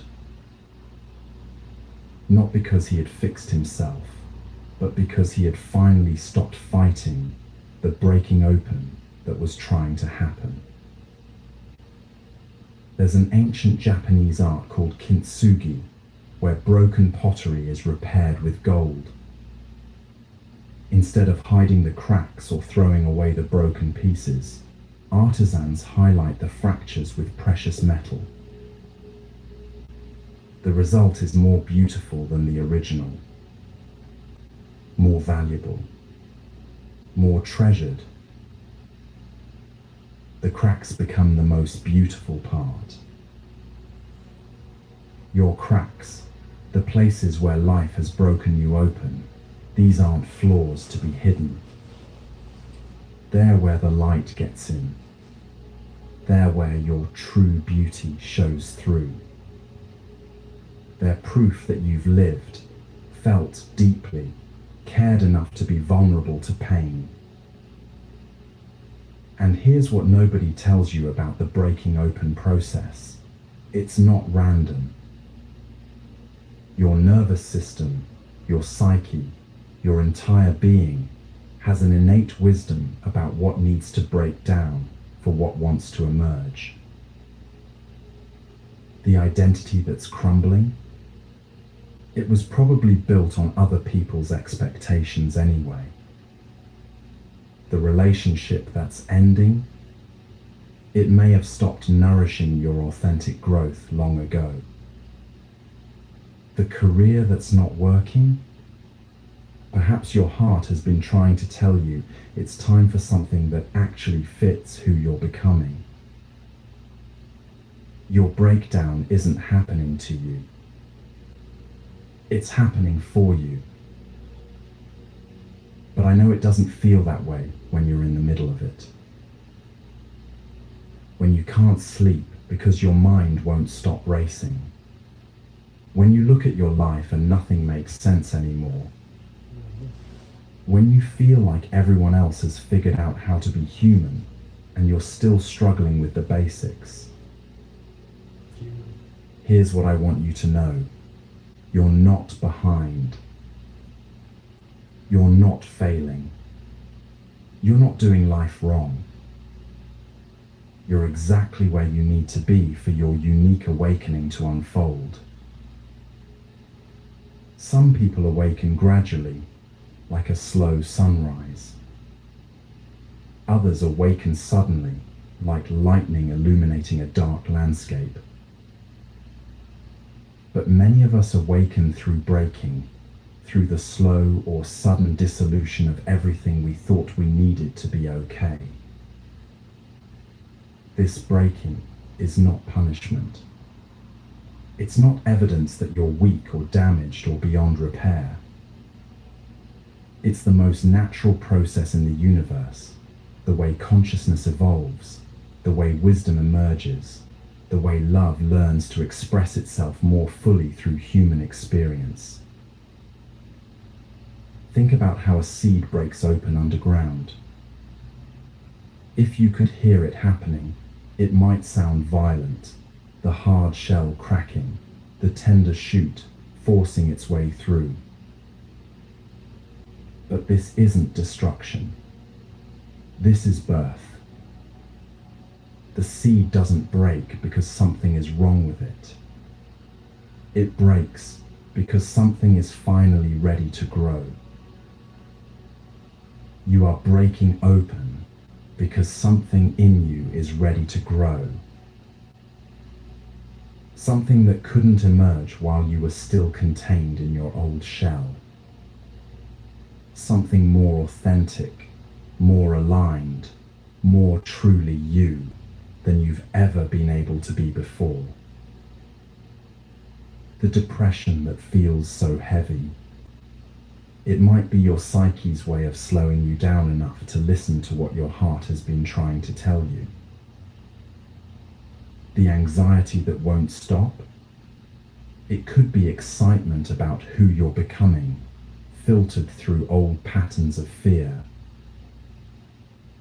The loneliness that aches so deeply, perhaps it's clearing space for a more authentic way of connecting with yourself and others. Every symptom of your breaking down might actually be a symptom of your breaking through. This doesn't mean you should stop seeking support or avoid taking care of your mental health. It means you can seek help from a place of empowerment rather than pathology. You can get support for your awakening process instead of just trying to get back to who you used to be. Because who you used to be might have been beautiful, but who you're becoming is your birthright. The Buddha taught that everyone has Buddha nature, the innate potential for awakening that can never be damaged or destroyed. Your Buddha nature doesn't care about your mistakes, your trauma, your mental health diagnoses, or how many times you felt like giving up. It's been waiting patiently your entire life for the right conditions to emerge. Sometimes, those conditions look like success and happiness. But often, they look like breakdown and dissolution. Often, it takes the composting of who we thought we were to create the rich soil for who we actually are. Your awakening doesn't require you to be perfect. It requires you to be real. And real includes broken, confused, struggling, and completely unsure of what comes next. Real includes the parts of you that feel unlovable, the experiences that feel unredeemable, the pain that feels too much to bear. All of it. Every piece. Nothing left out. Nothing rejected. When you stop trying to put yourself back together the way you were and start trusting the way you're naturally reorganizing, something magical happens. You discover that you're not breaking down randomly, you're breaking open systematically. What's falling away was never truly yours to begin with. What's emerging has been waiting your whole life to be born. Look around at nature during spring. Nothing apologizes for breaking through the earth. Nothing feels embarrassed about pushing through concrete or sprouting from dead wood. Life breaks through everywhere it needs to, in its own timing, in its own way. You are nature. This breaking through you're experiencing, it's not a malfunction. It's life itself, consciousness itself, love itself, finding a way to express more fully through your unique human experience. Your cracks aren't flaws. They're fault lines where new worlds are being born.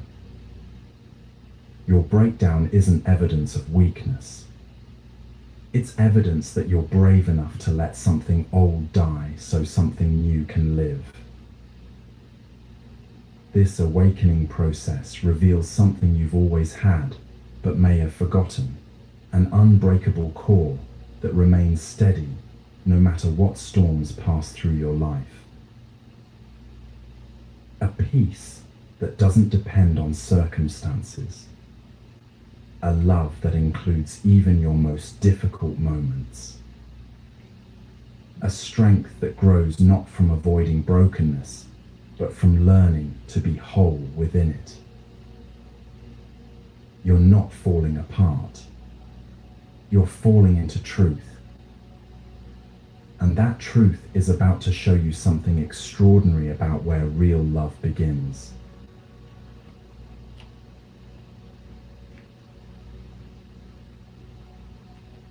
You've been looking for love in all the wrong places, including the mirror. Every morning, you wake up and immediately start the audit. Am I good enough today? Did I accomplish enough yesterday? Do I look acceptable? Am I worthy of love today, or do I need to earn it first? And then you spend the rest of your day trying to collect evidence of your worthiness from a world that's often too busy running its own worthiness audit to notice yours. But here's what no one tells you about love. It's not something you find. It's not something you earn. It's not even something you attract. Love is something you are, and it begins with how you treat the person in the mirror. The Buddha taught something revolutionary about love 2,500 years ago. He said, "You yourself, as much as anybody in the entire universe, deserve your love and affection. Not after you fix yourself. Not when you achieve your goals. Not if you become the person you think you should be. Right now, exactly as you are, with all your flaws and fears and imperfections." This isn't self-help advice or positive thinking. This is spiritual medicine. Because here's what happens when you don't love yourself. You become a bottomless well. No amount of external love can fill a heart that's constantly rejecting itself. You'll seek validation from others to prove you're worthy, but their love will feel hollow because you know they don't see the real you, the parts you've hidden, the shame you carry, the mistakes you can't forgive. You can't pour from an empty cup, so fill yourself first. Not with ego or arrogance, but with the same tenderness you'd offer a dear friend who was struggling. Think about how you speak to yourself when you make a mistake. The voice in your head that immediately jumps to judgment. How could you be so stupid? You always mess things up. No wonder nobody loves you. Now imagine speaking that way to a child who had stumbled while learning to walk. You'd be horrified, wouldn't you? You'd immediately soften, offer comfort, encourage them to try again. That child still lives inside you. The one who's still learning, still stumbling, still trying to figure out how to be human in a complicated world.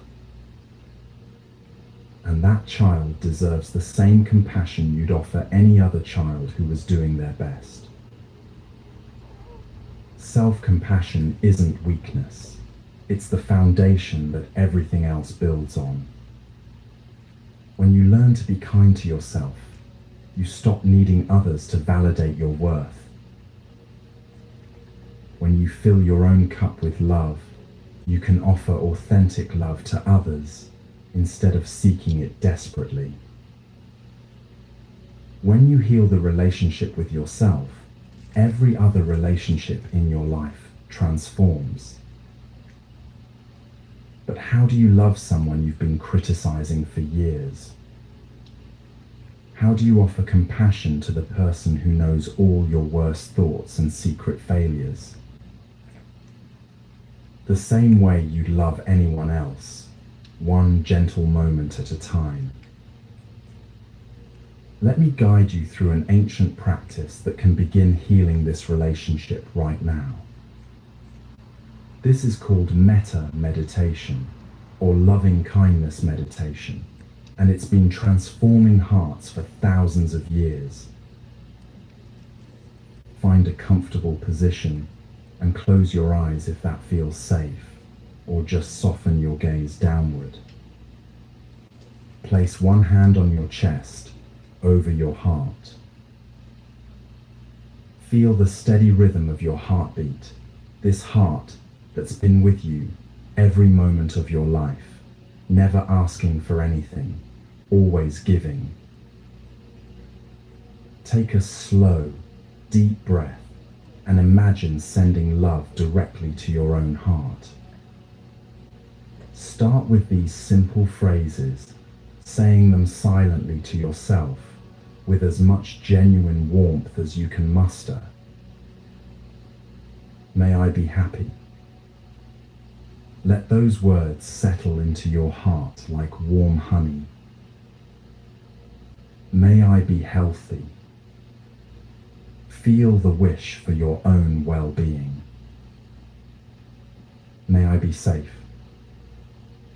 Offer yourself the same protection you'd want for someone you love. May I live with ease. Give yourself permission to have a life that flows with grace rather than constant struggle. If this feels strange or forced at first, that's completely normal.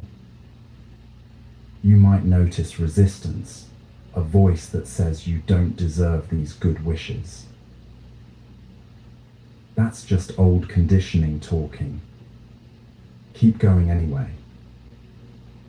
You're not trying to feel anything in particular.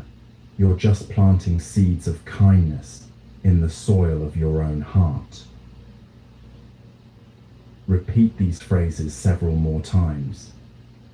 May I be happy. May I be healthy. May I be safe. May I live with ease. Notice if there's even the slightest softening happening. Maybe in your jaw, your shoulders, your chest. This is your nervous system beginning to remember what it feels like to be on your own side. Stop trying to earn love. You were born worthy of it. This isn't about becoming perfect or fixing all your flaws before you're allowed to love yourself. This is about recognizing that your worthiness isn't performance-based. You didn't have to earn the right to breathe when you were born. You don't have to earn the right to be treated with kindness, especially by yourself.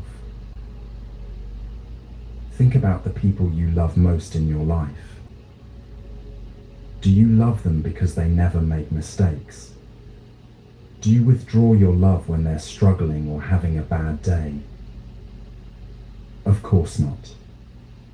You love them because they exist, because they're uniquely themselves, because their presence matters to you. You deserve that same unconditional love from yourself. But loving yourself doesn't mean approving of everything you do or never wanting to grow.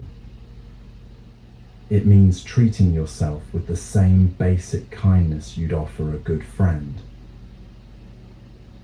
When a friend makes a mistake, you don't stop loving them, you support them through it. When they're struggling, you don't abandon them, you show up with compassion. Self-love is showing up for yourself in the same way. It's putting your hand on your heart when you're anxious and saying, "This is hard right now, and that's okay." It's speaking to yourself the way you'd speak to someone you care about deeply.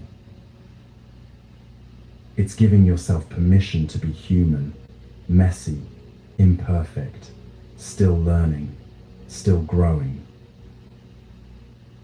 Here's a simple practice you can use throughout your day. Whenever you catch yourself in self-criticism, pause and ask, what would I say to a dear friend going through this same experience? Then say those words to yourself. Instead of, "I'm such an idiot for making that mistake," try, "Everyone makes mistakes. This is how I learn." Instead of, "I look terrible today," practice, "I'm doing my best, and that's enough." Instead of, "Nobody could love someone like me," whisper, "I am learning to love myself, and that changes everything." This might feel awkward at first, like speaking a foreign language. That's because for many of us, self-compassion is a foreign language. We've been fluent in self-criticism for so long that kindness toward ourselves feels unfamiliar, even suspicious. But just like learning any new language, the more you practice, the more natural it becomes. And as self-compassion becomes your native tongue, something beautiful happens. You stop seeking validation from others because you're no longer rejecting yourself. You stop settling for crumbs of affection because you know what it feels like to be truly nourished. Your body knows how to heal a cut without your conscious effort. Your heart knows how to heal emotional wounds the same way, but only when you stop picking at them with self-hatred. Self-love isn't indulgence. It's medicine. It's creating the internal conditions where natural healing can occur. When you love yourself, you make better choices because you want what's truly good for someone you care about. You set healthier boundaries because you value your own well-being. You pursue dreams that align with your authentic desires rather than chasing approval. You attract people who can love you authentically because you're no longer hiding behind masks. This doesn't happen overnight. Self-love is a practice, not a destination. Some days, you'll remember to be kind to yourself. Other days, you'll fall back into old patterns of self-criticism. Both are part of the journey. The goal isn't perfection. The goal is progress. It's catching yourself in self-judgment a little sooner each time. It's speaking to yourself with slightly more kindness today than you did yesterday. It's slowly, gently changing the voice in your head from critic to companion. As you continue practicing loving kindness throughout your day, extend it beyond yourself. Send the same good wishes to people you love. May you be happy. May you be healthy. May you be safe. May you live with ease. Then, when you're ready, try extending it to neutral people, the cashier at the store, a stranger on the bus. Eventually, you might even send loving kindness to difficult people in your life. Not because they deserve it more than you do, but because you deserve the freedom that comes from releasing resentment. But it all starts with you, with the radical act of being on your own side, with choosing to speak to yourself the way love would speak, with recognizing that the love you've been seeking everywhere else has been waiting patiently in your own heart all along. The ancient texts say that a person who becomes like a mother bird who gathers her chicks safely under her wings. You become a source of protection and comfort for your own tender places. You become the safe harbor your own heart has been seeking. And from that foundation of self-love, you can face anything life brings. Not because you're invincible, but because you're no longer afraid of your own experience. You know that whatever arises, joy or sorrow, success or failure, acceptance or rejection, you'll meet it with the same compassion you'd offer someone you love deeply. With self-love as your foundation, you develop the courage to sit with difficult emotions without running away. Because when you're not fighting yourself, you have energy to be present with whatever life is teaching you.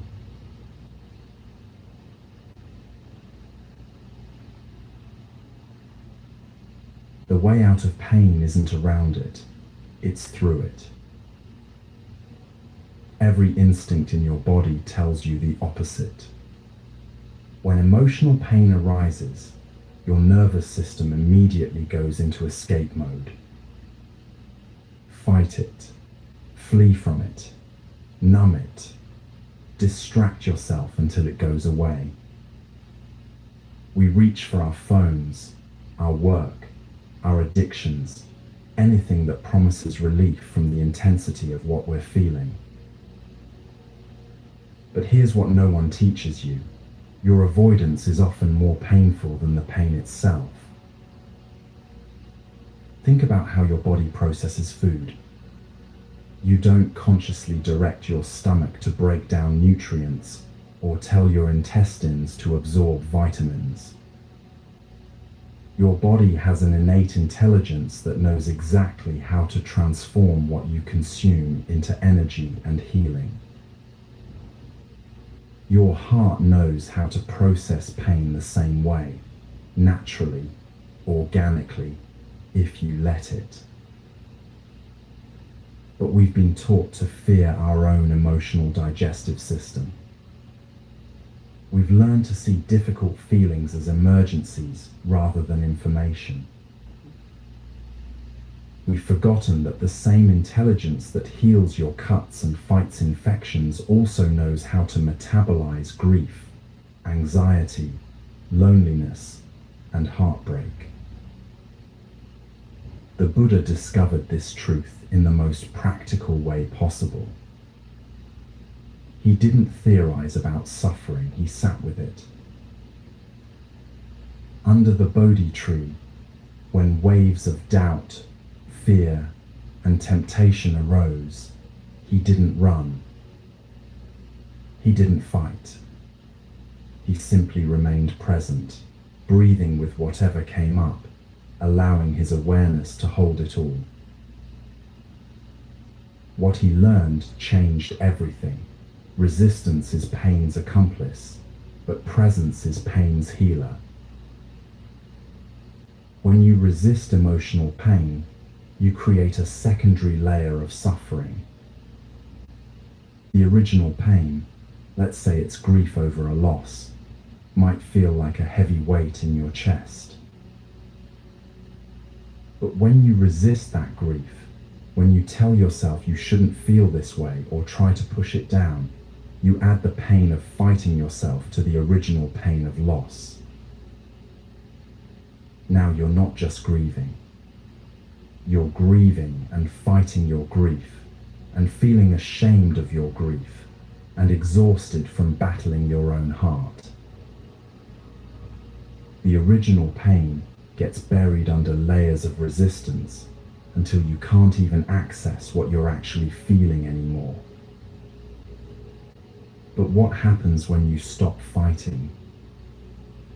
When you turn toward the pain with the same gentle attention you'd give a crying child?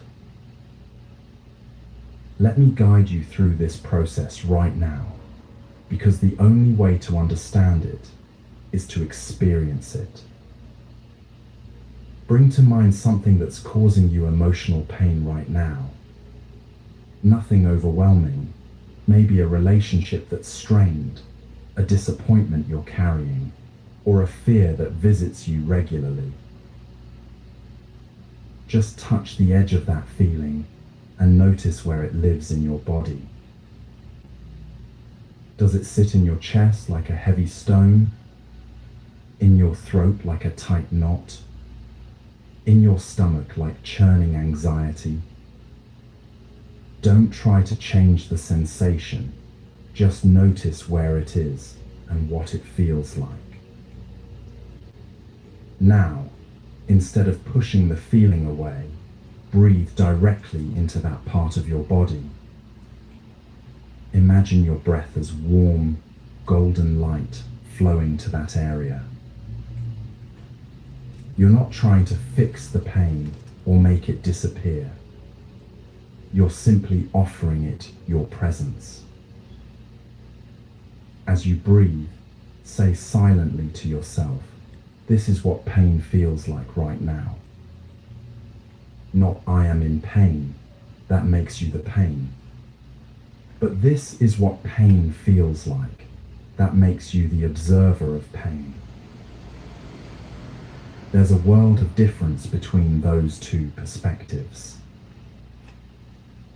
Continue breathing into the sensation. Notice if it shifts, moves, intensifies, or softens. Don't have any agenda about what should happen. You're simply being present with your own experience, the way you might sit quietly beside a friend who's crying. What you're doing right now is revolutionary. You're proving to your nervous system that you can feel pain without being destroyed by it. You're showing your heart that it's safe to feel fully, because you're not going to abandon yourself in the process. This is how natural healing works. Not by avoiding the wound, but by creating the conditions where healing can occur. And the primary condition for emotional healing is presence. There's a profound difference between wallowing in pain and being present with it. Wallowing keeps you stuck in stories about the pain, why it happened, who's to blame, how unfair it all is. Presence drops below the stories into the actual felt experience of the moment. When you're truly present with pain, you discover something surprising. It's not solid. It moves. It shifts. It has texture and temperature and rhythm. It's more like weather than like a wall. And just like weather, when you stop fighting it, it naturally moves through your system and clears. Consider how a child processes emotional pain. When a child falls and scrapes their knee, they cry fully, intensely, without holding back. They don't analyze their crying or judge themselves for feeling hurt. They simply feel what they feel, express it completely, and then, usually within minutes, they're ready to play again. Adults have lost this natural emotional intelligence. We've learned to complicate our pain with thoughts, stories, and judgments. We've forgotten that emotions are designed to be temporary visitors, not permanent residents. But you can reclaim this natural capacity, not by becoming childish, but by remembering the wisdom your emotional system had before you learned to fear it. The next time you feel overwhelmed by difficult emotions, try this simple practice. Set a timer for just 5 minutes. Give yourself permission to feel whatever is present for exactly that long, without trying to fix it, or understand it, or make it go away. Breathe slowly and deeply. Let your exhales be longer than your inhales. This signals safety to your nervous system. Place both hands on your heart and imagine breathing directly into that space. If thoughts arise about the pain, stories about why you shouldn't feel this way, or how to solve the problem, gently return your attention to the actual sensation in your body. You're not thinking your way through this. You're feeling your way through it. Often, what we call unbearable pain is actually quite bearable when we stop adding layers of resistance to it. The raw sensation of sadness, fear, or anger is usually manageable. It's our thoughts about those feelings that make them seem impossible to handle. This sadness means I'm weak. This anxiety means something terrible will happen. This loneliness means no one will ever love me. These stories transform temporary emotional weather into permanent psychological climate. But when you drop below the stories and simply feel the actual sensations, you discover your capacity is much greater than you imagined. You can hold space for your own pain the way the ocean holds space for waves, vast, stable, unshaken by whatever moves across the surface. This doesn't mean becoming numb or detached. It means becoming present enough to feel without drowning, strong enough to open your heart without losing yourself, wise enough to know that your pain is information, not identity. Sometimes people worry that if they really let themselves feel their pain, they'll never stop crying. But the opposite is usually true. When you finally give your pain permission to be felt fully, it often moves through much more quickly than when you're constantly fighting it. It's like trying to hold a beach ball underwater. The more force you use to keep it down, the more violently it explodes upward when your grip finally weakens.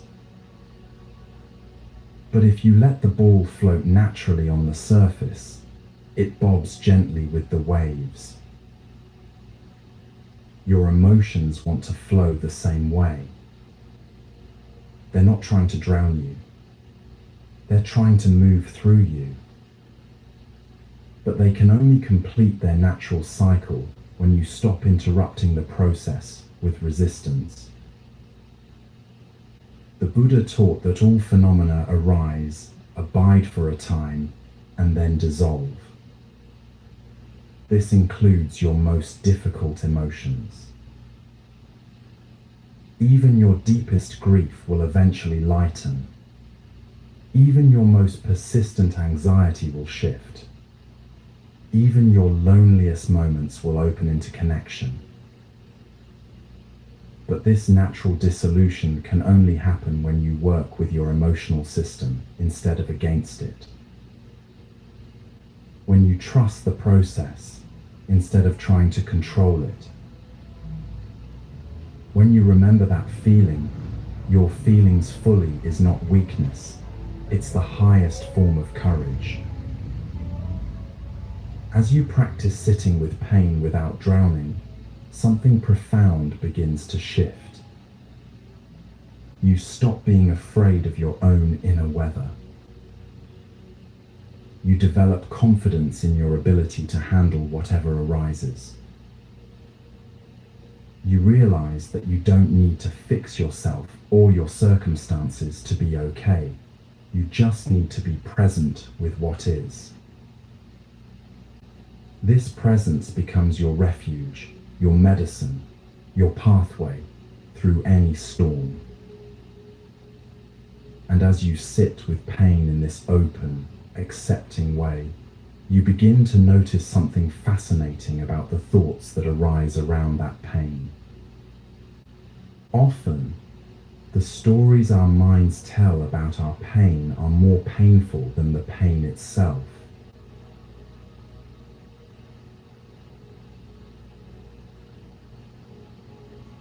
Your thoughts are convincing liars wearing truth's costume. Right now, as you listen to these words, there's probably a voice in your head commenting on what I just said. Maybe it's agreeing, yes, that's exactly right. Maybe it's skeptical, that sounds like nonsense. Maybe it's already wandering off to what you need to do later today. That voice, persistent, opinionated, never quite silent, has convinced you it's you. But it's not. You are not your thoughts any more than the sky is the clouds that pass through it. The sky doesn't become grey when storm clouds gather overhead. It doesn't turn white when fluffy cumulus clouds drift by on a summer afternoon. The sky remains vast, open, unchanging, a limitless space that can hold any weather without being touched by it. You are like that sky. And your thoughts are like clouds, some light and wispy, some dark and heavy, all of them temporary visitors moving through the spaciousness of your awareness.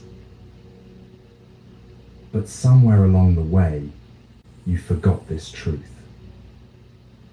You began identifying with every cloud that passed through, believing that the weather was who you were. When anxious thoughts appeared, you became an anxious person. When sad thoughts arose, you became a sad person. When critical thoughts dominated, you became self-critical. This is one of the most exhausting ways to live, constantly becoming whatever your mind happens to be thinking. The Buddha understood this deeply. He called the untrained mind a monkey mind, restless, chattering, jumping from branch to branch without ever settling anywhere. But he also taught that beneath all that mental noise is something profoundly still, aware, and peaceful. That stillness is your true nature. The awareness that watches thoughts come and go. The consciousness that remains steady, whether your mind is spinning with anxiety or flowing with creative ideas. Mental hygiene is as important as dental hygiene. Just as you brush your teeth daily to prevent decay, you can learn to clean your mental space to prevent the buildup of toxic thought patterns. But most people have never been taught how to maintain a healthy relationship with their own minds. We brush our teeth without becoming the toothbrush. We can observe our thoughts without becoming them. The key is learning to step back into the role of the witness rather than the participant in every mental drama that unfolds. Here's a simple practice that can revolutionize your relationship with your thoughts. For the next few minutes, I want you to become a thought watcher. Imagine you're sitting beside a gentle stream on a warm afternoon. The water is crystal clear, flowing steadily over smooth stones. Every now and then, a leaf falls from the trees above and lands on the water's surface. You watch as each leaf is carried downstream, appearing briefly in your view before floating around the bend and disappearing. Your thoughts are like those leaves. Some are green and fresh, pleasant thoughts about things you love. Some are brown and dry, old worries you've carried for months or years. Some are colorful and vibrant, creative ideas or exciting possibilities. Others might be dark or withered, fears, regrets, harsh judgments. But here's what's important. You don't have to jump into the stream and chase after every leaf. You can simply sit on the bank, watching them all float by with equal curiosity and detachment. Try this right now. Notice the next thought that arises in your mind. Instead of engaging with it or following its story, simply label it thinking. Don't judge the thought as good or bad. Don't try to stop it or change it. Just notice it, name it, and let it pass. Another thought will arise. Again, just notice, thinking. And another, thinking. You're training your attention to rest in the awareness that observes thoughts, rather than getting swept away by their content. This might feel strange at first, like stepping outside a movie you've been absorbed in, and suddenly realizing you're in a theater. You've been so identified with the story playing in your mind that remembering you're the audience, not the actor, can feel disorienting. But this disorientation is actually freedom beginning to dawn. You're not your thoughts, you're the space they pass through. This isn't just a philosophical concept. It's a lived reality you can experience right now. Notice that there's a part of you that remains completely still and aware, even when your thoughts are racing. That stillness doesn't get anxious when anxious thoughts appear. It doesn't get sad when sad thoughts arise. It simply witnesses everything with equal openness. That witnessing awareness is who you really are. Not the temporary guest thoughts that visit your mental space, but the eternal host that welcomes them all.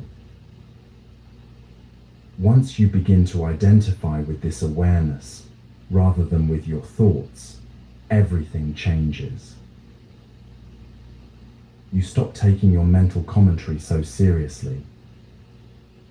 you realize that just because you think something doesn't make it true.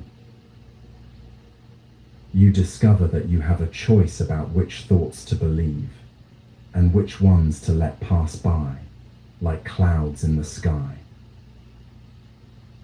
The mind loves to create stories, especially dramatic ones.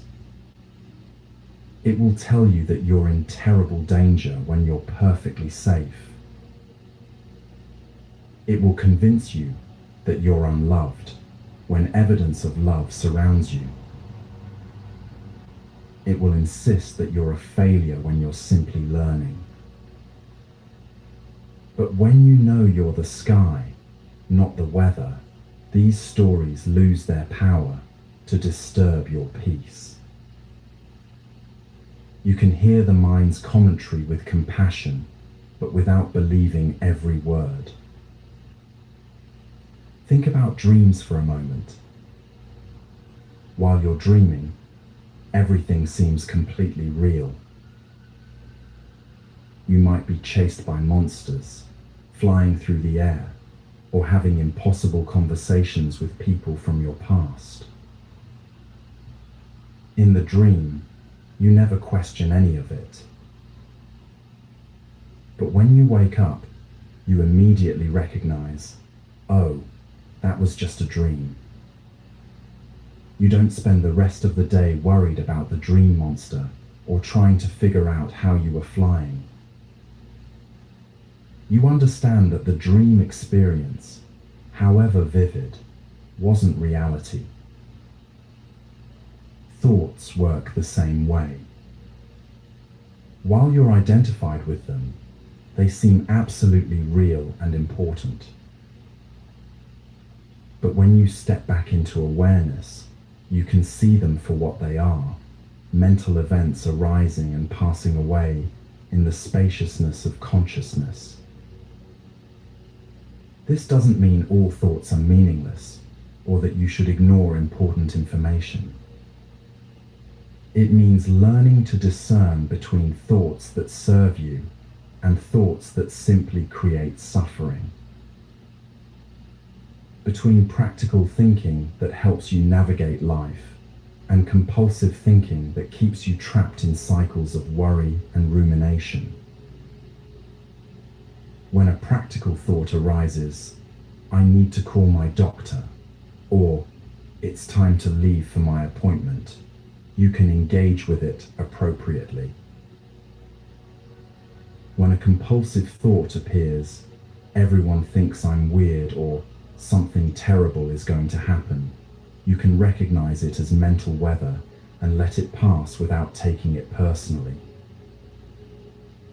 Here's another powerful technique for working with difficult thoughts. When you notice your mind spinning a particularly convincing story about why you should feel bad, try adding this phrase to the beginning: I'm having the thought that. Instead of I'm such a failure, think I'm having the thought that I'm such a failure. Instead of nobody likes me, try I'm having the thought that nobody likes me. This simple addition creates immediate distance between you and your mental commentary. It reminds you that you're the observer of these thoughts, not their victim.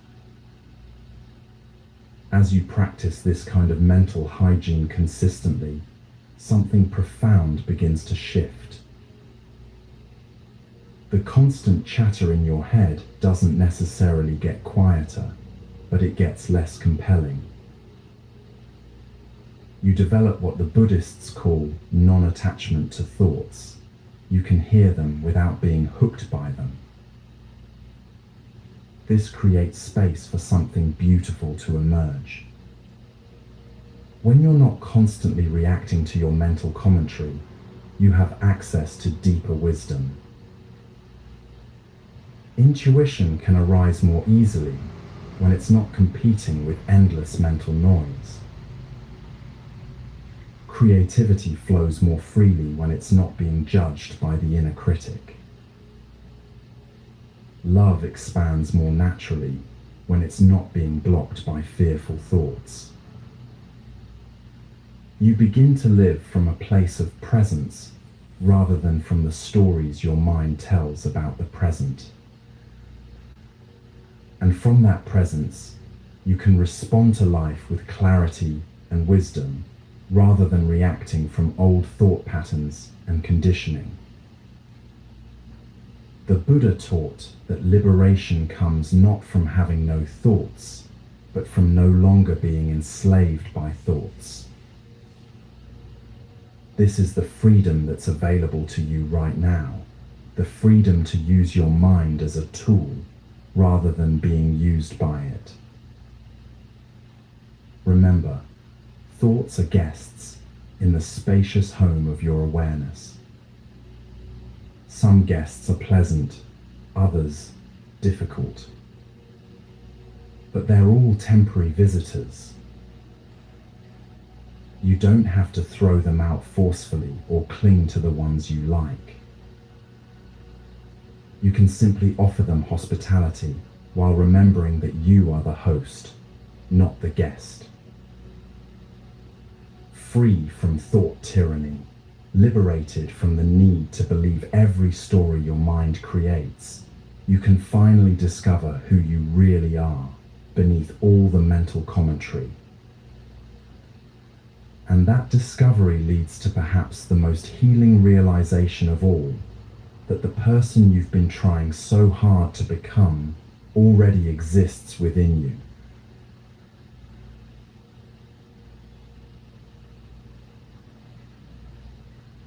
You're not here to become someone else.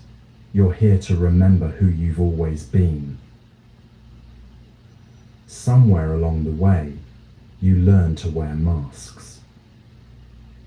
Not the literal kind, but the invisible ones we put on to survive, to fit in, to be loved. The mask that says, "I'm fine," when you're falling apart inside. The mask that performs happiness to keep others comfortable.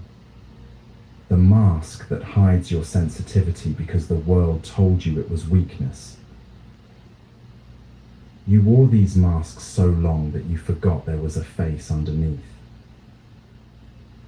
You became so skilled at being who others needed you to be that you lost track of who you actually are.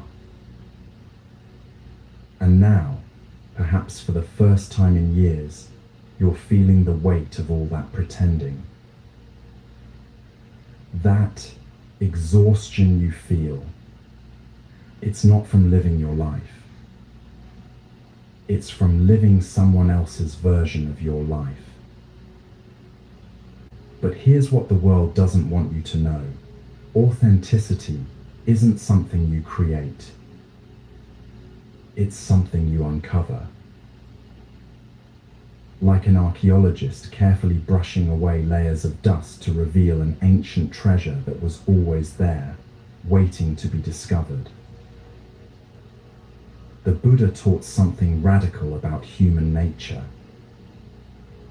He said that every person is born with what he called Buddha nature, an innate perfection that can never be damaged or destroyed. Not perfection in the sense of never making mistakes, but perfection in the sense of being complete exactly as you are. Think about a seed buried in dark soil. That seed doesn't look at other plants and try to become them. An acorn doesn't struggle to become a rose. It doesn't read self-help books about how to be a better tree. It simply unfolds according to its own inner blueprint, trusting the intelligence that placed everything it needs within its tiny shell. Seeds don't try to become trees. They naturally unfold into what they've always been designed to be. You have that same inner blueprint. Beneath all the conditioning, beneath all the shoulds and supposed tos, beneath all the ways you've learned to contort yourself, to meet other people's expectations. There's an authentic self that's been patiently waiting. This isn't about becoming perfect or enlightened or spiritually advanced. It's about becoming real. And real includes messy, uncertain, still figuring it out, beautifully human you. When you were very young, before the world taught you to doubt yourself, you knew exactly who you were. You laughed when things were funny without checking if it was appropriate. You cried when you were sad without apologizing for your feelings. You loved what you loved, fiercely, without shame. You spoke your truth simply, without calculating its effect on others. That child is still inside you. Not naive or immature, but authentic and unafraid. The journey back to yourself isn't about returning to childhood. It's about reclaiming the fearless honesty that's your birthright. But somewhere between childhood and now, you learn that being yourself might not be safe. Maybe you expressed excitement and were told to calm down. Maybe you showed sadness and were told to be strong. Maybe you shared your dreams and were told to be realistic. Slowly, carefully, you learn to edit yourself. Each edit was a small betrayal of your authentic nature. Not intentional, not malicious, but a betrayal nonetheless. And over time, these small betrayals accumulated until you could barely remember what your unedited self looked like. The good news is that your authentic self hasn't gone anywhere. It's been waiting patiently beneath all the layers, like a spring waiting for winter to end. And the moment you stop forcing yourself to be someone else, it begins to emerge naturally. This emergence rarely happens all at once. It's more like morning dawn, gradual, gentle, almost imperceptible at first. You might notice small things, a preference you'd forgotten you had, an opinion that feels genuinely yours, a way of moving through the world that feels less effortful. Maybe you realize you actually prefer quiet evenings to busy social gatherings, despite years of forcing yourself to be more outgoing.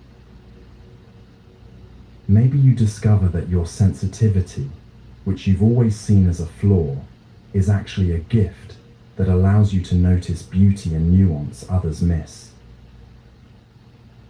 Maybe you remember dreams you abandoned because they didn't fit someone else's idea of success. Each of these moments of recognition is sacred. It's your authentic self saying, "I'm still here. I never left. I was just waiting for you to stop pretending." Stop improving yourself. Start accepting yourself. This might be the most counterintuitive advice you'll ever hear in a world obsessed with self-optimization. But here's what the self-improvement industry doesn't want you to know. There's nothing wrong with you that needs fixing. You are not a project to be completed or a problem to be solved. You are a unique expression of consciousness, having a human experience, and that experience is valid exactly as it is. This doesn't mean you stop growing or learning or evolving. It means you grow from a foundation of self-acceptance rather than self-rejection. You learn because you're curious, not because you're inadequate. You evolve because expansion is natural to consciousness, not because your current self is somehow wrong. When you accept yourself as you are, something beautiful happens. The energy you've been spending on self-criticism becomes available for self-expression. The attention you've been using to monitor and adjust your personality can focus on actually living your life. The love you've been withholding until you become good enough can flow freely right now. Imagine a flower trying to become a different flower. A rose attempting to be a sunflower, constantly comparing its petals, wishing its stem were taller, feeling inadequate because it can't turn toward the sun the same way. How much energy would be wasted in that struggle? How much beauty would be missed? The rose's perfection lies not in becoming a sunflower, but in becoming fully, authentically rose. Its unique fragrance, its particular way of opening, its own rhythm of blooming, these aren't flaws to be corrected, but gifts to be celebrated. Your authenticity works the same way. Your particular way of seeing the world, your specific combination of strengths and vulnerabilities, your unique rhythm of being, these aren't mistakes to be fixed, but treasures to be honored. The Buddha nature that exists within you isn't somewhere far away waiting to be achieved. It's here now, breathing with your breath, beating with your heart, experiencing life through your eyes. It doesn't need to be earned or developed or purified. It needs to be recognized, welcomed, allowed. This recognition often begins with small acts of honesty. Speaking up when something doesn't feel right, instead of staying silent to keep the peace. Expressing genuine enthusiasm about something you love, even if others might think it's silly. Setting a boundary that honors your needs, even if it disappoints someone else. Each honest moment is a homecoming. Each authentic choice is a declaration. This is who I am. Each time you choose truth over performance, you strengthen the connection to your essential self. It's not always easy. The voices of conditioning are loud and persistent. They'll tell you that authenticity is selfish, that being yourself will lead to rejection, that you need to keep pretending to be safe. But these voices are echoes from the past, not truths about the present. The people who matter will love you more when you stop pretending to be someone else. The relationships that can't handle your authenticity weren't nourishing your true self anyway. The opportunities that require you to betray yourself aren't opportunities worth having. When you finally have the courage to be yourself, you give others permission to do the same. Your authenticity becomes a gift, not just to yourself, but to everyone whose life you touch. In a world full of masks, genuine presence is rare and precious. The journey back to yourself isn't a destination you arrive at. It's a practice you engage in moment by moment. Each time you choose honesty over image, each time you honor your feelings instead of dismissing them, each time you trust your inner knowing over external pressure, you return a little more to home. And home isn't a place you've never been. It's the place you never really left. Your authentic self has been with you all along, patient and loving, waiting for you to remember that you don't need to become anyone else to be worthy of love and belonging. This authenticity, this return to who you truly are, allows something beautiful to happen. When you stop fighting against your nature, your natural healing capacity emerges. Not the kind of healing that forces change, but the kind that allows transformation to unfold in its own perfect timing.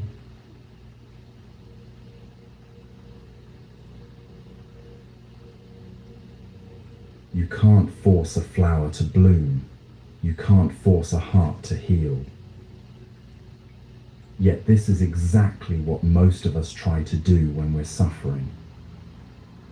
We push ourselves to feel better faster. We demand that our grief follow a timeline.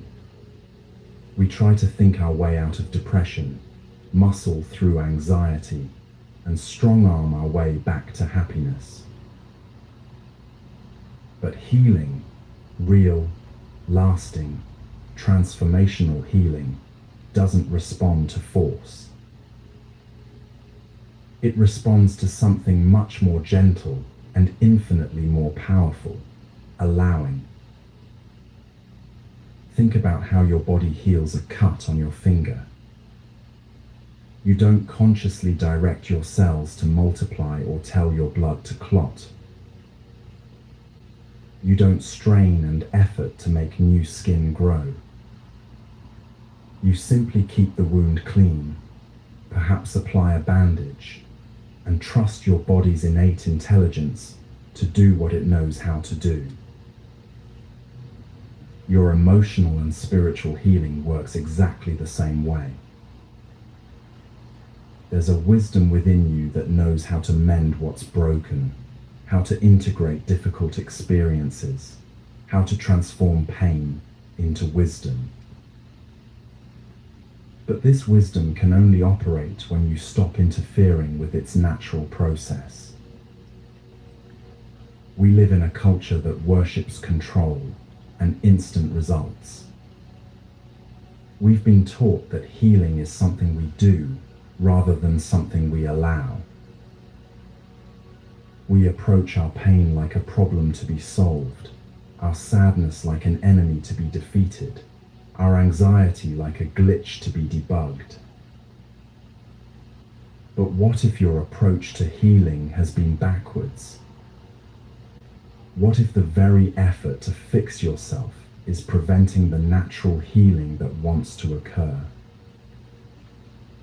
Healing isn't something you do, it's something you allow.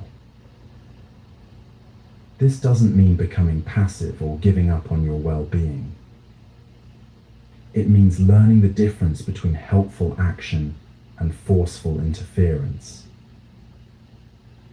It means creating conditions that support natural healing, rather than trying to manufacture healing through willpower alone. Consider how a river flows toward the ocean.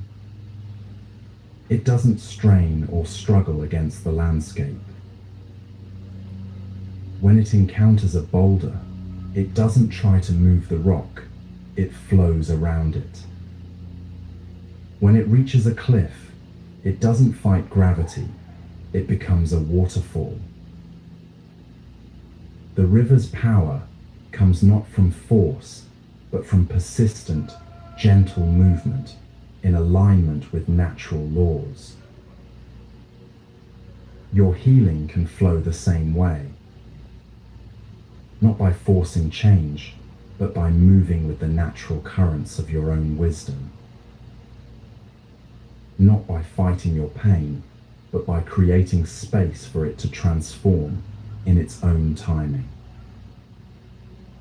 But how do you allow healing when every instinct tells you to do something, fix something, change something? How do you trust a process you can't see or control? It begins with a fundamental shift in perspective.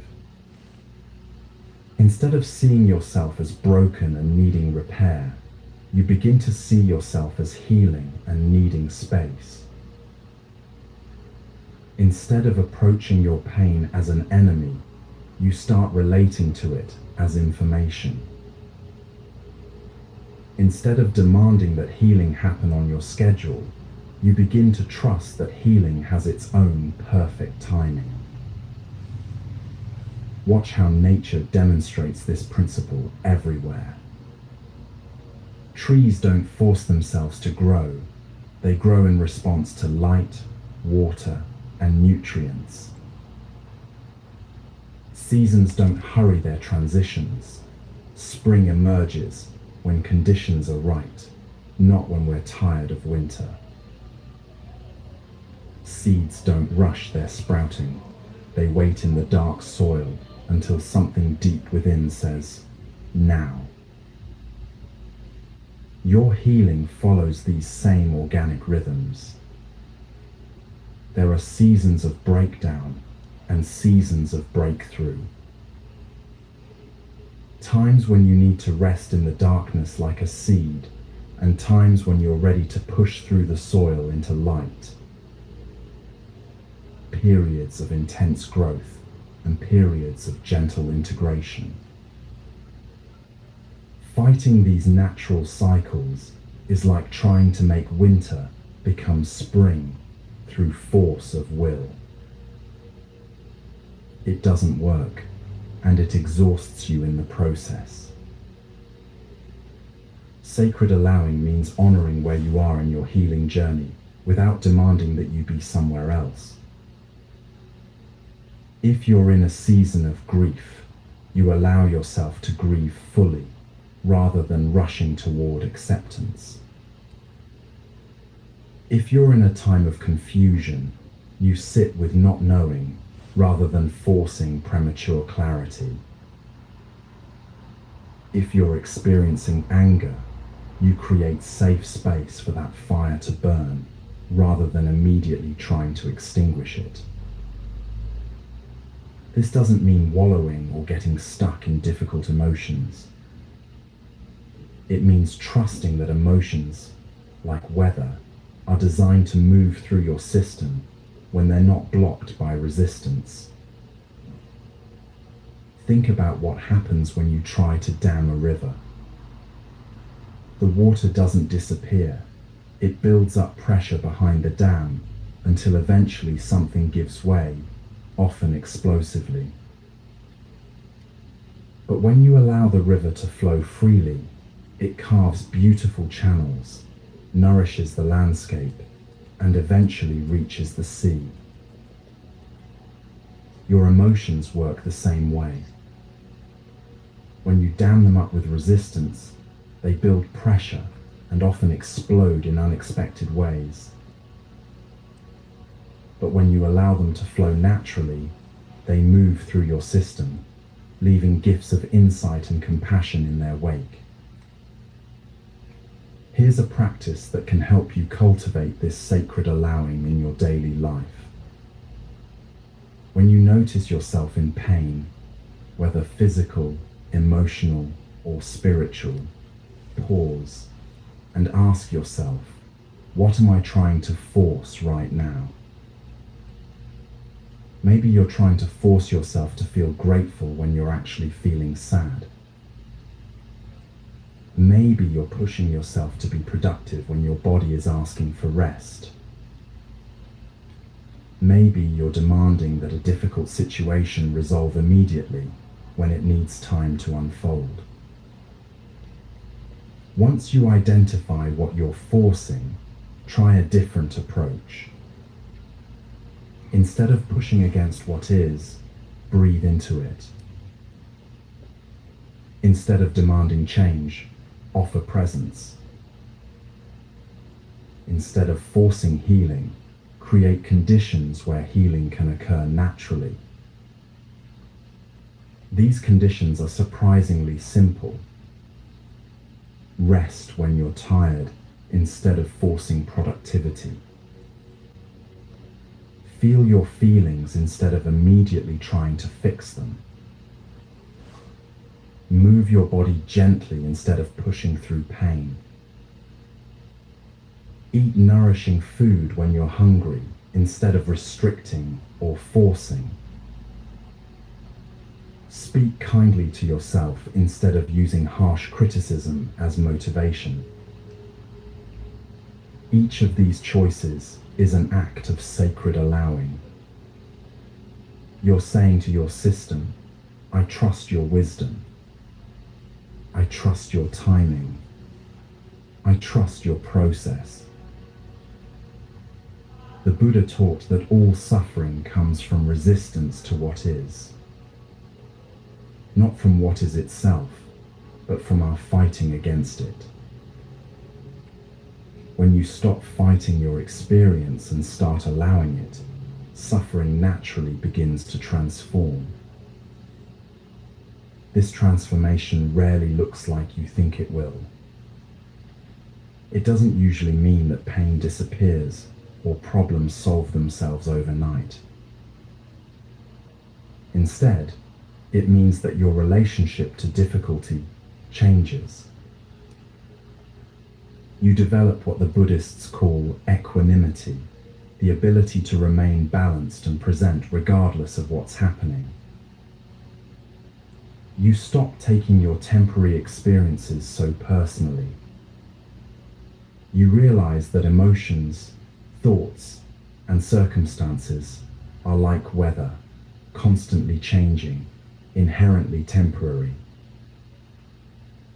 You learn to be like a mountain in a storm, affected by the weather, but not fundamentally disturbed by it.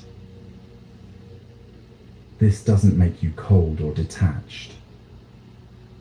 If anything, it makes you more open, more compassionate, more fully present. When you're not fighting your own experience, you have energy available to truly meet life as it unfolds. Sacred allowing also means accepting help when it's offered. So many of us have learned to be fiercely independent, believing that asking for support is weakness. But isolation is often another form of force, forcing yourself to heal alone when healing naturally happens in relationship. A tree doesn't try to grow without soil, water, or sunlight. It allows itself to be nourished by its environment. You can allow yourself to be nourished by the love, wisdom, and support that surround you. This might mean accepting a friend's offer to bring you dinner when you're struggling. It might mean allowing yourself to cry in someone's presence instead of always holding it together. It might mean seeking professional help when your own resources feel insufficient. None of these is giving up or admitting defeat. They're recognizing that healing is often a community process, not a solo journey. As you practice sacred allowing, you begin to notice something profound. The same intelligence that grows your hair and beats your heart and heals your cuts is also working on deeper levels. It's integrating your experiences, weaving meaning from chaos, and gradually opening your heart to greater love and wisdom. But this intelligence can only work when you get out of its way. When you stop micromanaging your healing and start trusting the process. When you allow transformation to happen in its own perfect timing, rather than demanding immediate results. Sometimes the most healing thing you can do is nothing at all. Just rest. Just breathe. Just be present with what is, without trying to change it. Trust that in the spaciousness of your allowing, something is always healing, always transforming, always moving you toward greater wholeness. This doesn't mean you become passive about your life. It means you learn to act from alignment rather than desperation, from wisdom rather than fear, from trust rather than force. The actions that emerge from sacred allowing are often more effective than those driven by forcing, because they're in harmony with natural rhythms and deeper intelligence. You begin to live as nature lives, not by fighting against life, but by flowing with it. In this allowing, in this trust, in this gentle surrender to what wants to emerge, you discover something extraordinary. You find that beneath all the noise and struggle, there's a profound stillness that's been waiting patiently for your return. A source of peace that doesn't depend on circumstances, a well of wisdom that never runs dry.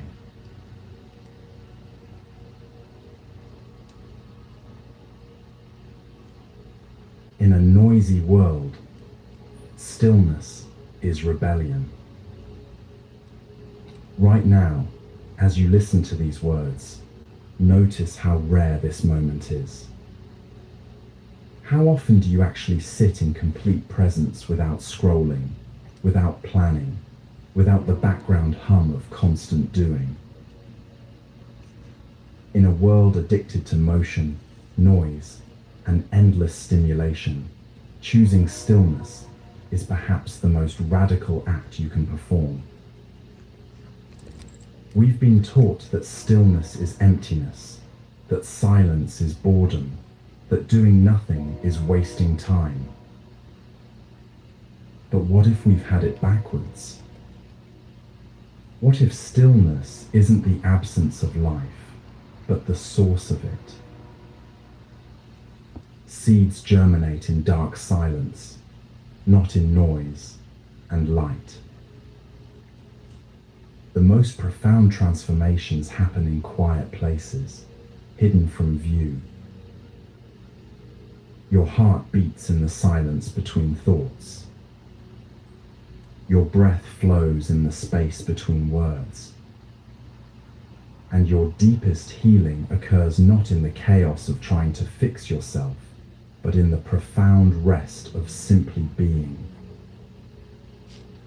This is where we've been journeying together through these 12 teachings, toward this moment of recognition that everything you've been seeking has been waiting for you in stillness. Remember when we explored how suffering can be a teacher? That teaching becomes clear in stillness when you stop running from pain long enough to hear what it's trying to tell you. Remember learning that emotions are temporary weather. You can only experience that truth in the spacious stillness that remains unchanging while feelings come and go. The loneliness we discussed, the attachments you've been asked to release, the present moment where peace lives. All of these discoveries are only possible when you stop the constant motion and rest in the quiet center of your being. Stillness isn't meditation. It's not a technique or a practice you do for 20 minutes and then leave behind.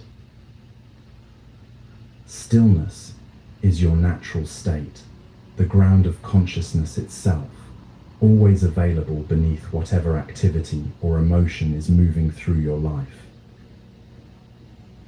But accessing this stillness requires something our culture rarely teaches: the courage to subtract rather than add.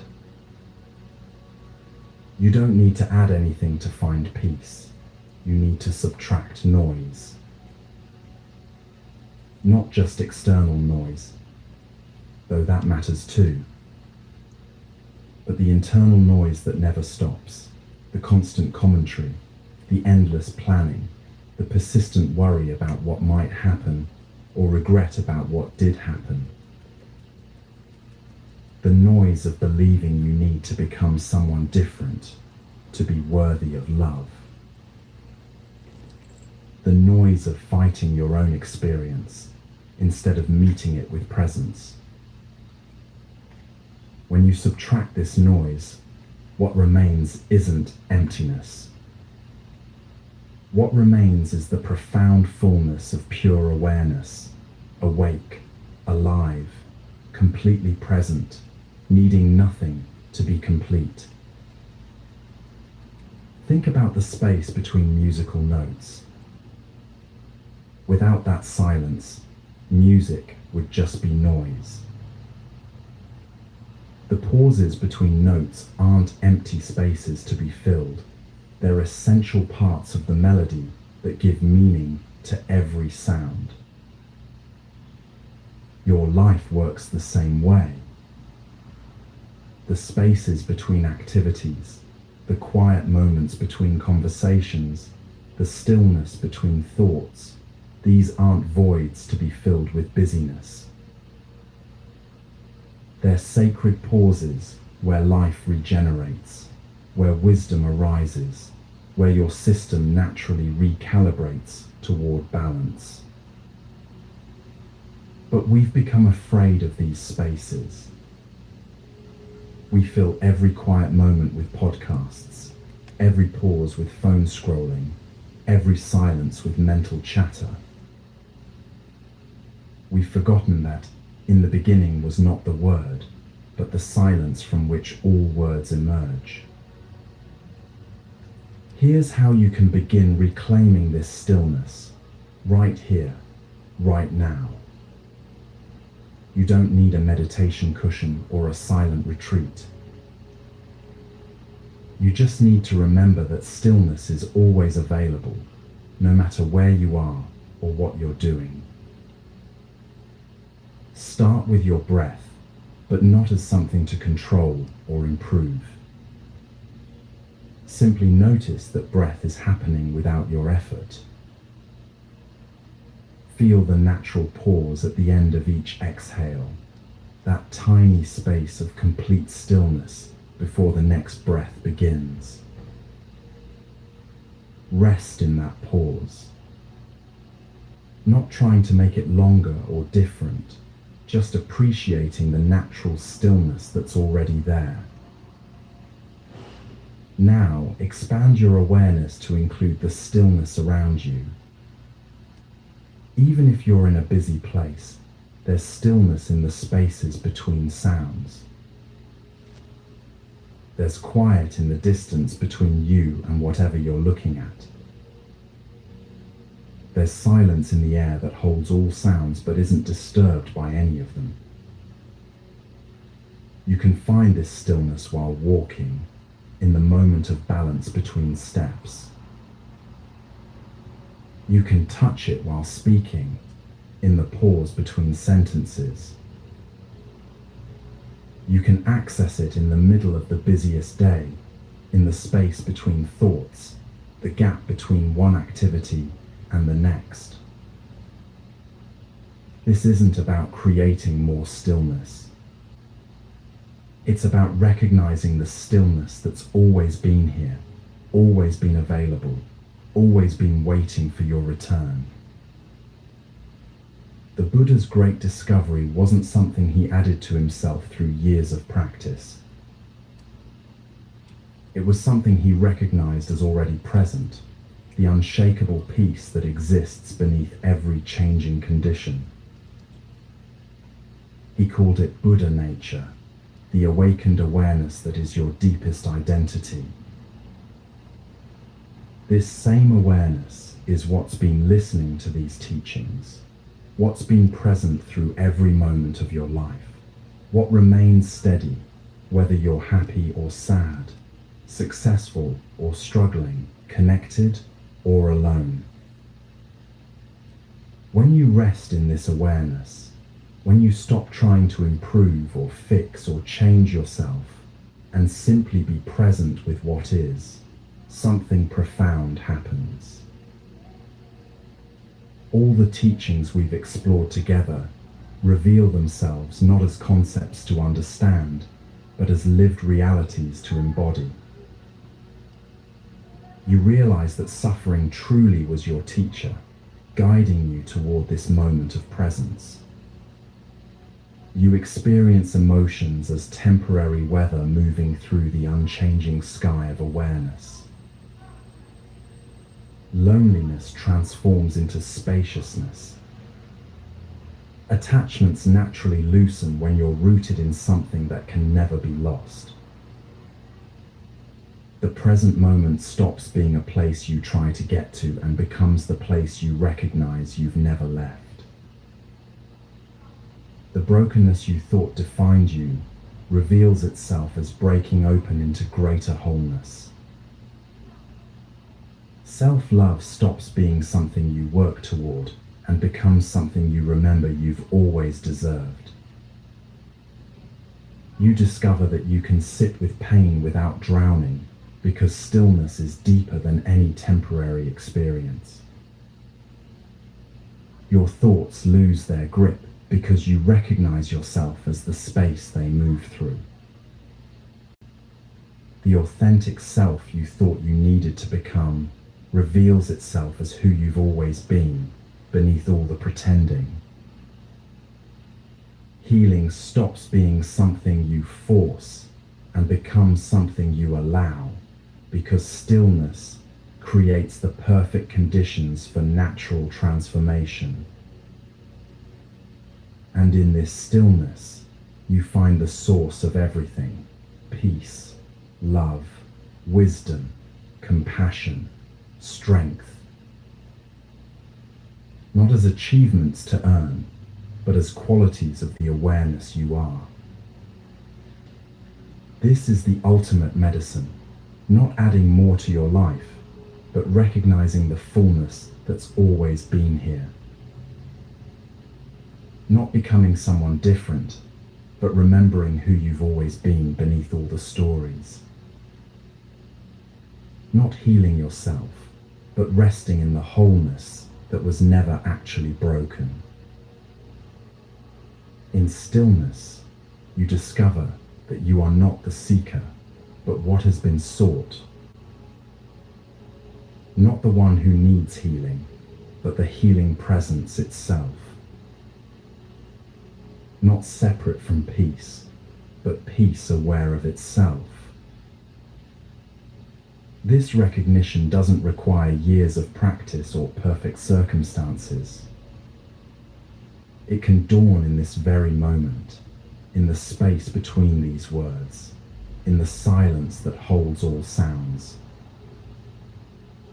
As our journey together comes to a close, remember that it's also a beginning. Every moment offers you the choice to return to stillness, to rest in the awareness that you are, to remember the peace that needs nothing to be complete. The 12 teachings we've explored are not concepts to remember, but doorways to walk through. Each one leads to the same destination, this moment, this presence, this stillness, where healing naturally occurs, where love flows freely, where wisdom arises without effort. You don't need to carry these teachings like a burden or practice them like homework. Simply return, again and again, to the stillness where they all converge. Return to the silence between your thoughts. Return to the peace between your breaths. Return to the awareness that's been with you all along. In that returning, you'll find that everything you've been seeking has been quietly waiting. Not in some distant future when you're healed or enlightened or perfect, but here, now, in the profound stillness that is your true home. This is where everything begins and where everything returns. This is the source of healing. the ground of love, the wellspring of wisdom. This is what you are beneath every story, beyond every experience, deeper than every emotion. Welcome home.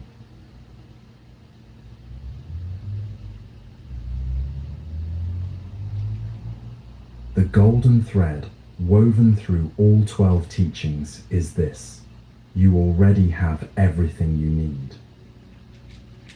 Not as concepts to master, but as wisdom to remember. Your natural healing lifestyle is beautifully simple. Breathe with your pain instead of fighting it. Rest in stillness for a few moments each day. Speak to yourself with the kindness you'd offer a dear friend. Trust your process, even when you can't see the path ahead. You're now part of an ancient wisdom lineage stretching back 2,500 years. Millions of hearts who've discovered that healing isn't a destination, it's how you travel. Thank you for having the courage to sit with these teachings, to face your pain with presence, to choose healing over hiding. Your willingness to heal is a gift to everyone whose life you touch. The Buddha once said, "Thousands of candles can be lighted from a single candle, and the life of the candle will not be shortened." Your healing lights, candles for others. Your peace ripples outward in ways you may never see. If these teachings have served you, consider sharing them with someone who might need this gentle reminder of their inherent wholeness. Your healing heals the world. Rest in the stillness you are. Rest in the peace you've always been.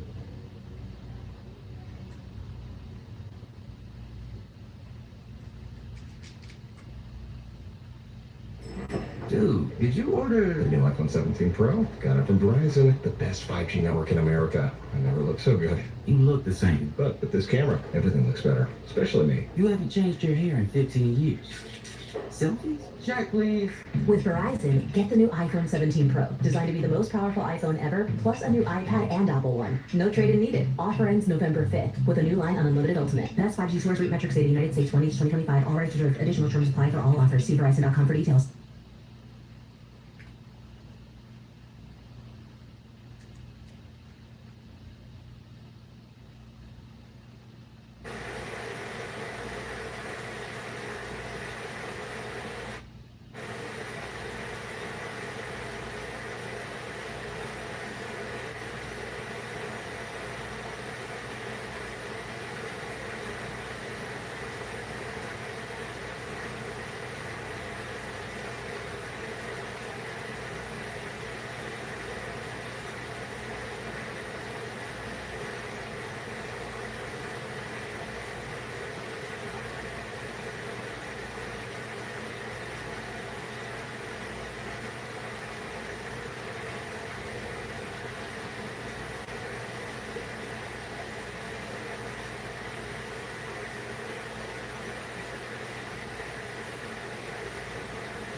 That's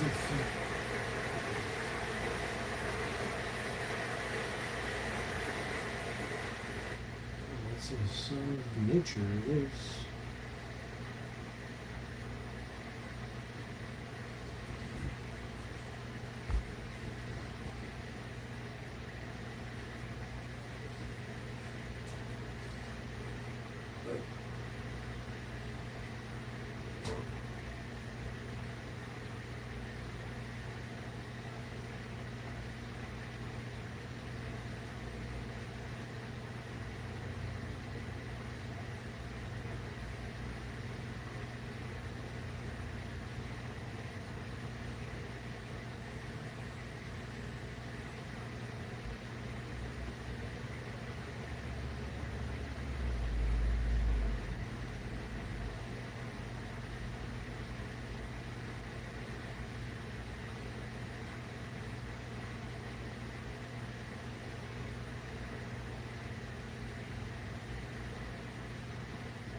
Not ready for winter, man.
Welcome, weary traveler, to Moonmine Temple. Tonight, you're about to discover something extraordinary. A hidden sanctuary that exists between sleeping and waking, where ancient Buddhist masters have gathered for over 1,000 years to share the most profound teachings ever recorded. This is the Midnight Monastery, a place that appears only to those whose souls are ready for deep transformation. In the next 3 hours, you'll journey through sacred halls, where 10 life-changing stories await you. Each tale has been carefully chosen to not only guide you into the most peaceful sleep of your life, but to plant seeds of wisdom that will continue growing long after you wake. These aren't ordinary bedtime stories. They're ancient keys that unlock your mind's natural ability to find profound peace, even in the midst of life's greatest challenges. As we begin this sacred journey together, allow your body to settle wherever you are. Whether you're lying in bed, resting on a couch, or finding comfort in your favorite chair, let yourself sink deeper with each breath. Feel the weight of your day beginning to lift. The deadlines, the worries, the endless mental chatter that fills your waking hours, all of it can rest now. You've found your way to a place beyond time, beyond the ordinary world of stress and urgency. Picture yourself walking along an ancient mountain path as twilight deepens into night. The air is cool and crisp, carrying the scent of pine needles and mountain flowers. Each step takes you further from the noise of modern life and closer to something timeless and sacred. The path beneath your feet has been worn smooth by countless seekers who have made this pilgrimage before you. You're not alone on this journey. You're joining a stream of souls who have sought the same peace, the same answers, the same deep rest that your heart yearns for. As you climb higher, the sounds of the world below fade away. No traffic, no notifications, no demands on your attention. Just the gentle whisper of wind through ancient trees and the soft crunch of leaves beneath your feet. With each step, your breathing naturally deepens. Your shoulders relax. The tension you've been carrying begins to melt away like snow in spring sunshine.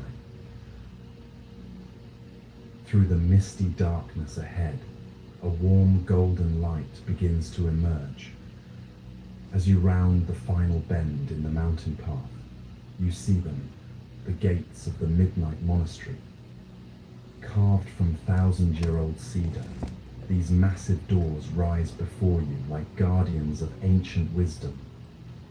Intricate symbols are etched into the wood, characters from a sacred language that speaks directly to your soul without needing translation.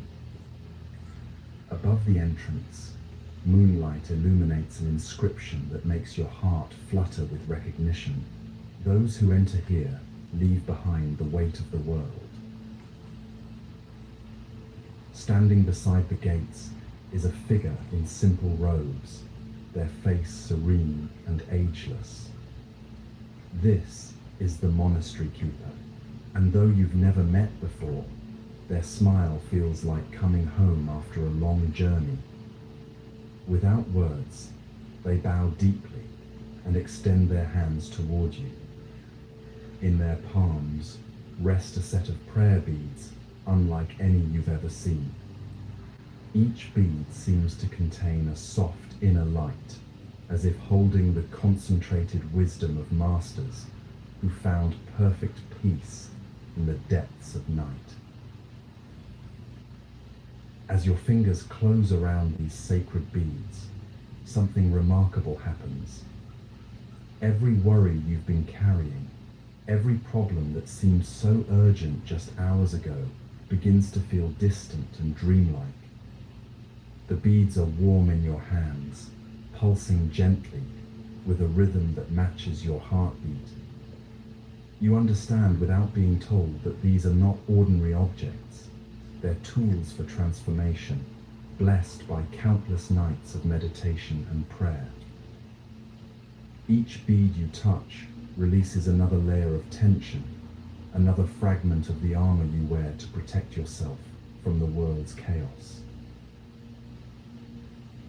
The monastery keeper gestures toward the open gates, and you step across the threshold into a realm that defies ordinary description. The courtyard of first silence stretches before you, its ancient stones polished smooth by centuries of mindful footsteps. A fountain sits at the center, its water so still, it creates a perfect mirror for the moon above. The surface reflects not just the moon's image, but somehow captures its very essence, that quality of gentle, unwavering presence that watches over the world with infinite compassion. Cherry blossom trees line the courtyard, their branches heavy with pale flowers that drift down like gentle snow. Each falling petal carries away a thought that no longer serves you. Worry about tomorrow's meeting. Regret about yesterday's conversation.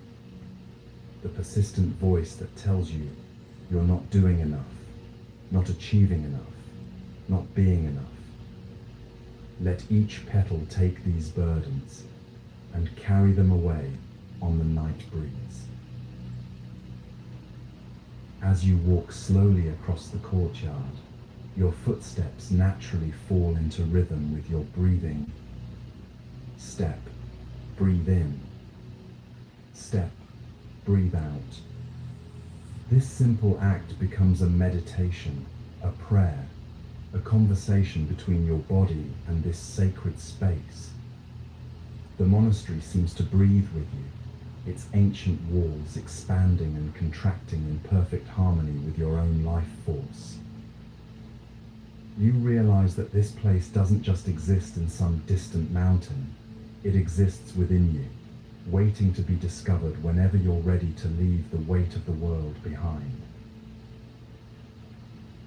Near the fountain, a movement catches your eye.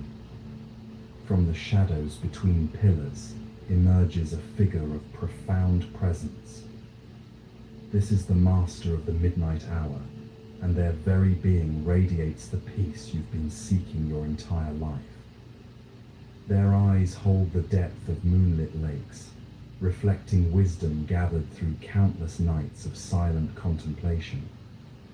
When they speak, their voice seems to arise not from their throat, but from the earth itself, carrying the authority of mountains and the gentleness of flowing water. Welcome, seeker, the master says, their words settling into your consciousness like seeds finding fertile soil. You have come not to gain something new, but to remember what you have never lost. Tonight, as you journey through these sacred halls, you will discover that the peace you seek has been with you all along, waiting patiently beneath the surface of your busy mind. The master extends their hand, and in their palm rests a question written on ancient parchment. This is your personal koan for tonight's journey, a sacred riddle that will work in the depths of your unconscious mind as you rest. If your deepest peace were a room in this monastery, the master asks, through which door would you enter it? Don't search for an answer with your thinking mind. Let the question settle into your bones, into your breath, into the spaces between your heartbeats. The answer will find you in ways your conscious mind cannot imagine. The master turns and begins walking toward the inner chambers of the monastery. Come, they say, their voice now carrying the promise of wonders yet to be revealed. Follow me to the Hall of Three Mirrors, where tonight's first teachings await. As we walk, notice how each step becomes lighter, how your breathing naturally deepens, how the monastery itself seems to breathe with you. The path leads through a corridor lined with flickering candles, their warm light dancing on walls adorned with sacred art. Images of ancient masters in deep meditation, of mountains shrouded in mist, of lotus flowers blooming in perfect stillness. Each image seems to come alive in the candlelight, reminding you that you're walking in the footsteps of countless beings who have found the peace you seek. Their presence feels tangible here, as if their accumulated wisdom has soaked into the very stones of this sacred place. Ahead, ornate doors carved with intricate mandalas swing open silently, revealing the Hall of Three Mirrors. The chamber beyond is vast yet intimate, its ceiling disappearing into shadows, while three enormous mirrors catch and reflect the soft light of hanging lanterns. The mirrors are positioned to create an infinite regression of reflections, each one showing a slightly different aspect of reality. In their depths, you catch glimpses not just of your physical form, but of the luminous awareness that perceives through your eyes. At the center of the hall stands an ancient reading desk, upon which rests a scroll of golden silk. The master approaches this sacred text with reverence, their movements deliberate and filled with ceremony. Tonight, they say, beginning to unfurl the scroll, you will receive 3 interconnected stories from the deepest archives of wisdom. Each tale builds upon the last, creating a tapestry of understanding that will weave itself into your dreams and transform your sleep into a journey of profound healing. As the scroll opens, characters of liquid gold seem to flow across its surface, shifting and dancing in the candlelight. The master's voice takes on a different quality now, becoming the voice of the storyteller, the keeper of ancient wisdom, the guide who will lead you through landscapes of the soul. The first story, they begin, emerges from the mists of time like the moon rising over still water. It speaks of a truth that every spiritual seeker must discover, that the teacher we seek in the outer world has been waiting patiently within us all along. Settle deeper now into whatever supports you.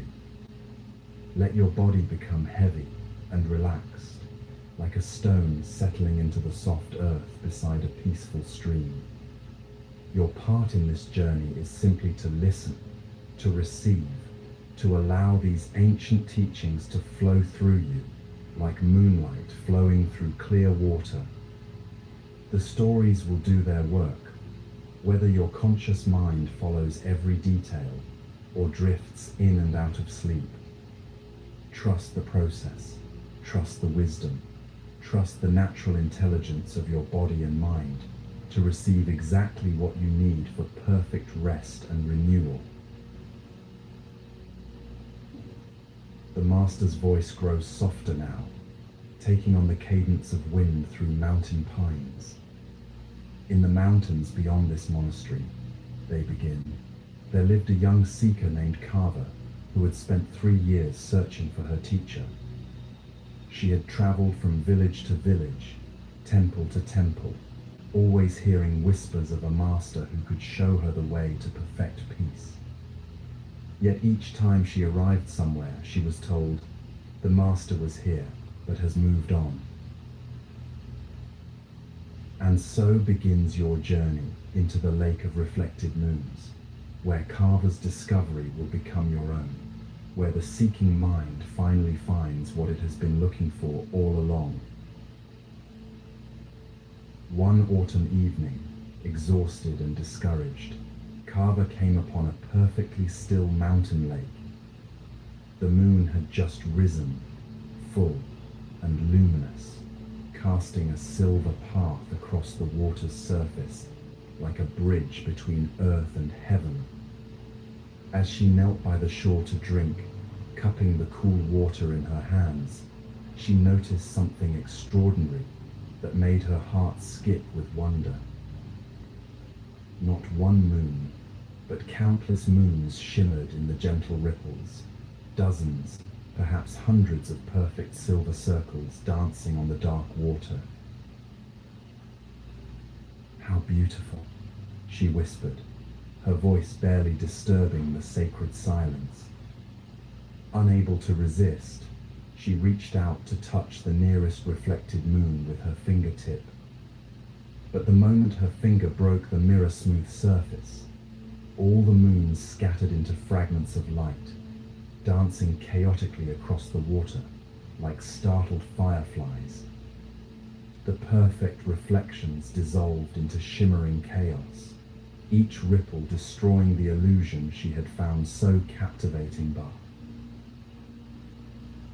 Carver pulled her hand back quickly, feeling somehow that she had disturbed something sacred. As she watched in amazement, the water slowly settled, becoming still once more. Like magic, the moons reformed, first one, then many, each perfect and complete once again. The lake had forgiven her disturbance and restored its mirror-like beauty, as if nothing had happened. She sat back on her heels, mesmerized by this dance of appearance and disappearance, of breaking and healing. As she sat watching this eternal play of light and water, the soft sound of footsteps on moss made her turn. From the shadows between ancient pine trees emerged an old woman, moving with surprising grace despite her apparent age. Her hair was silver as moonbeams, flowing freely around shoulders, draped in simple cloth. But it was her eyes that captured Carver's attention. They held the same depth as the mountain lake, reflecting infinite wisdom gathered through countless nights of patient observation. The old woman settled beside Carver, with the natural ease of water finding its level. For several moments, they sat together in comfortable silence, both gazing out at the lake's magnificent display of reflected light. Finally, the woman spoke, her voice carrying the gentleness of wind through pine needles. "Seeking something, child?" Carver's heart opened like a flower to this simple question. "I've been searching for my teacher for 3 years now," she replied, surprised by how easily the words flowed. "I follow rumors and whispers from village to village, temple to temple, but I always arrive too late. Sometimes I wonder if this master even exists, or if I'm chasing shadows and dreams." Her voice carried the weariness of endless seeking, the frustration of a heart that had hoped and been disappointed so many times. The old woman smiled, and in that smile Carver glimpsed something indefinable, not pity for her searching, but a kind of gentle knowing. "Tell me, dear one," the woman said, gesturing toward the shimmering water. "How many moons do you see reflected in the lake?" Carver looked out at the water's surface, counting the dancing lights. "Many," she said after a moment. "Dozens, perhaps hundreds, reflected in the ripples. Each one seems perfect and complete, yet they're constantly shifting and changing." "And how many moons are there truly?" the old woman asked, her voice carrying the patience of mountains. "One, of course," Carver replied without hesitation. "Only one moon in the sky, creating all these reflections." The old woman nodded slowly. Ah, and which moon is the real one? The one in the sky, or the countless ones dancing in the water? Carver considered this carefully, sensing that something important hung in the balance of her answer. The moon in the sky is real, she said finally. The reflections are just images, aren't they? Beautiful, but not substantial. They exist only because of the true moon above. Are they indeed mere images? The old woman asked, and her question carried layers of meaning that rippled through Carver's consciousness. Without waiting for an answer, she picked up a smooth stone and tossed it gently into the center of the lake. The reflected moon scattered again, breaking into countless dancing lights that seemed to celebrate their own impermanence before slowly reforming into perfect circles. The moon in the sky gives light to the world above, the old woman continued, her voice taking on the quality of ancient teaching. But it is the reflected moons that give light to the depths below. Without the water's surface to catch its radiance, the lake would remain dark. The sky moon needs the water moons to illuminate what lies beneath the surface. Her words settled into Carver's awareness like stones sinking into still water, creating ripples of understanding that spread outward in ever-widening circles. Something was stirring in Carver's mind, a recognition that felt like waking from a long dream. Are you saying, she began slowly, her voice filled with dawning wonder, that my teacher... Your teacher, the old woman said softly, her words carrying the gentle authority of absolute truth, has never moved. Your teacher is like the moon, always present, always available, always offering light to those who know how to receive it. But you have been chasing reflections, searching for the moon in the water, instead of looking up to see what was always there. Carver felt her heart crack open, not with pain but with a relief so profound it brought tears to her eyes. But where is my teacher then? She whispered, though part of her already knew the answer. The old woman reached into the lake and cupped some water in her weathered palms. The moonlight pooled there, creating a perfect silver circle that seemed to hold all the wisdom of the night sky. Your teacher is the awareness that can see both the sky moon and the water moons, she said, her voice now carrying the resonance of ancient bells. Your teacher is the stillness that allows all reflections to appear. Your teacher is the vast space of consciousness in which seeking and finding both arise. She let the water fall back into the lake, each drop carrying light as it merged with the whole. The teacher you seek is the seeker who seeks, she whispered. When you stop chasing reflections of wisdom and recognize the awareness that can perceive wisdom itself, you discover that student and teacher were never separate. They are like the moon and its reflection, one light appearing in two ways.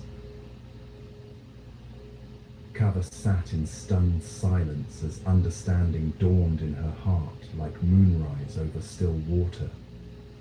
She looked at the old woman, then at the lake, then at her own reflection, shimmering on the water's surface. For the first time in 3 years of searching, she saw them all as expressions of the same luminous awareness, the awareness that was looking through her eyes, listening through her ears, understanding through her mind. The seeker and the sought had always been one.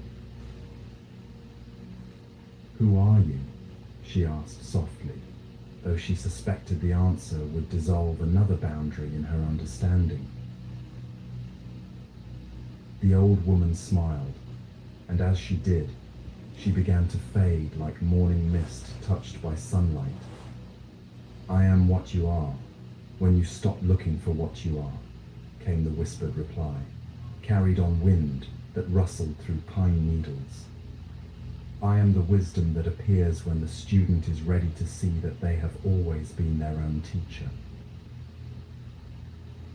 When Carver looked again, she was alone by the lake. But for the first time in her life, alone did not mean lonely. She had found what was never lost, recognized what was never absent.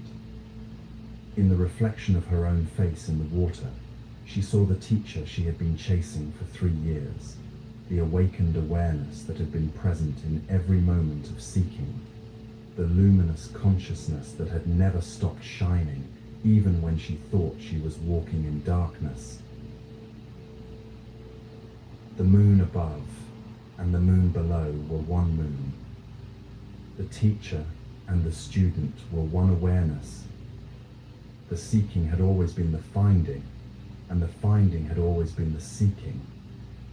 Like waves that never leave the ocean, she had never been separate from what she sought. As this first teaching from the scroll of midnight wisdom settles into your consciousness, dear traveler, notice how Carver's discovery continues to work within you, even now. Here in the Hall of Three Mirrors, surrounded by infinite reflections of your own luminous nature, consider this question that bridges her story to your life. What have you been seeking outside yourself that has been present within you all along? Perhaps it's the peace you hope to find when your circumstances finally align perfectly, or the love you believe will come from finding the right person. Maybe it's the confidence you think you'll gain when you achieve certain goals.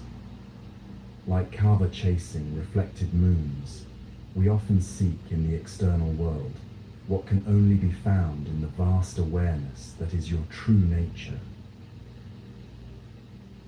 Let the wisdom of this teaching settle into your being like moonlight, sinking into still water. Feel how your own seeking, whether for peace, for answers, for healing, for purpose, might be like chasing reflected moons, when the true source of illumination rests in your own awakened awareness. You are both the seeker and the sought, the question and the answer, the wave and the ocean. The master now approaches the scroll once more, their movements deliberate and reverent. The first mirror has shown you the teacher within, they say, their voice carrying new depths of meaning. Now we turn to the second reflection, where you will discover that true wealth has nothing to do with what you possess, and everything to do with your capacity to appreciate what is already here. As golden characters begin to flow across the sacred scroll once more, prepare to journey with a merchant who owned everything yet felt empty until he discovered the treasure that can never be stolen. In the bustling trading city of Samarkand, where caravans from distant lands converged like rivers flowing into the sea, lived a merchant named Bahram, whose wealth was legendary throughout the known world. His warehouses overflowed with silk from China, spices from India, precious stones from the mountains of Afghanistan, and gold from the mines of Africa. Servants attended his every need. His palaces rivaled those of kings, and his name was spoken with reverence in markets from Baghdad to Constantinople. Yet for all his magnificent possessions, Bahram carried within his chest a hollow ache that no amount of treasure could fill. Each morning, he would walk through his vast collections, running his fingers over priceless artifacts and counting his growing fortune. But instead of satisfaction, he felt only the gnawing hunger for more. More gold, more influence, more recognition, more security for an uncertain future. His nights were filled with worry about protecting what he had gained and strategizing how to acquire what he had not yet possessed. Sleep came fitfully, interrupted by dreams of thieves and calculations of profit margins, leaving him exhausted despite his luxurious chambers. One day, while inspecting a new shipment of rare pearls, Bahram encountered a man unlike any who had ever entered his marketplace. The stranger wore simple robes that had seen many miles of travel, carried no possessions save a worn wooden bowl, and yet radiated a contentment so profound it seemed to illuminate the air around him. His eyes sparkled with an inner light that made Bahram's most precious jewels appear dim by comparison. When the man smiled, which he did often, and for no apparent reason, it was as if he possessed all the happiness in the world. Curious and somewhat envious of this mysterious contentment, Bahram approached the traveler. "Good sir," he said, "I couldn't help but notice your remarkable cheerfulness. You appear to be a man of modest means, yet you seem happier than I, who own more wealth than most men see in a lifetime. Tell me, what is the source of your joy?" The traveler, who called himself Sufi Darvish, laughed with the sound of wind chimes dancing in a gentle breeze. "Ah, friend Bahram," he said, somehow knowing the merchant's name without introduction, "you ask about the source of my joy, as if it were hidden in some distant treasury. But joy is not something one possesses. It is something one becomes when the heart learns to appreciate what is already present." Bahram frowned, accustomed to concrete answers about tangible things. But surely a man needs security, comfort, the ability to provide for himself and his family. How can one be truly happy without sufficient resources to weather life's storms?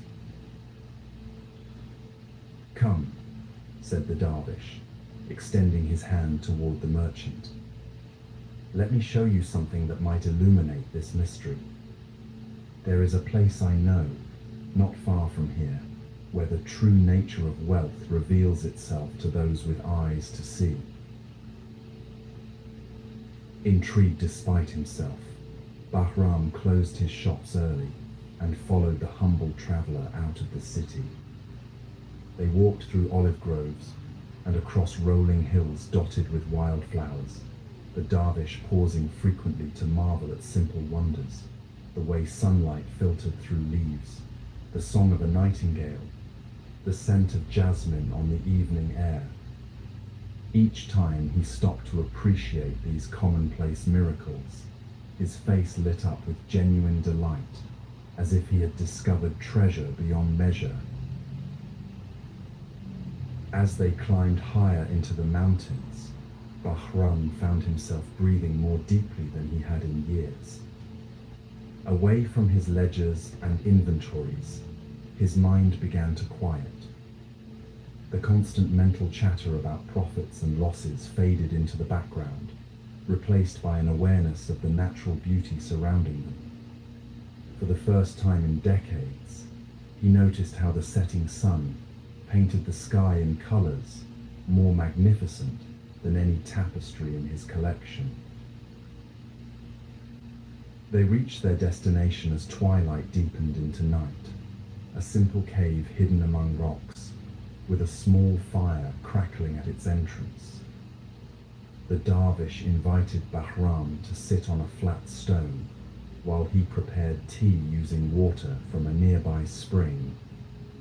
As they shared this humble meal of bread, dates, and tea, something unexpected happened. The simple food, tasted better than the elaborate feasts Bahram's personal chefs prepared each evening. The warmth of the fire felt more comforting than his silk-draped hearths. The star-filled sky seemed more beautiful than any ceiling frescoed by master artists. "Tell me, friend," the dervish said as they gazed up at the infinite tapestry of stars, "what do you see when you look at this night sky?" "Who owns these stars?" the dervish asked gently. "No one owns them," Bahram replied. "They belong to everyone and no one. They're freely available to any person who takes the time to look up and appreciate their beauty." The dervish smiled and reached into his simple robe, withdrawing a small object that caught the firelight. It was an ordinary stone, smooth and grey, the kind one might find along any riverbank. "This," he said, holding it up between them, "is my most precious treasure." Bahram looked confused. "But it's just a common stone. It has no monetary value, no practical use. How can it be treasure?" "Ah," said the dervish, his eyes twinkling with inner light, "but this stone has given me more wealth than all your gold combined. Watch." He held the stone up to catch the flickering firelight, and suddenly it seemed transformed. In its smooth surface, Bahram could see reflections of the fire, the stars, even his own wondering face. "This stone has taught me that true treasure is not what we grasp, but what we appreciate. It has shown me that wealth is not about accumulation, but about recognition." The dervish continued, his voice taking on the cadence of ancient wisdom. "Every morning this stone reminds me to see the extraordinary within the ordinary. Every evening it teaches me that I am surrounded by countless gifts that require no purchase, no protection, no insurance against loss. The warmth of sun on my face, the taste of clean water, the joy of a friend's laughter, the peace of a quiet moment. These treasures are freely given to all who learn to receive them." As the dervish spoke, Bahram felt something shifting deep within his understanding. He thought of his vast warehouses filled with objects he rarely looked at anymore, his multiple homes he seldom had time to enjoy, his countless possessions that required constant maintenance and protection. But surely, he protested weakly, material security has value. Without resources, how can one be free to appreciate these simple pleasures? Indeed, basic needs must be met, the dervish agreed. But tell me honestly, when did you have enough? At what point did the acquisition of more begin to steal your ability to enjoy what you already possessed? When did protecting your treasure become more demanding than appreciating it? These questions hit Bahram like arrows finding their mark. He realized that he couldn't remember the last time he had truly enjoyed any of his possessions. His beautiful gardens went unwalked while he counted coins. His magnificent library remained unread while he negotiated deals. His sumptuous meals were consumed hastily while reviewing ledgers. In gaining the whole world, he had somehow lost his capacity to be nourished by it. "The treasure that can never be stolen," the dervish said softly, "is the ability to find richness in whatever circumstances life presents. It's the recognition that every moment offers gifts that no amount of gold can purchase. This breath, this heartbeat, this awareness that can perceive beauty and meaning, These are the only possessions that truly belong to us, and they're infinitely renewable. As if to demonstrate this teaching, the Darvish set down his simple stone and spread his arms wide toward the star-filled sky. Look around you, my wealthy friend. Right now, in this moment, you are surrounded by treasure beyond calculation. The air you breathe costs nothing, yet without it, all your gold would be worthless. The ground that supports you asks no payment, yet it holds you more securely than any fortress. The stars above shine for you as brilliantly as they shine for any king, requiring no tribute except your attention. Bahram found himself weeping, though he could not say whether from sorrow for the years he had spent missing these treasures, or from joy at finally recognizing them. For the first time since childhood, he felt genuinely rich, not because of what he owned, but because of what he could appreciate. The Darvish's simple stone caught his eye again, and now he understood its true value. It was a reminder, a teacher, a key that unlocked the treasure house of present moment awareness. Can you teach me, Bahram asked humbly, how to carry this invisible treasure back into my daily life? How can I remember this feeling when I return to my shops and warehouses? The Darvish reached down and picked up another stone from the ground beside the fire. Take this, he said, placing it in Bahram's palm. Let it remind you that wealth is not measured by what you accumulate, but by what you appreciate. Carry it always, and whenever you touch it, remember this night when you discovered that you had been rich all along. As dawn approached, painting the eastern sky with colors that no painter could capture, the Darvish prepared to continue his journey. Bahram wanted to offer him gold, jewels, anything of value, but the wise traveler smiled and shook his head. I have received from you the greatest treasure of all, he said. I have witnessed the moment when a soul awakens to its own richness. No payment could equal the joy of sharing in that transformation. And with that, the Darvish walked away into the morning light, leaving Bahram alone with his simple stone and a completely transformed understanding of what it means to be wealthy. When the merchant returned to his city, his warehouses remained full and his gold still glittered, but he saw them all with new eyes. They were no longer sources of security or happiness, but simply tools that could serve others when used wisely. His true treasure, his capacity for appreciation, gratitude, and present moment awareness traveled with him everywhere, requiring no protection because it could never be lost. From that day forward, Bahram's business dealings became acts of service rather than accumulation. His wealth flowed like water, nourishing everyone it touched, because he had discovered that the more appreciation you give away, the richer you become.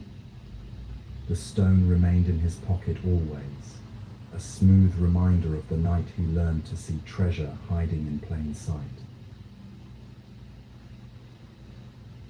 Here in the Hall of Three Mirrors, as this second teaching settles into your awareness, notice how Bahram's discovery might illuminate your own relationship with wealth and contentment. What invisible treasures surround you right now that require no purchase, no protection, no fear of loss? Perhaps it's the softness of whatever supports your body as you rest, the miracle of your breath, flowing in and out without effort or thought, the extraordinary gift of consciousness itself this awareness that can perceive, understand, and appreciate, like stars freely shining in the night sky. These treasures are abundant beyond measure and available to anyone who learns to recognize them. Let this teaching work in your being like seeds planted in fertile soil. Feel how the desperate reaching for more might relax into grateful receiving of what is already here. Notice how the fear of not having enough might transform into the recognition that you are surrounded by abundance in forms that cannot be counted in any ledger. The Master's hands move across the scroll once more, revealing the third and final reflection in this hall of mirrors.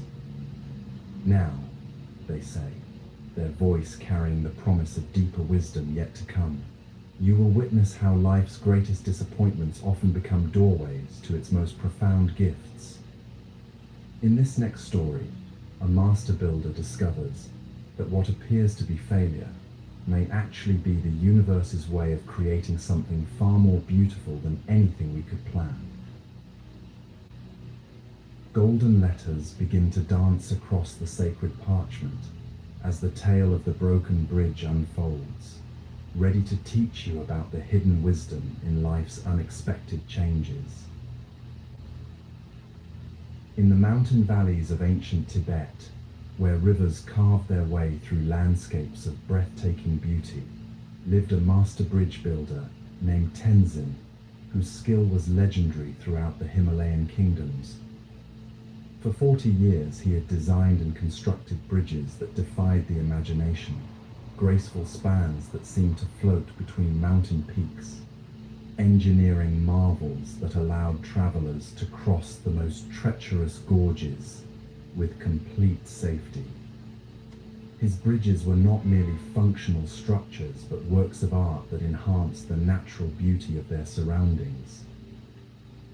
Kings and merchants traveled great distances to commission his work, knowing that a bridge built by Tenzin would stand for centuries.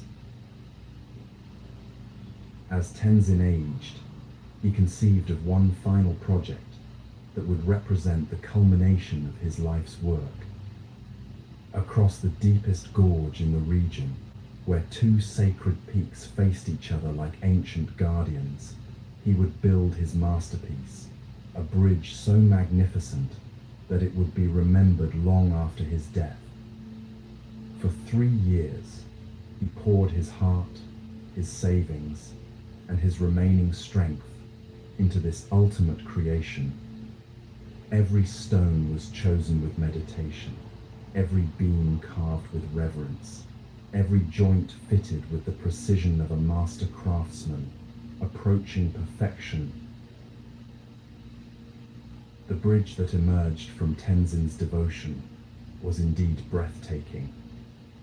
Arched like a rainbow between the towering peaks, decorated with intricate carvings that told the story of his region's spiritual heritage, it seemed to bridge not just physical space, but earth and heaven themselves. Travelers who crossed it wept at its beauty. Monks came to meditate in its presence. Artists attempted to capture its essence in paintings that always fell short of the reality.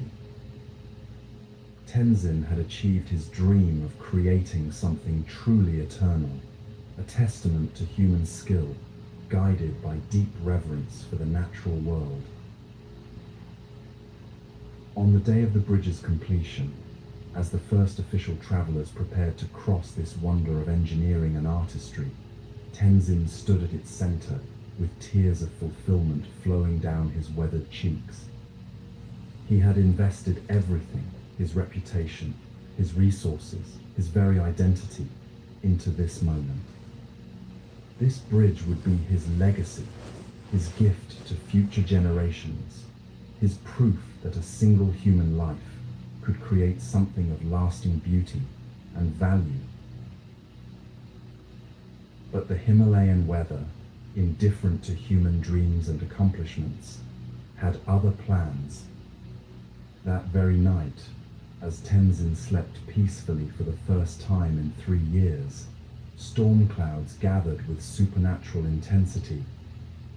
Rain fell not in drops, but in torrents, as if the sky had opened to pour out all the water it had ever held. Rivers swelled beyond their banks, transforming from gentle streams into raging monsters that devoured everything in their path. By dawn, the flood had swept away Tenzin's perfect bridge, as if it had been made of straw. When Tenzin arrived at the gorge the next morning, he found only broken stones scattered along the riverbank and twisted metal embedded in distant trees. 3 years of work, a lifetime of savings, and his proudest achievement had vanished in a single night. The old master fell to his knees among the debris, his anguished cries echoing off the mountain walls like the sound of a soul breaking. For days, Tenzin remained by the destroyed bridge, refusing food and comfort, raging at the heavens that had shown such cruelty. Why? He demanded of the indifferent peaks. Why did you let me complete it only to destroy it immediately?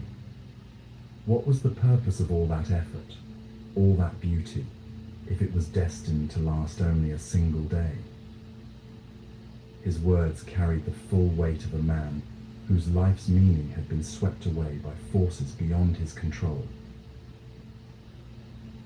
On the 3rd day of his vigil among the ruins, as Tenzin sat staring at the rushing water that had claimed his masterpiece, a young monk approached from the mountain path.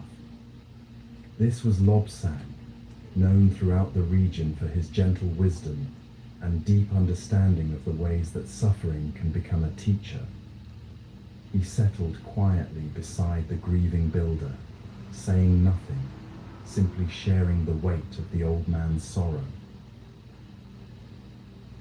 After a long silence, Lobsang spoke.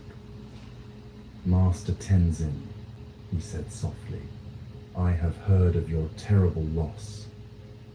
But I have also heard something else, stories of travelers who crossed your bridge in its single day of life.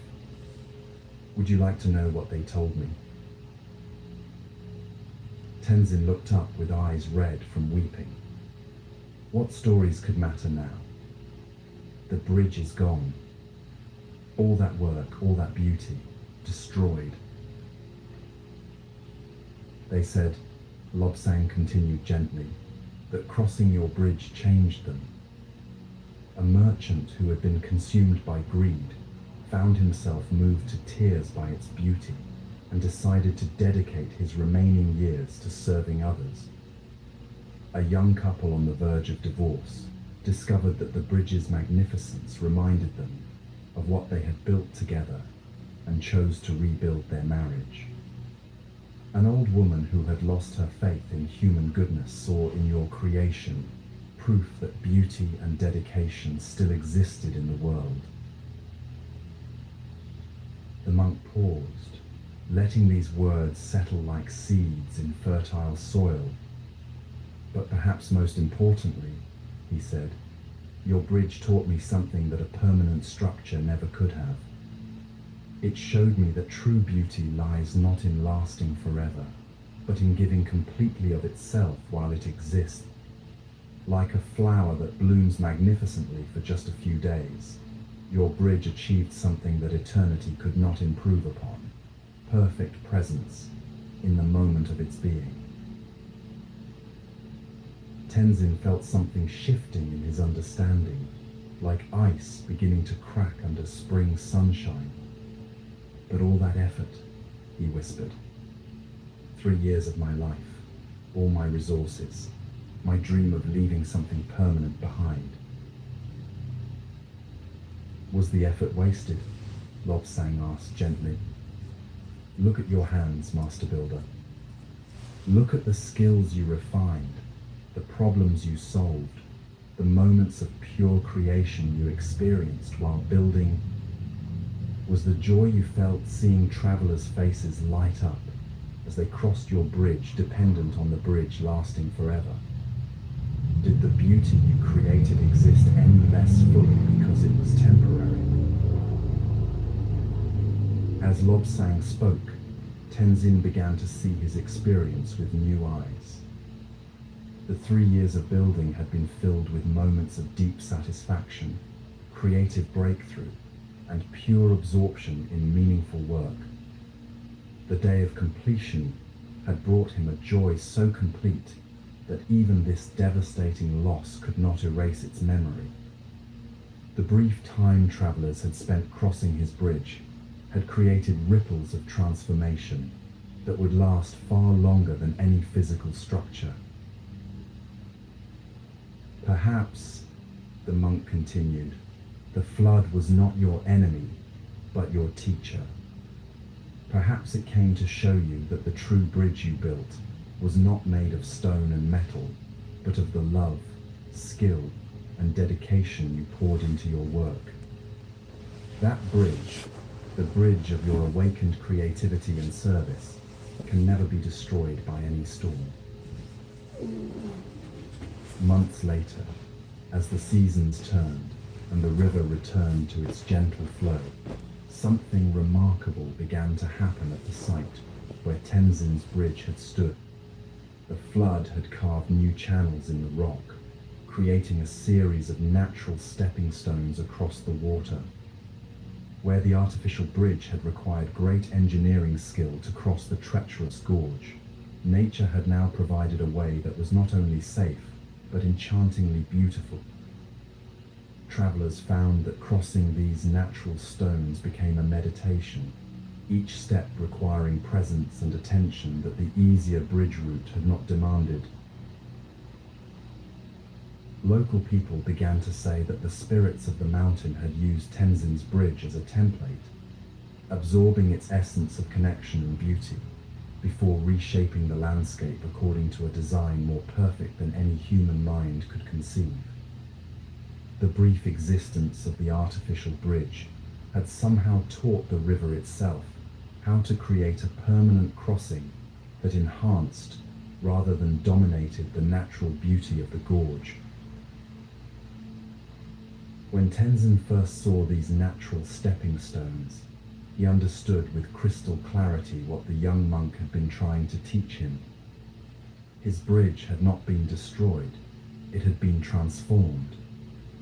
Its physical form had returned to the elements, but its essence, the intention to connect, to serve, to create beauty, had taken root in the landscape itself. He had built something far more lasting than stone and metal. He had built it out of love and dedication, and those materials are truly eternal. From that day forward, Tenzin's approach to his craft changed completely. He still built bridges, but he no longer attached his happiness to their permanence. Each project became a meditation on impermanence, a celebration of the creative process itself, rather than a desperate attempt to defeat time. His later bridges were even more beautiful than his early work, infused with a lightness and freedom that came from releasing the need for his creations to last forever. Paradoxically, by letting go of his attachment to permanence, he created works that touched people's hearts so deeply that their memory became truly imperishable.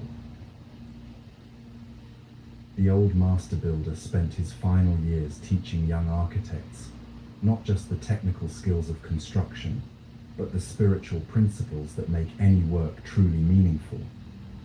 Build with complete dedication, he would tell them, but hold your creations lightly.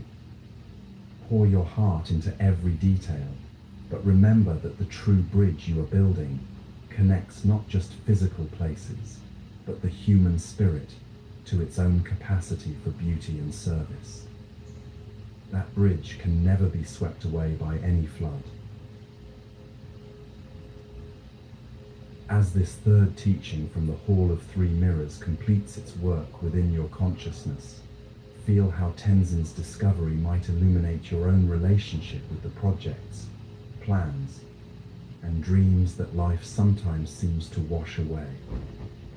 What bridges in your own life have been swept away by unexpected floods of change? Perhaps it was a career you invested years building that ended suddenly. A relationship you thought would last forever that took an unexpected turn. A dream that seemed within reach until circumstances shifted beyond your control. Like Tenzin's bridge, these apparent losses may have served purposes that only become visible with time and wisdom. Let this story work in the depths of your being, like a gentle current, reshaping the landscape of your understanding. Feel how the grief over what was lost might transform into gratitude for what was experienced. Notice how the attachment to outcomes might soften into appreciation for the process itself. Allow the recognition to dawn that the love, effort, and growth you experienced while building your dreams can never be taken away, regardless of what external forms may change. The master now rolls up the sacred scroll, the golden characters fading like stars at dawn. The Hall of Three Mirrors has completed its teaching. They announce, their voice resonating with satisfaction and deep peace. You have seen yourself reflected as the teacher you seek, the wealth you possess, and the creator whose true works transcend all impermanence. These three mirrors have shown you aspects of your own luminous nature that remain constant, even as life circumstances flow and change like rivers carved by time. The great chamber fills with the gentle sound of temple bells, calling you deeper into the monastery's heart, where even more profound teachings await. Come, the master says, rising gracefully from the reading desk. Let us walk together to the tea ceremony of integration, where these three wisdom teachings will blend into one unified understanding, preparing you for the deeper mysteries that await in the garden of dissolved boundaries. You follow the master through corridors where candlelight dances on walls adorned with ancient mandalas, each intricate design seeming to pulse with life in the flickering illumination. The sound of your footsteps mingles with the distant whisper of wind through bamboo, creating a rhythm that matches your increasingly peaceful heartbeat.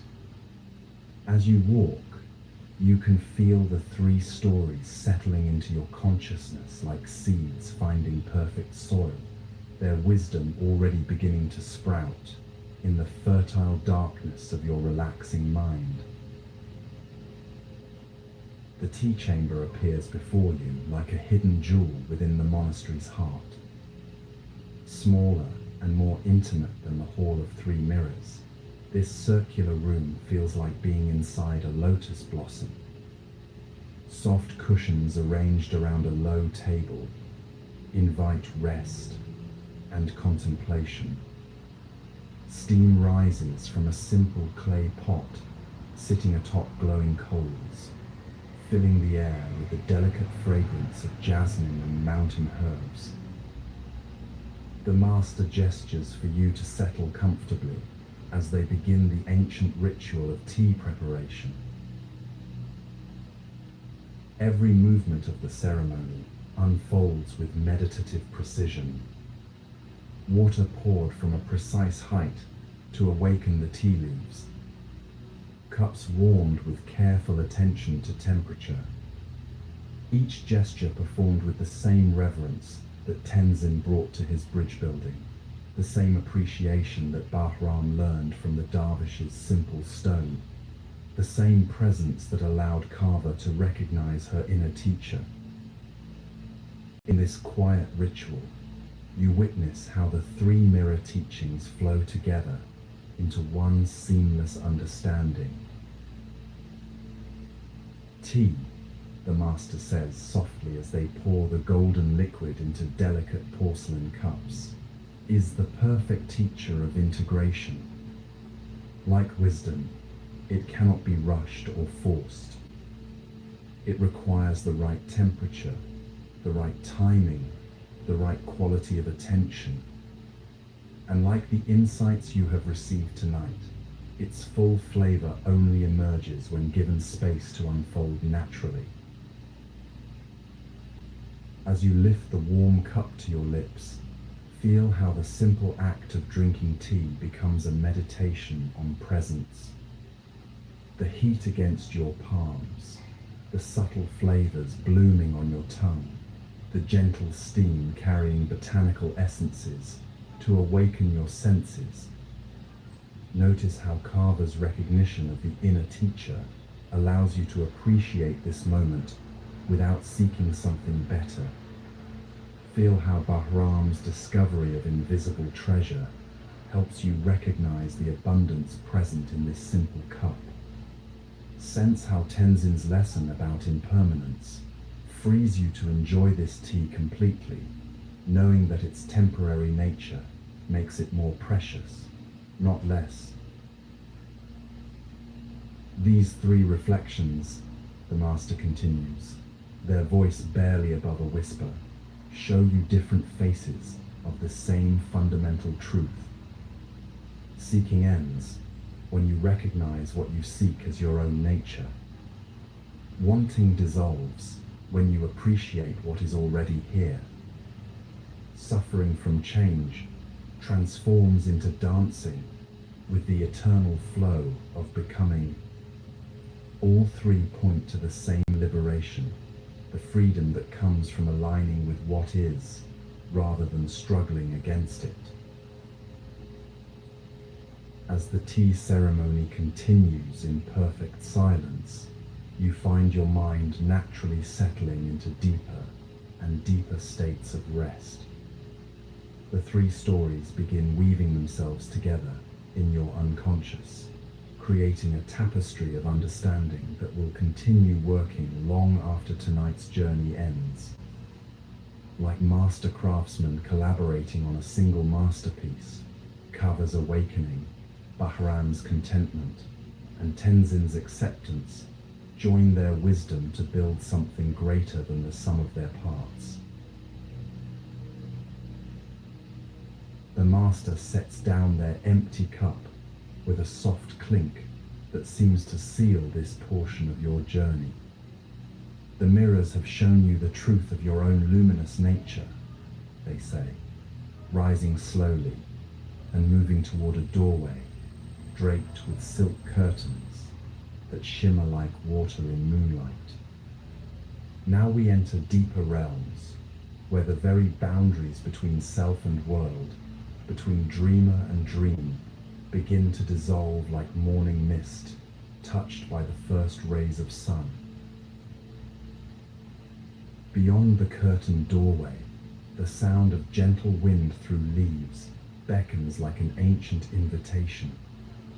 Welcome, the master whispers, drawing back the silk to reveal a vision of breathtaking beauty, to the garden of dissolved boundaries, where three more teachings await, stories that will show you how life's greatest challenges become doorways to freedom, how perfect timing flows from surrender to natural rhythms, and how the very thoughts that seem to imprison you can become wings for your liberation.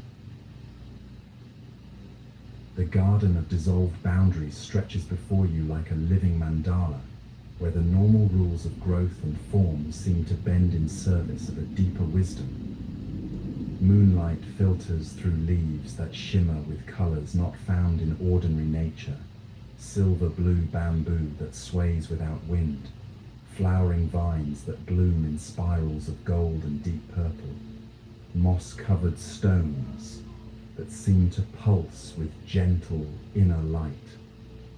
The very air feels different here, less dense, as if the boundaries between breath and space, between your body and the garden itself, have become permeable and flowing.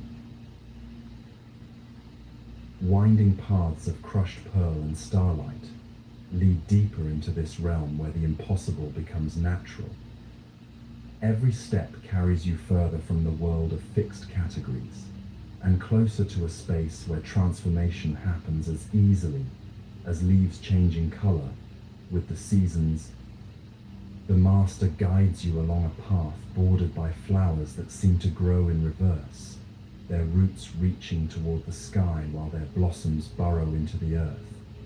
Yet somehow, they appear more vibrant and alive than any conventional garden. This is a place where limitations reveal themselves as invitations, where what seems backward might actually be the most direct path forward. Here, the master says, settling onto a bench carved from what appears to be crystallized moonlight, the fourth teaching awaits your reception. It speaks of a truth that challenges every assumption about growth, healing, and the very nature of what we call normal. Listen now to the story of the tree that grew backwards, and discover how what appears to be wrong with us might actually be the source of our greatest strength. In the heart of an ancient forest, where trees had grown in conventional patterns for thousands of years, there appeared one spring a seedling so unusual that the other trees whispered about it in their secret language of rustling leaves. This small tree, which the forest spirits would come to call Alta, grew in a way that defied all natural laws. While every other tree sent its roots deep into the earth and stretched its branches toward the sky, Alta did the opposite. Its roots grew upward, reaching toward the sun like gnarled fingers seeking light, while its branches dove downward into the soil, creating an intricate network of connections beneath the surface. The older trees in the forest were deeply troubled by this reversal of natural order. "This cannot be healthy," whispered the ancient oak, who had stood sentinel for 3 centuries. Trees are meant to reach upward, to aspire toward heaven, while staying grounded in earth. This backwards growth will surely lead to death. The wise willow, known for her flexibility and grace, swayed with concern. "The poor thing will never survive the storms," she murmured. "How can it weather the winds without proper roots to anchor it?" Even the forest creatures found Alta disturbing. Birds attempting to nest in its downward growing branches found themselves upside down and confused. Squirrels who tried to climb its sky-reaching roots discovered they were ascending instead of finding the usual security of hidden hollows. Everything about this tree seemed wrong, broken, contrary to the wisdom accumulated over millennia of forest life. As seasons passed, the forest community's concern for Alta grew. A group of well-meaning saplings, guided by their elders' advice, formed what they called the Healing Circle. They surrounded Alta with their conventional growth, hoping their proper example might inspire it to correct its backwards development. "Just watch us," they said encouragingly. "See how we send our roots down and our branches up. Copy our pattern, and you'll grow strong and normal like the rest of us." But Alta, despite the loving pressure from its forest family, continued growing in its impossible way. Its aerial roots reached higher toward the sky each year, creating a canopy of twisted wood that caught rainwater in unexpected places. Its underground branches spread deeper through the soil, forming connections with root systems that no conventional tree could reach. To every observer, it appeared to be a magnificent mistake, a beautiful aberration that would eventually pay the price for its refusal to conform. The forest's worry about Ulta intensified when the dry years came. For 3 consecutive summers, rain fell sparingly, and the usual water sources began to fail. Wells dried up, streams became trickles, and many of the forest's strongest trees began to show signs of stress. Their leaves yellowed earlier each season, their growth slowed, and some of the younger saplings in the healing circle began to wither despite their perfect, conventional form. The ancient oak's massive trunk showed cracks, and even the adaptable willow's graceful branches hung limp with thirst. During the worst of the drought, when the forest community had resigned itself to enduring years of struggle and loss, something remarkable was discovered about Ulta's apparently backwards growth. A young deer, desperate for water, had wandered to the base of the upside-down tree and found something that shouldn't have existed. Where Ulta's aerial roots caught and channeled rainwater, small pools had formed in the hollows of its sky-reaching root system. And where its underground branches had been spreading for years, they had tapped into deep aquifers that no conventional root system could access. Ulta, the tree everyone had worried about, had become the forest's salvation. Its backwards growth had created a unique water collection and distribution system that could function even in the driest conditions. The aerial roots gathered every precious drop of morning dew and occasional rainfall, storing it in natural reservoirs, formed by their unusual structure. Meanwhile, its underground branches had found and accessed water sources so deep that even the most severe drought couldn't affect them. Through its reversed root system, Ulta began sharing this precious water with its neighbors, its underground branches, creating connections that allowed life-giving moisture to flow to trees that would otherwise have perished. As word of this miracle spread through the forest, the other trees began to understand that what they had seen as a defect was actually a design perfectly suited for extreme conditions.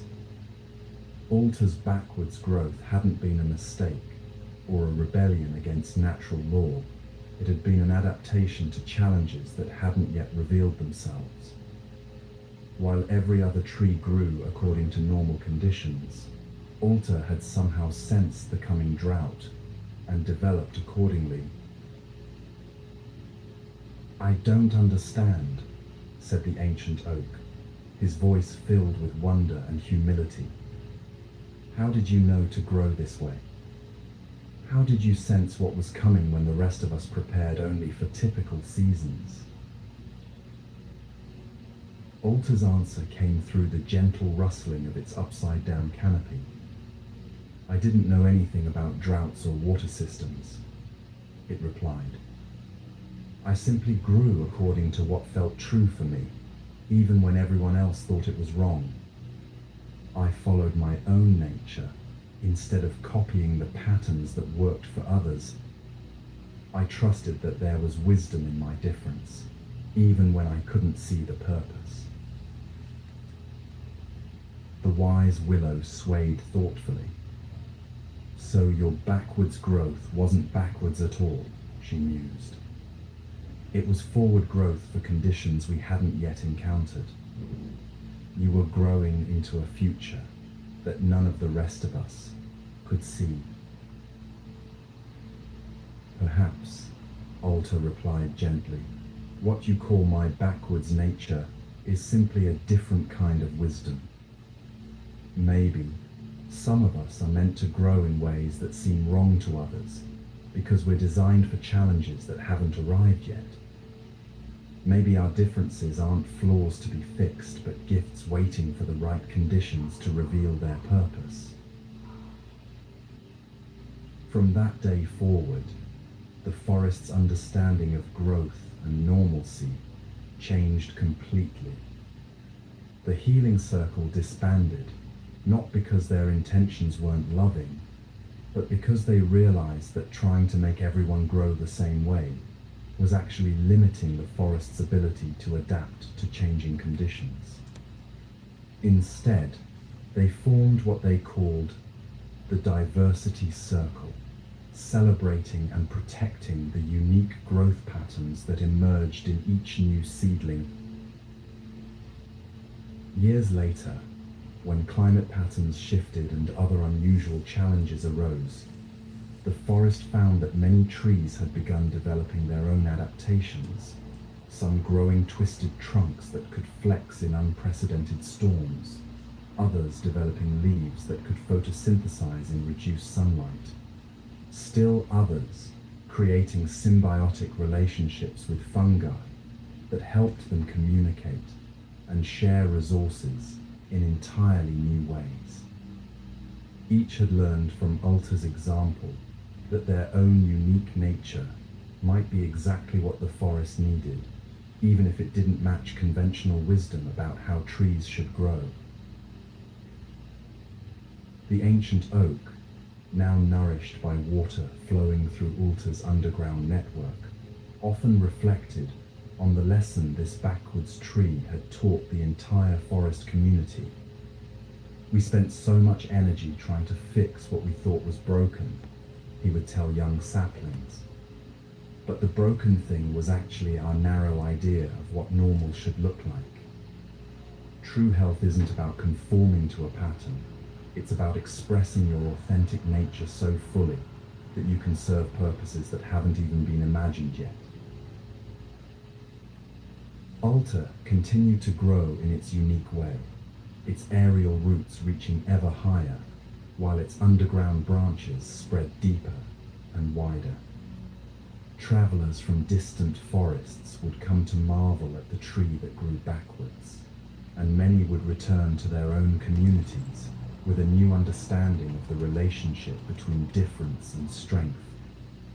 Children who felt like they didn't fit normal patterns would sit beneath Ulta's unusual canopy and feel, perhaps for the first time, that their differences might be exactly what made them valuable. Here in the Garden of Dissolved Boundaries, as Ulta's story settles into your consciousness like roots finding water, consider the ways you might have been growing backwards in your own life. What aspects of yourself have you tried to fix or change because they didn't match other people's patterns of normal? Perhaps you're naturally more sensitive than others around you, feeling emotions deeply in a world that often values toughness. Maybe you think in ways that seem scattered to others, but actually make unique connections that linear thinking couldn't discover. Or perhaps you found yourself drawn to paths that others consider impractical, following an inner guidance that doesn't match conventional wisdom about success or happiness. Like Ulta's aerial roots that seemed to reach in the wrong direction until drought revealed their wisdom, your differences might be preparing you for challenges and opportunities that haven't yet revealed themselves. What you've been told is backwards about, you might actually be forward growth for a future that others can't yet see. Your sensitive nature might be exactly what's needed to navigate emotional complexity in relationships. Your unconventional thinking might be perfectly designed for problems that require creative solutions. Your impractical dreams might be the very vision that guides you toward contributions no one else could make. Let this teaching work in your being like underground water, flowing to nourish growth you didn't know was possible. Feel how the shame around your differences might transform into curiosity about their hidden purpose. Notice how the pressure to conform might relax into trust in your own unique adaptation to life's challenges. The master rises from the crystallized moonlight bench, their movement causing ripples of silver light to dance across the garden paths. Ulta's teaching prepares you for an even deeper mystery, they say, their voice carrying the promise of wisdom, yet more profound. Now you will discover how trying to force timing creates suffering, while surrendering to natural rhythms unlocks a flow of perfect synchronicity. Come, let us walk deeper into the garden, where the silent bell of perfect timing awaits your listening. The path winds deeper into the garden of dissolved boundaries, past groves of bamboo that chime softly without any wind to move them, their hollow stems creating a natural symphony that seems to emerge from the earth itself. Each step carries you further into a realm where time moves differently, where the urgent pace of the ordinary world gives way to rhythms as old as tides and seasons.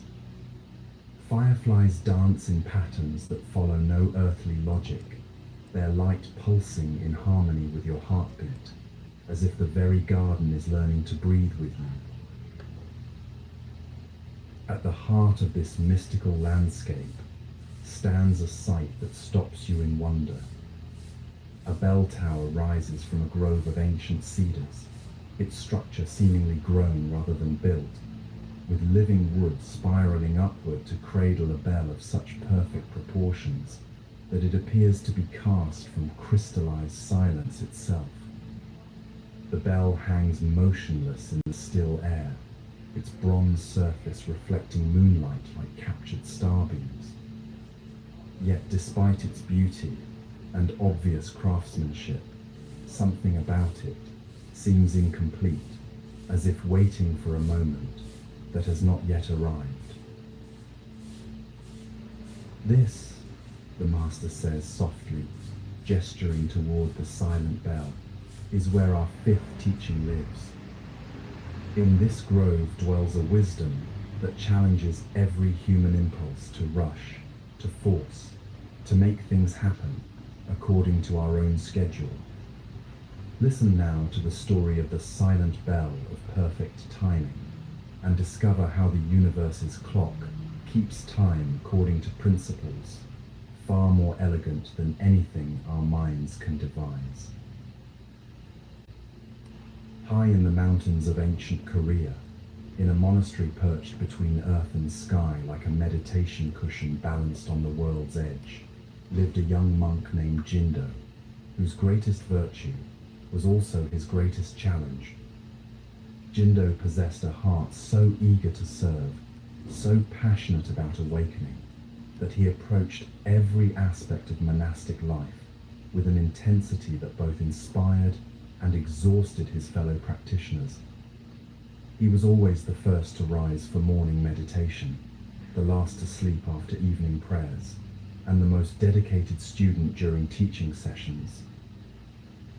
Yet for all his effort and sincere devotion, he struggled with a restlessness that seemed to grow stronger the harder he tried to overcome it. The monastery was famous throughout the region for its great bell, a massive bronze creation that had been blessed by masters for over 500 years. This bell was said to ring only when the moment was perfectly ripe for awakening, when the conditions of heart, mind, and cosmic harmony aligned in such precise balance that its tone could carry listeners directly into enlightenment. Monks would travel from distant monasteries, hoping to hear even a single note from this legendary instrument.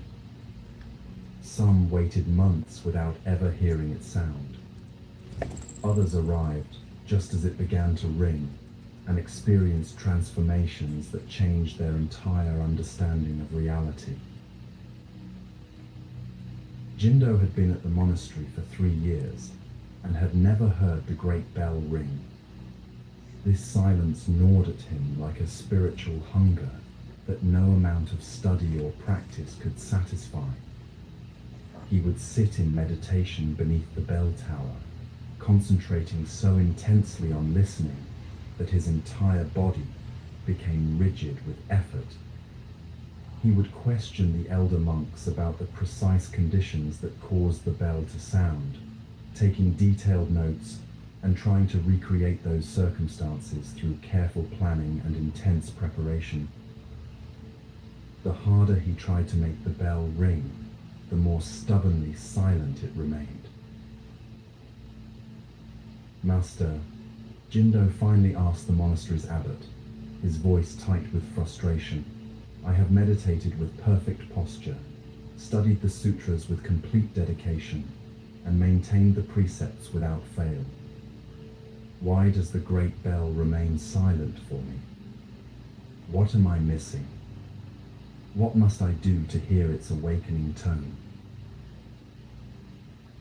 The ancient abbot, whose eyes held the patient depths of mountain lakes, smiled with infinite compassion. Young Jindo, he replied gently, you are trying to make music by grabbing the wind. The great bell doesn't ring because we demand it, or even because we deserve it. It rings when our inner rhythm finally matches the rhythm of the universe itself. Your effort to hear it is like trying to catch your own shadow. The very chasing prevents the catching. But Jindo's earnest nature couldn't accept what seemed like passive waiting.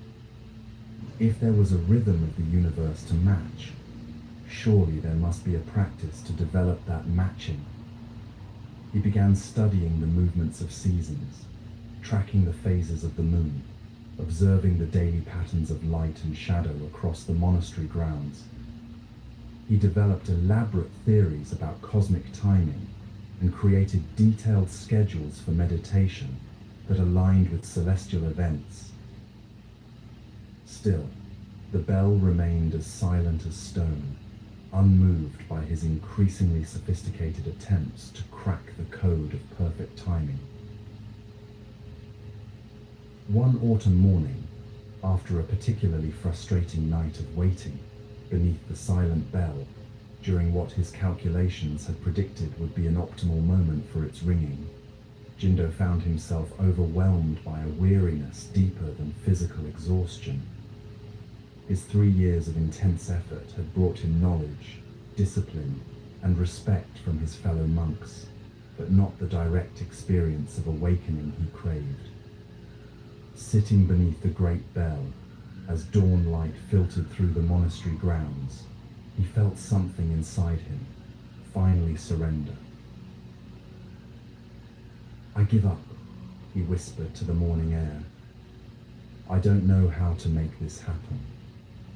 I don't know the right practice, the right timing, the right anything.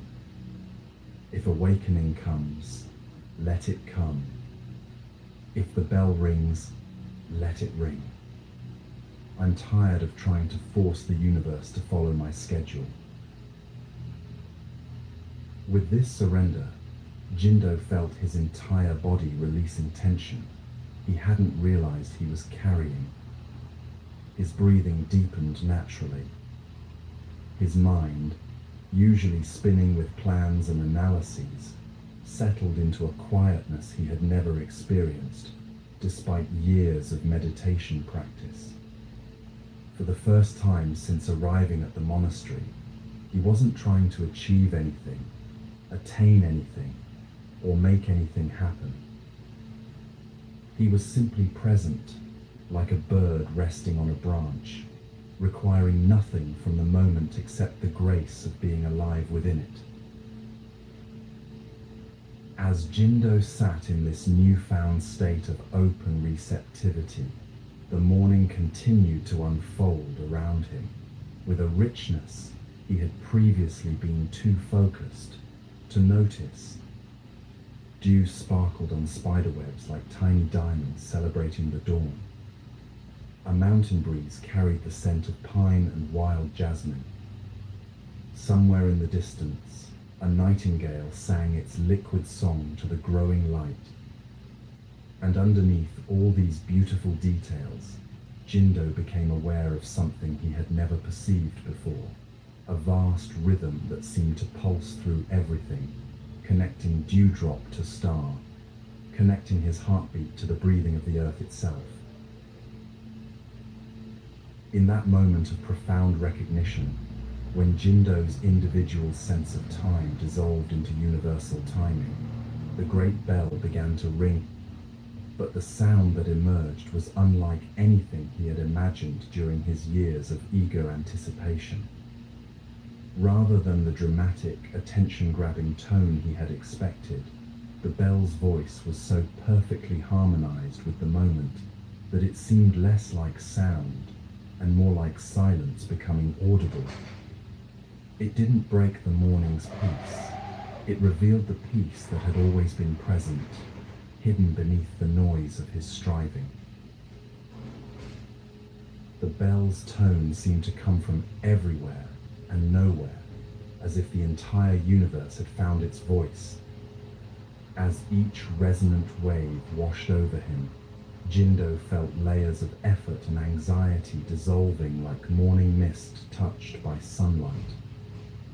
He understood with crystal clarity that the bell had not been waiting for him to become worthy of hearing it. Instead, it had been waiting for him to become quiet enough to recognize that its song had been playing all along, woven into the fabric of every moment he had been too busy trying to improve.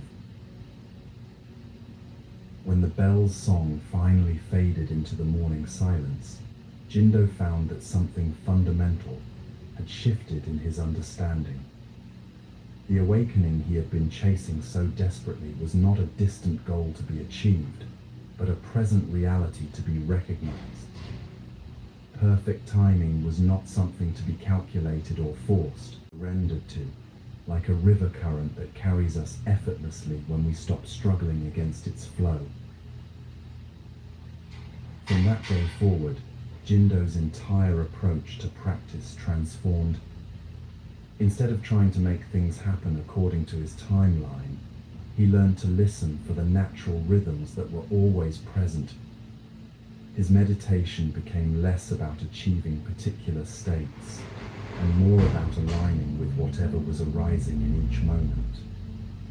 His daily activities flowed with an ease that amazed his fellow monks, who noticed that Jindo seemed to be in the right place at the right time with an almost magical consistency. "How did you learn to move with such perfect timing?" a younger monk asked him one day.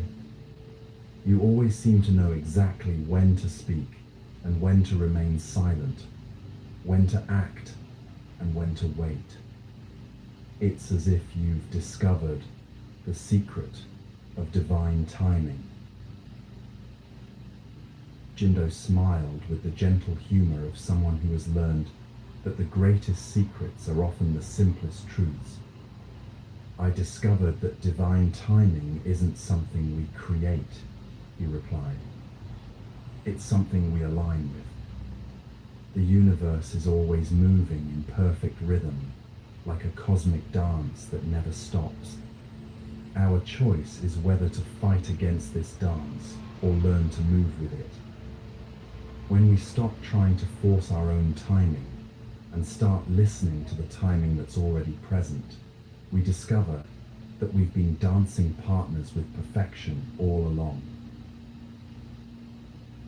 Years later, as Jindo became a teacher himself, he would often bring students to sit beneath the great bell. But instead of encouraging them to try to make it ring, he would teach them to listen for the silence between its occasional songs. "The bell rings when it rings," he would tell them, "but the silence that holds its ringing is always present. Learn to rest in that silence, and you'll discover that perfect timing is not about when things happen, but about how completely we can be present for whatever is happening now." The great bell continued to ring at its own mysterious intervals, blessing those who happened to be present with its awakening tone. But under Jindo's guidance, students learned that the real teaching was not in hearing the bell, but in developing the quality of listening that could receive its wisdom. They discovered that every moment contains its own perfect timing when met with the right quality of attention, and that the universe is constantly offering awakening to those who are quiet enough to hear it. Here in the Garden of Dissolved Boundaries, as the story of the silent bell settles into your consciousness like seeds finding their season for sprouting, consider the places in your life where you might be trying to force timing rather than flowing with it. What are you attempting to make happen according to your schedule that might be waiting for a different kind of readiness? Perhaps you've been pushing for a relationship to develop faster than its natural pace allows. Maybe you're frustrated with creative projects that aren't unfolding according to your timeline. Or perhaps you're trying to heal emotional wounds or change life circumstances through sheer force of will, growing impatient when transformation doesn't happen as quickly as your mind demands. Like Jindo's discovery beneath the Great Bell, there might be wisdom in releasing your grip on how and when things should happen. What if the delays you're experiencing aren't obstacles but preparations? What if the universe's timing, which can seem so frustratingly slow, is actually orchestrating synchronicities and readiness that your individual perspective cannot perceive? What if surrendering to natural timing doesn't mean becoming passive, but rather learning to act in harmony with rhythms larger and wiser than your personal agenda? Let this teaching work in your being like a bell that rings not when you demand it, but when you're ready to truly hear its wisdom. Feel how the anxiety about timing might transform into trust in a process that knows more about perfect unfolding than your worried mind ever could. Notice how the desperate pushing might relax into patient alignment with forces that are always working in your favor, even when you can't see their design. The master begins walking again, leading you deeper into the garden where shadows and moonlight dance together like old friends. Jindo's surrender to divine timing prepares you for perhaps the most liberating discovery of all, they say, their voice carrying anticipation of wonders yet to be revealed. Now you will learn how the very thoughts that seem to imprison you can become the wings of your freedom. Come, let us approach the shore where the fisherman's net of thoughts awaits to teach you about the ocean of awareness in which all mental activity swims. The garden path curves around a grove of silver birches, whose leaves whisper secrets in a language older than words. As you follow the master deeper into this realm where boundaries dissolve like sugar in water, the sound of gentle waves begins to reach your ears.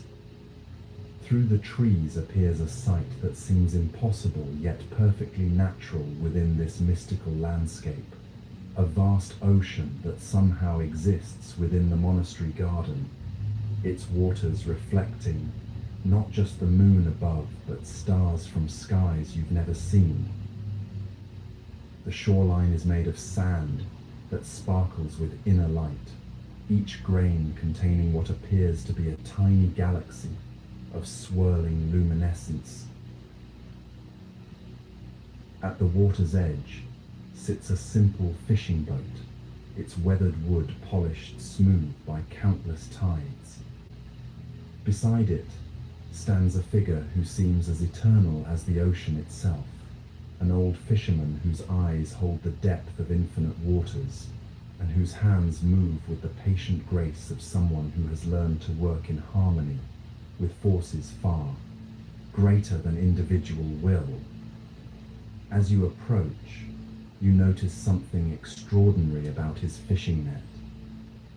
Instead of catching fish, it seems to be pulling up thoughts, actual thoughts that swim and dart through the water like schools of luminescent creatures, each one carrying its own particular frequency of worry, hope, memory, or dream.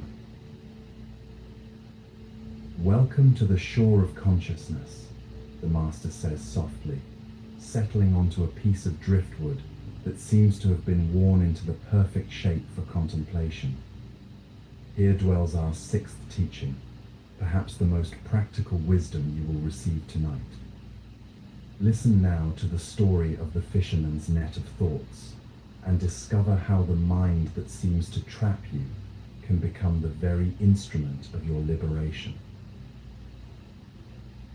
On the mystical island of Mindanao, where the boundary between inner and outer oceans has always been fluid, lived a fisherman named Kai, whose unusual catch had made him both famous and troubled throughout the archipelago. Unlike other fishermen who brought up fish, shells, and seaweed in their nets, Kai's nets consistently caught something far stranger, the actual thoughts of people from villages all along the coast. Each morning when he pulled in his nets, they would be teeming with the mental chatter of thousands of minds, worries about money glowing like anxious orange fish, regrets swimming in murky brown schools, fears darting about like electric eels, and hopes floating near the surface like golden jellyfish. At first, Kai thought this strange gift might be a blessing. Surely understanding what people were thinking could help him serve his community better, perhaps even solve problems before they became serious. But as days turned to months, and his nets continued to fill with an endless stream of mental activity, Kai found himself overwhelmed by the sheer volume and intensity of human thinking. The constant flow of other people's thoughts mixed with his own, until he could no longer tell which worries belonged to whom. Sleep became impossible as his mind churned with the accumulated anxiety of entire communities. "I can't bear this burden any longer," Kai confided to his wife, Lynn, whose own thoughts he could see swimming in his net each morning like familiar blue-green fish. "Every day I pull up thousands of thoughts, and they're nearly all the same. Worry about the future, regret about the past, fear about things that might never happen. People's minds are like storms that never cease, and now my mind has become stormy too. I don't know how to find peace in this ocean of constant thinking." Lynn, wise in the way that comes from living close to the sea's rhythms, asked her husband a question that would change everything. "My love," she said gently, "when you're fishing for regular fish, do you become disturbed by the water that comes up with them in your net?" Kai looked puzzled.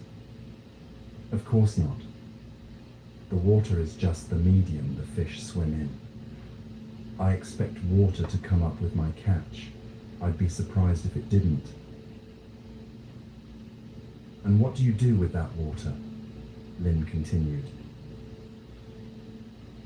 "I let it flow back into the ocean where it belongs," Kai replied, still not understanding where her questions were leading. Lynn smiled with the infinite patience of waves returning to shore. What if thoughts are like that water, and awareness is like the ocean they come from? What if the problem isn't that you're catching thoughts, but that you're trying to hold on to them, instead of letting them flow back to where they belong? That night, Kai sat by the ocean's edge, contemplating his wife's wisdom. As he watched waves rise from the sea's surface and return to it in endless cycles, he began to understand something profound about the nature of thought and awareness. Thoughts, like waves, were temporary movements within consciousness, not solid things to be grasped or permanent problems to be solved, but fluid phenomena that arose and passed away according to their own natural rhythm. The next morning, when Kai pulled up his net filled with the usual teeming mass of mental activity, he tried a different approach. Instead of examining each thought, cataloging it or feeling responsible for it. He simply acknowledged their presence and then imagined them flowing back into the vast ocean of awareness from which they had emerged. To his amazement, as he released his attachment to the thoughts he had caught, his own mind began to clear, like muddy water settling into transparency. Day after day, Kai practiced this new way of relating to the thoughts in his net. He learned to see them not as problems to be solved or stories to be believed, but as temporary visitors passing through the vast space of awareness. Some thoughts were pleasant, others disturbing, but all shared the same essential nature. They appeared, lingered for a while, and then naturally dissolved back into the consciousness that had given birth to them. The key was not to fight them or cling to them, but to let them flow like water through an open hand. As Kai developed this practice of thought release, something miraculous began to happen. The quality of thoughts appearing in his net started to change. The heavy, anxious thoughts that had once dominated his catch began to lighten and clarify. More creative thoughts appeared, innovative solutions to community problems, artistic inspirations, moments of gratitude and joy that sparkled like tropical fish in crystal waters. It was as if his practice of releasing thoughts with loving awareness was somehow purifying the very ocean of consciousness from which all thinking arose. Word of Kai's transformation spread throughout the island communities. People noticed that after visiting the fisherman and watching him work with his unusual catch, their own minds seemed clearer and more peaceful. Children who had been anxious about school would spend an hour with Kai and return home calm and confident. Adults, struggling with depression, would sit by his boat and find their heavy thoughts naturally lightening, like clouds dissipating in sunlight. "How do you do it?" asked a village elder whose chronic worry had plagued him for decades. "How do you help people find peace with their thinking?" Kai smiled and gestured toward his net, which was currently full of thoughts swimming in patterns of light and color. "I don't do anything to the thoughts themselves," he explained. "I simply show them the way back home.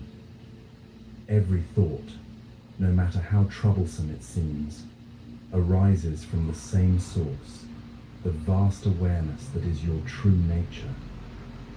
When you stop fighting thoughts or trying to keep them, and instead let them return to that awareness, you discover that you are not your thoughts. You are the ocean in which thoughts swim, the sky through which clouds pass, the silence in which all sounds arise and fade."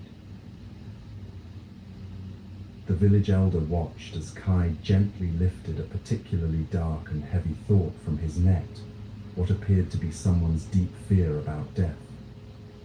Instead of recoiling from its intensity, Kai held it with compassionate attention for a moment, then released it back into the ocean, where it immediately began to transform, its darkness dissolving into the luminous waters like ink, dispersing in clear liquid. "But how do I let go of thoughts that feel so important, so urgent?" the elder asked. "Some of my worries feel like life or death matters that I can't simply release." Kai nodded with understanding. "This is the most common confusion," he replied. "We think that paying attention to a thought means we have to believe it or act on it. But awareness can hold any thought, even very intense ones, without being disturbed by its content. It's like this ocean holding both gentle fish and fierce sharks. The ocean isn't harmed by what swims within it because it's so much vaster than any individual creature.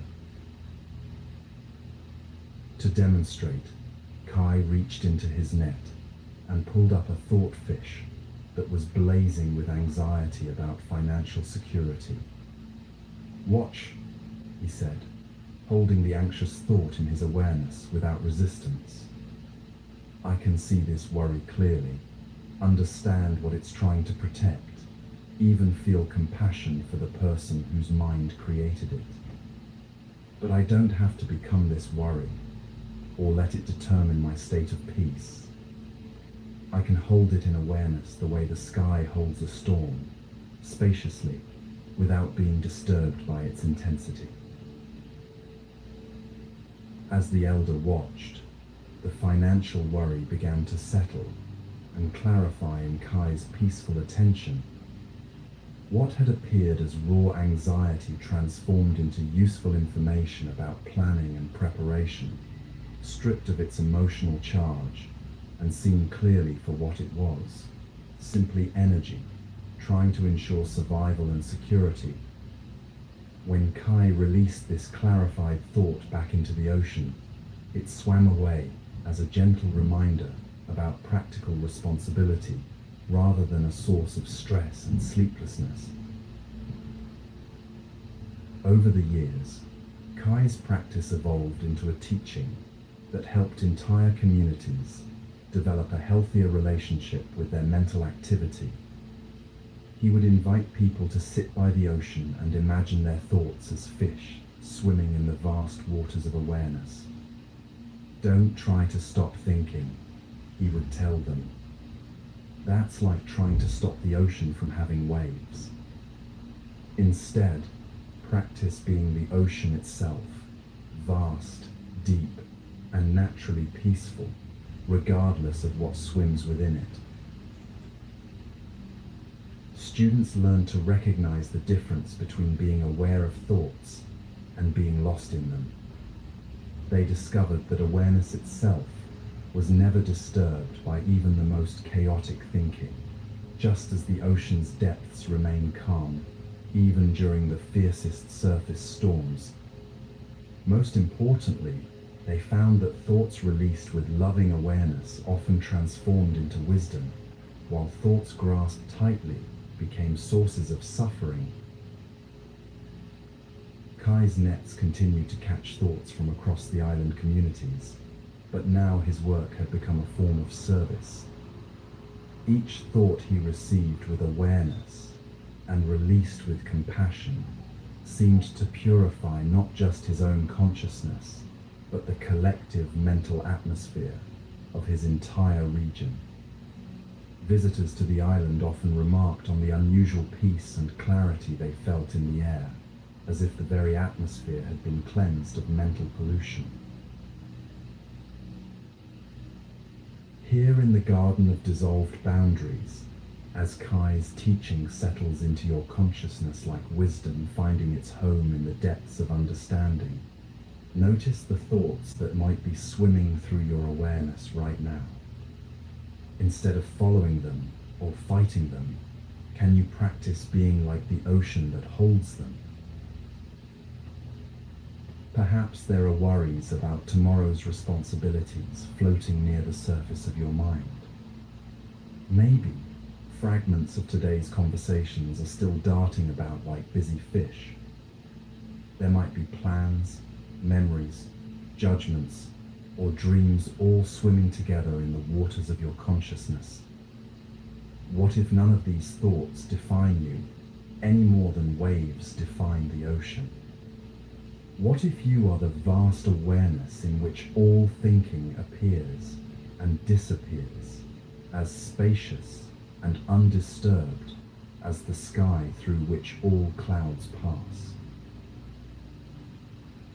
Let this teaching work in your being like a gentle current that shows thoughts the way back to their source.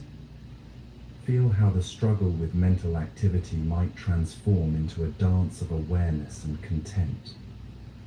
Notice how the identification with thoughts might relax into the recognition that you are the consciousness that can observe all thinking without being limited by any particular thought. The ancient fisherman by the shore nods to you with infinite kindness, his eyes reflecting the same vast peace that you are beginning to recognize as your own true nature. The master rises from the driftwood seat, their movement causing ripples of light to dance across the mystical waters. The garden of dissolved boundaries has given you its 3 treasures, they say with deep satisfaction. Now it is time for us to walk together to the sacred chamber of deepest rest, where the most profound teachings await, stories that will carry you into the very heart of peace itself, where sleep and awakening become one seamless dance of consciousness. As you turn away from the mystical ocean, you find that your understanding of walking has subtly transformed during your time in the garden. Each step now feels different, not merely a movement from one place to another, but a meditation in motion, a practice of being fully present with the miracle of movement itself. The master moves with the fluid grace of someone who has learned that the journey itself is the destination, each footfall a prayer, each breath a celebration of this moment's perfect completeness. The path leading away from the ocean is made of stones that seem to have been polished by centuries of mindful footsteps. Each stone catches and reflects the garden's ethereal light, creating stepping stones of luminescence that guide you deeper into the monastery's heart. As your feet touch these ancient markers, you can feel the presence of countless seekers who have walked this same path before you, their accumulated wisdom somehow absorbed into the very earth beneath your steps. You are not walking alone. You are part of an eternal procession of souls moving toward the deepest peace. With each mindful step, you notice how the 3 garden teachings have begun to integrate into your very being. Alta's backwards tree has taught your body to trust its own unique rhythm, allowing you to move without the strain of trying to walk like everyone else expects. Jindo's discovery with the silent bell has shown your feet how to find their own perfect timing, neither rushing towards some distant goal nor dragging with reluctance. And Kai's wisdom about thoughts flowing like water has freed your mind to simply be present with the sensation of walking, without the usual mental commentary about where you're going or how you're doing. The master's voice drifts back to you as you walk, soft as evening wine through silk. Notice, they say without turning around, how walking becomes meditation when you stop trying to get somewhere and start being fully where you are with each step. This is the secret that transforms every ordinary activity into a gateway to the extraordinary, complete presence with what is actually happening now. As you continue along the luminous path, the landscape around you begins to shift once again. The garden's wild beauty gradually gives way to something even more profound, corridors that seem to exist both within the monastery's ancient walls and within the depths of consciousness itself.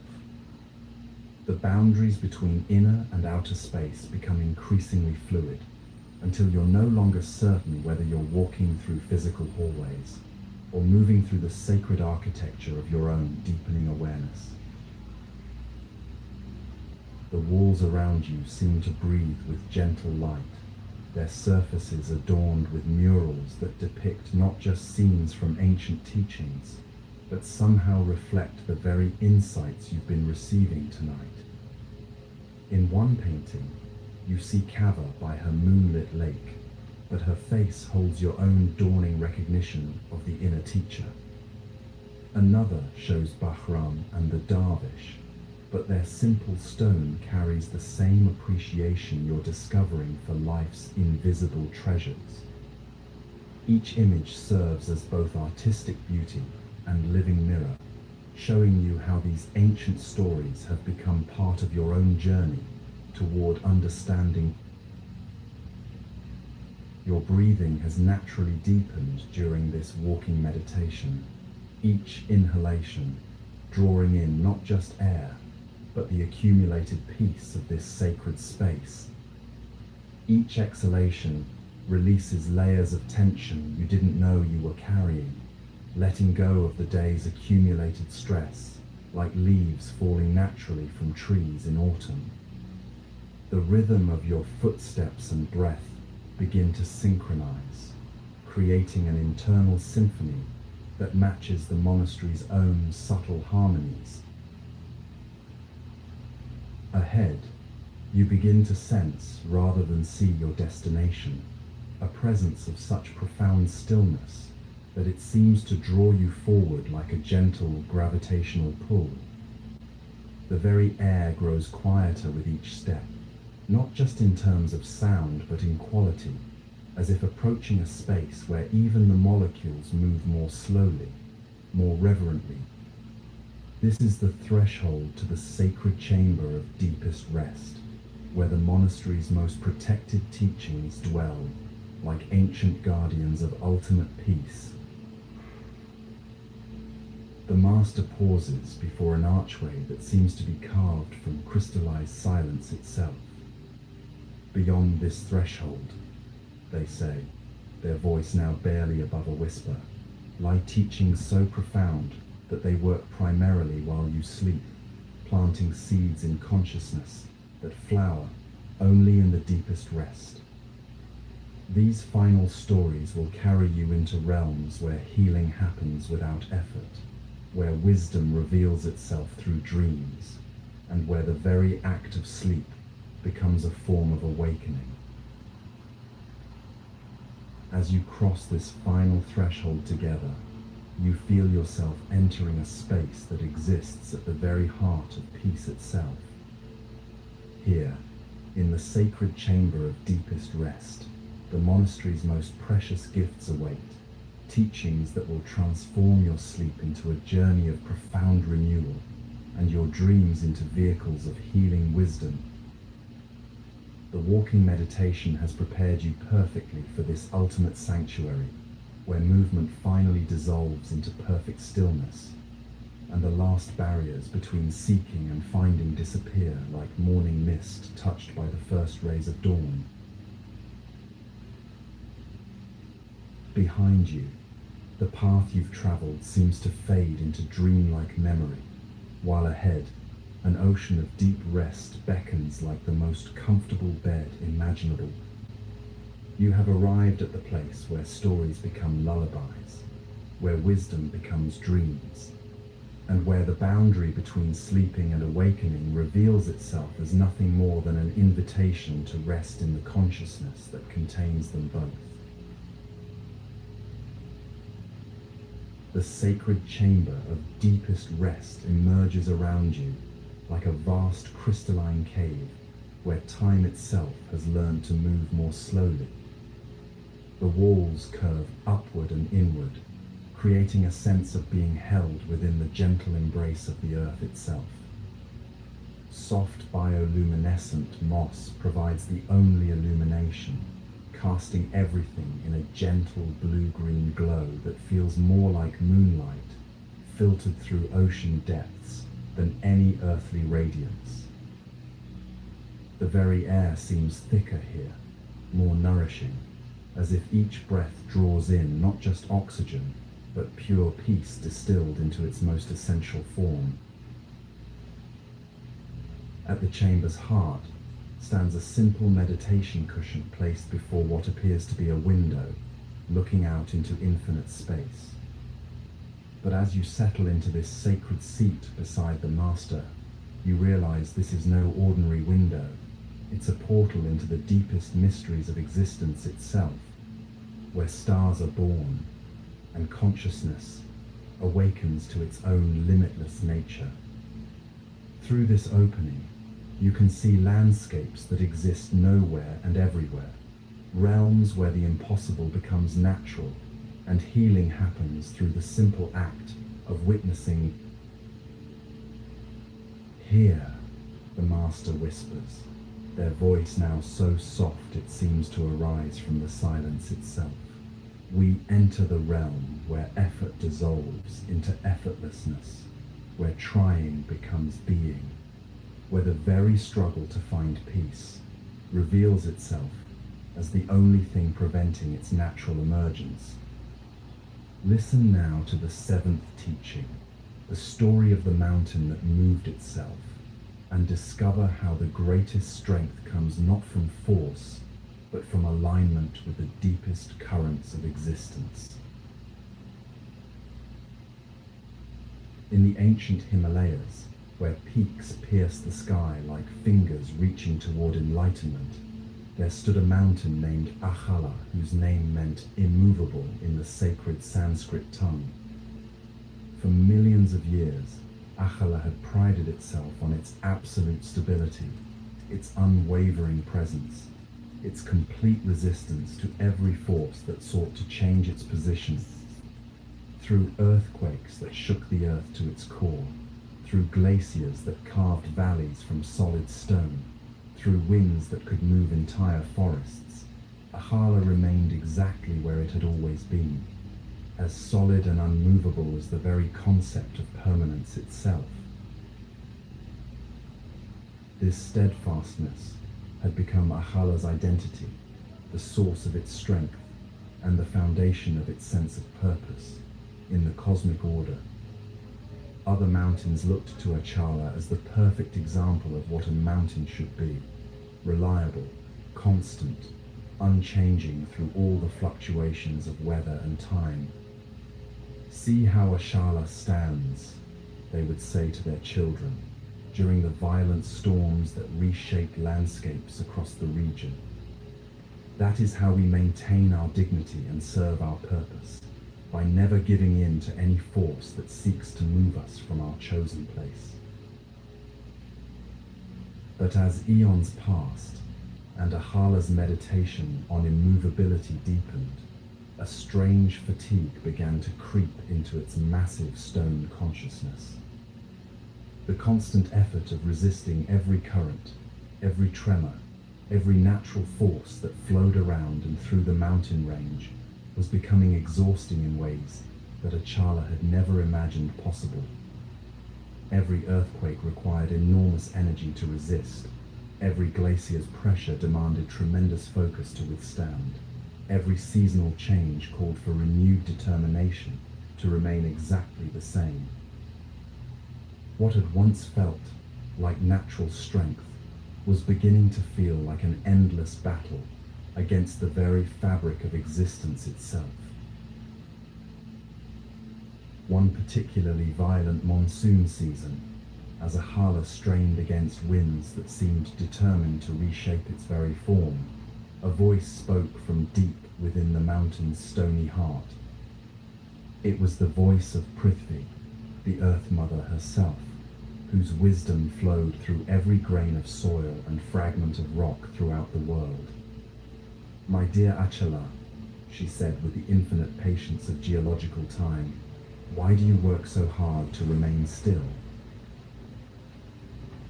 "Because that is what mountains do," Achala replied, its voice rumbling through underground caverns like distant thunder. "We stand firm. We provide stability in a world of constant change. If I allow myself to be moved by every force that encounters me, how can I fulfill my purpose as a mountain?" Prithvi's laughter bubbled up through natural springs and echoed in the spaces between stones. "Oh, my steadfast child," she said with profound affection, "you have confused rigidity with stability, resistance with strength. True immovability doesn't come from fighting against movement. It comes from being so deeply rooted in your essential nature that you can dance with every change while never losing your center." Achala felt something stirring deep within its foundation, a recognition that challenged everything it had believed about strength and permanence. But if I stop resisting, the mountain protested, won't I be swept away by every storm, eroded by every glacier, diminished by every force that encounters me? Watch the water, Prithvi whispered, and suddenly Achala's attention was drawn to a stream that flowed down its slopes. The water moved constantly, adapting its course to every rock and crevice, bending around obstacles, finding the path of least resistance. Yet this fluid, yielding stream had carved canyons through solid stone, shaped valleys from mountain faces, and moved boulders that no amount of rigid force could budge. The water's power came not from resistance, but from persistent, gentle alignment with the natural laws of flow. Or observe the trees, Prithvi continued, directing Achala's awareness to the ancient pines that grew on its slopes.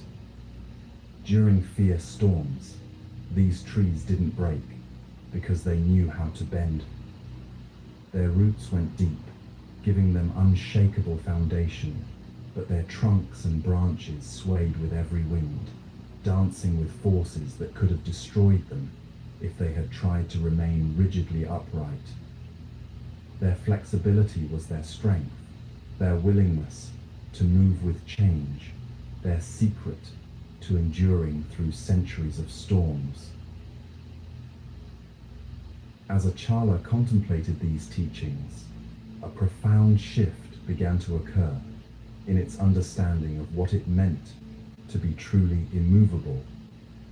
Perhaps real stability wasn't about resisting all change, but about maintaining essential identity while allowing surface forms to adapt and flow.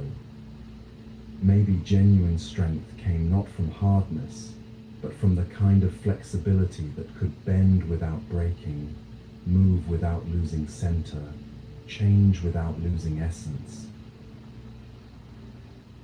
That night, for the first time in millions of years, Achala made a choice that would have seemed impossible to its former understanding. Instead of bracing against the earthquake tremors that rolled through the region, the mountain allowed itself to move with them. Rather than fighting the tectonic forces that sought to shift its position, Achala let itself flow like water, finding a new course. The sensation was initially terrifying. After eons of rigid resistance, this fluid movement felt like dissolution itself. But as Achala surrendered to the natural forces moving through the earth, something miraculous occurred. Instead of being damaged or diminished by its movement, the mountain found itself settling into a position of perfect balance that it had never experienced before. The new location felt so naturally right, so harmoniously aligned with the geological currents flowing through the region, that Achala realized it had been fighting against its own optimal position for countless ages. By allowing itself to move, it had found a stability far deeper than anything it had achieved through resistance. The other mountains watched in amazement as Achala's transformation unfolded. What they witnessed wasn't the collapse of their most reliable landmark, but the emergence of something even more impressive, a mountain that could maintain its essential mountainous nature while moving in perfect harmony with the perfect harmony with the purse. Forces that shaped the landscape. Achala had become like a master dancer, so perfectly attuned to the music of geological change that its movements enhanced rather than diminished its majestic presence. How is this possible? Asked Davala, a nearby peak that had always admired Achala's former immobility. How can you move and still be a mountain? How can you change position and maintain your dignity? I discovered, Achala replied, its voice now carrying a new quality of ease and flow. that true immovability was never about my physical position. It was about my unshakable connection to the essence of what I am. When I stopped confusing my location with my identity, I found that I could move anywhere while remaining absolutely myself. The immovable aspect of a mountain isn't its coordinates on a map. It's the consciousness that observes all positions while being limited by none. As years passed, Achal's new way of being began to influence the entire mountain range. Peaks that had spent eons struggling against geological forces learned to dance with tectonic movements, finding positions of greater harmony and beauty. The landscape itself became more fluid and alive, constantly reshaping itself in response to natural forces, while maintaining its essential character as sacred high ground reaching toward the heavens. Pilgrims who came to meditate in the Himalayas noticed something different about the mountains in Achal's region. These peaks seemed to embody a teaching that words could never capture.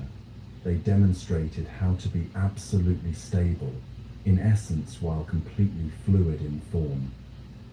Visitors would often report profound insights about the nature of identity and change, understanding at a cellular level that their own true nature was like Achal's discovery, unshakable awareness that could flow through any experience without being disturbed by surface modifications. A sage who had spent decades studying the relationship between permanence and change came to dwell at Achal's base for a final period of contemplation. "Wise mountain," he said during his daily meditation practice, "you have solved the great paradox that has puzzled philosophers for generations. How does one remain unchanged while embracing change? How does one maintain identity while allowing transformation?" Achal's response came not in words, but through a demonstration. During the sage's meditation, the mountain gently shifted its position, not dramatically, but with the fluid grace of someone adjusting their posture to find perfect comfort. Yet, even as its form moved, the sage could sense that the mountain's essential presence remained absolutely constant. The consciousness that was Achalness didn't change by a single degree, even as the physical manifestation of that consciousness found new expression in space and time. "I am always myself," came Achal's inner teaching, regardless of where I stand. Movement and stillness are both expressions of the same unmoving awareness. Change and permanence dance together in the space of consciousness that I am. When you discover what in you never moves, you become free to move in any way that serves the highest good. The sage spent his remaining years sharing this mountain wisdom with seekers throughout the region. He taught them that true spiritual strength wasn't about becoming rigid in their practices or beliefs, but about developing such deep connection to their essential nature that they could adapt fluidly to any circumstance while never losing their center. Like Achala, they could learn to move through life with the ease of water while maintaining the stability of stone. Here, in the sacred chamber of deepest rest, as Achal's teaching settles into the deepest layers of your being like truth finding its home in consciousness itself, feel how this wisdom might transform your own relationship with effort and ease. Where in your life might you be trying too hard to remain fixed in positions that no longer serve your highest expression? Perhaps you've been holding rigidly to ways of thinking that once felt protective but now feel constraining. Maybe you've been resisting changes in your relationships, career, or life circumstances with such determination that you've exhausted yourself fighting against natural flow. Or perhaps you've been afraid that adapting to new situations might somehow compromise your authentic self, not realizing that your true nature is fluid enough to express itself beautifully in any form. Let Achala's discovery work in your consciousness, like underground springs finding new channels to flow. Feel how the struggle to control and resist might relax into trust in your own unshakable essence. Notice how the fear of change might transform into excitement about new ways. Your authentic self might express its creativity and wisdom.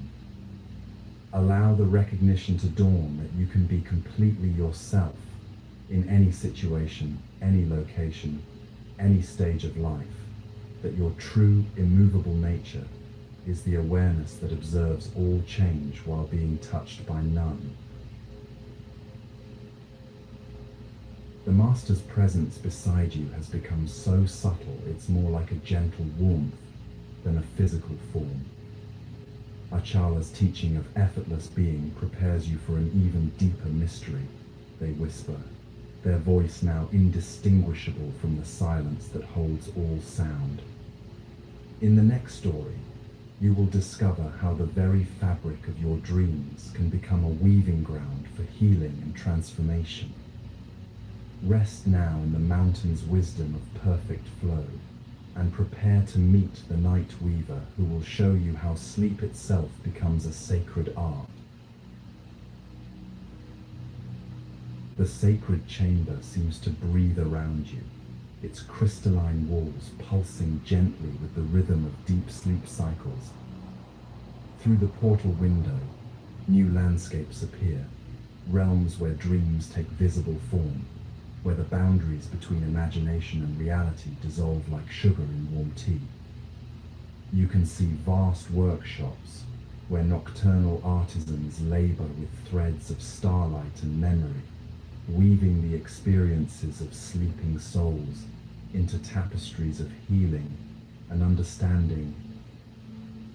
The very air grows softer here, more conducive to the kind of deep rest where true transformation occurs beneath the surface of conscious awareness.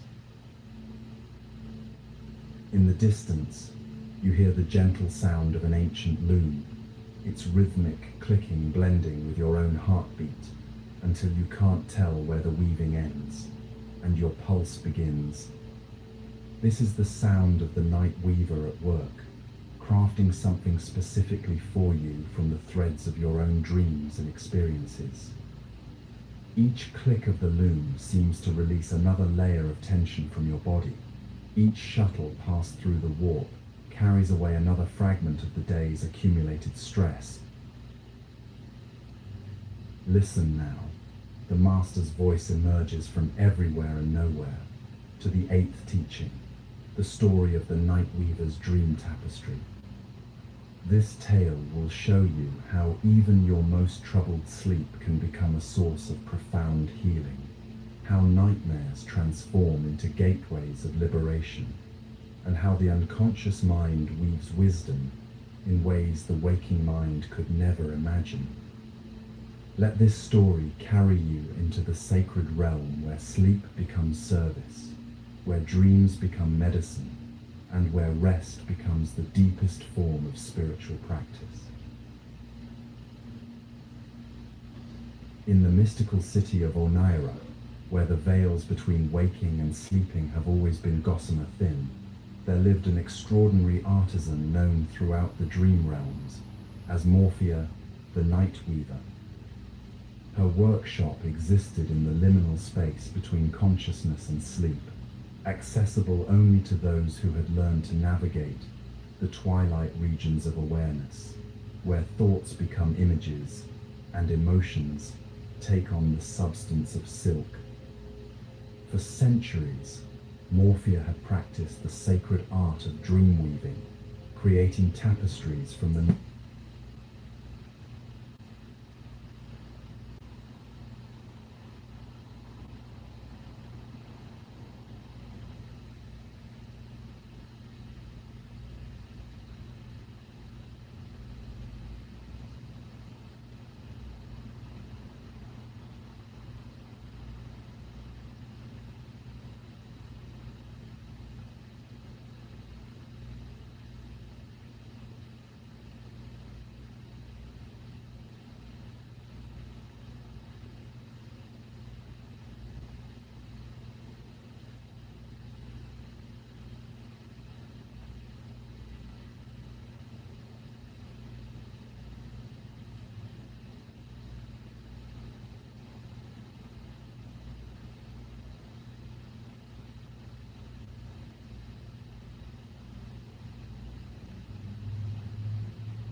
Fuck, man.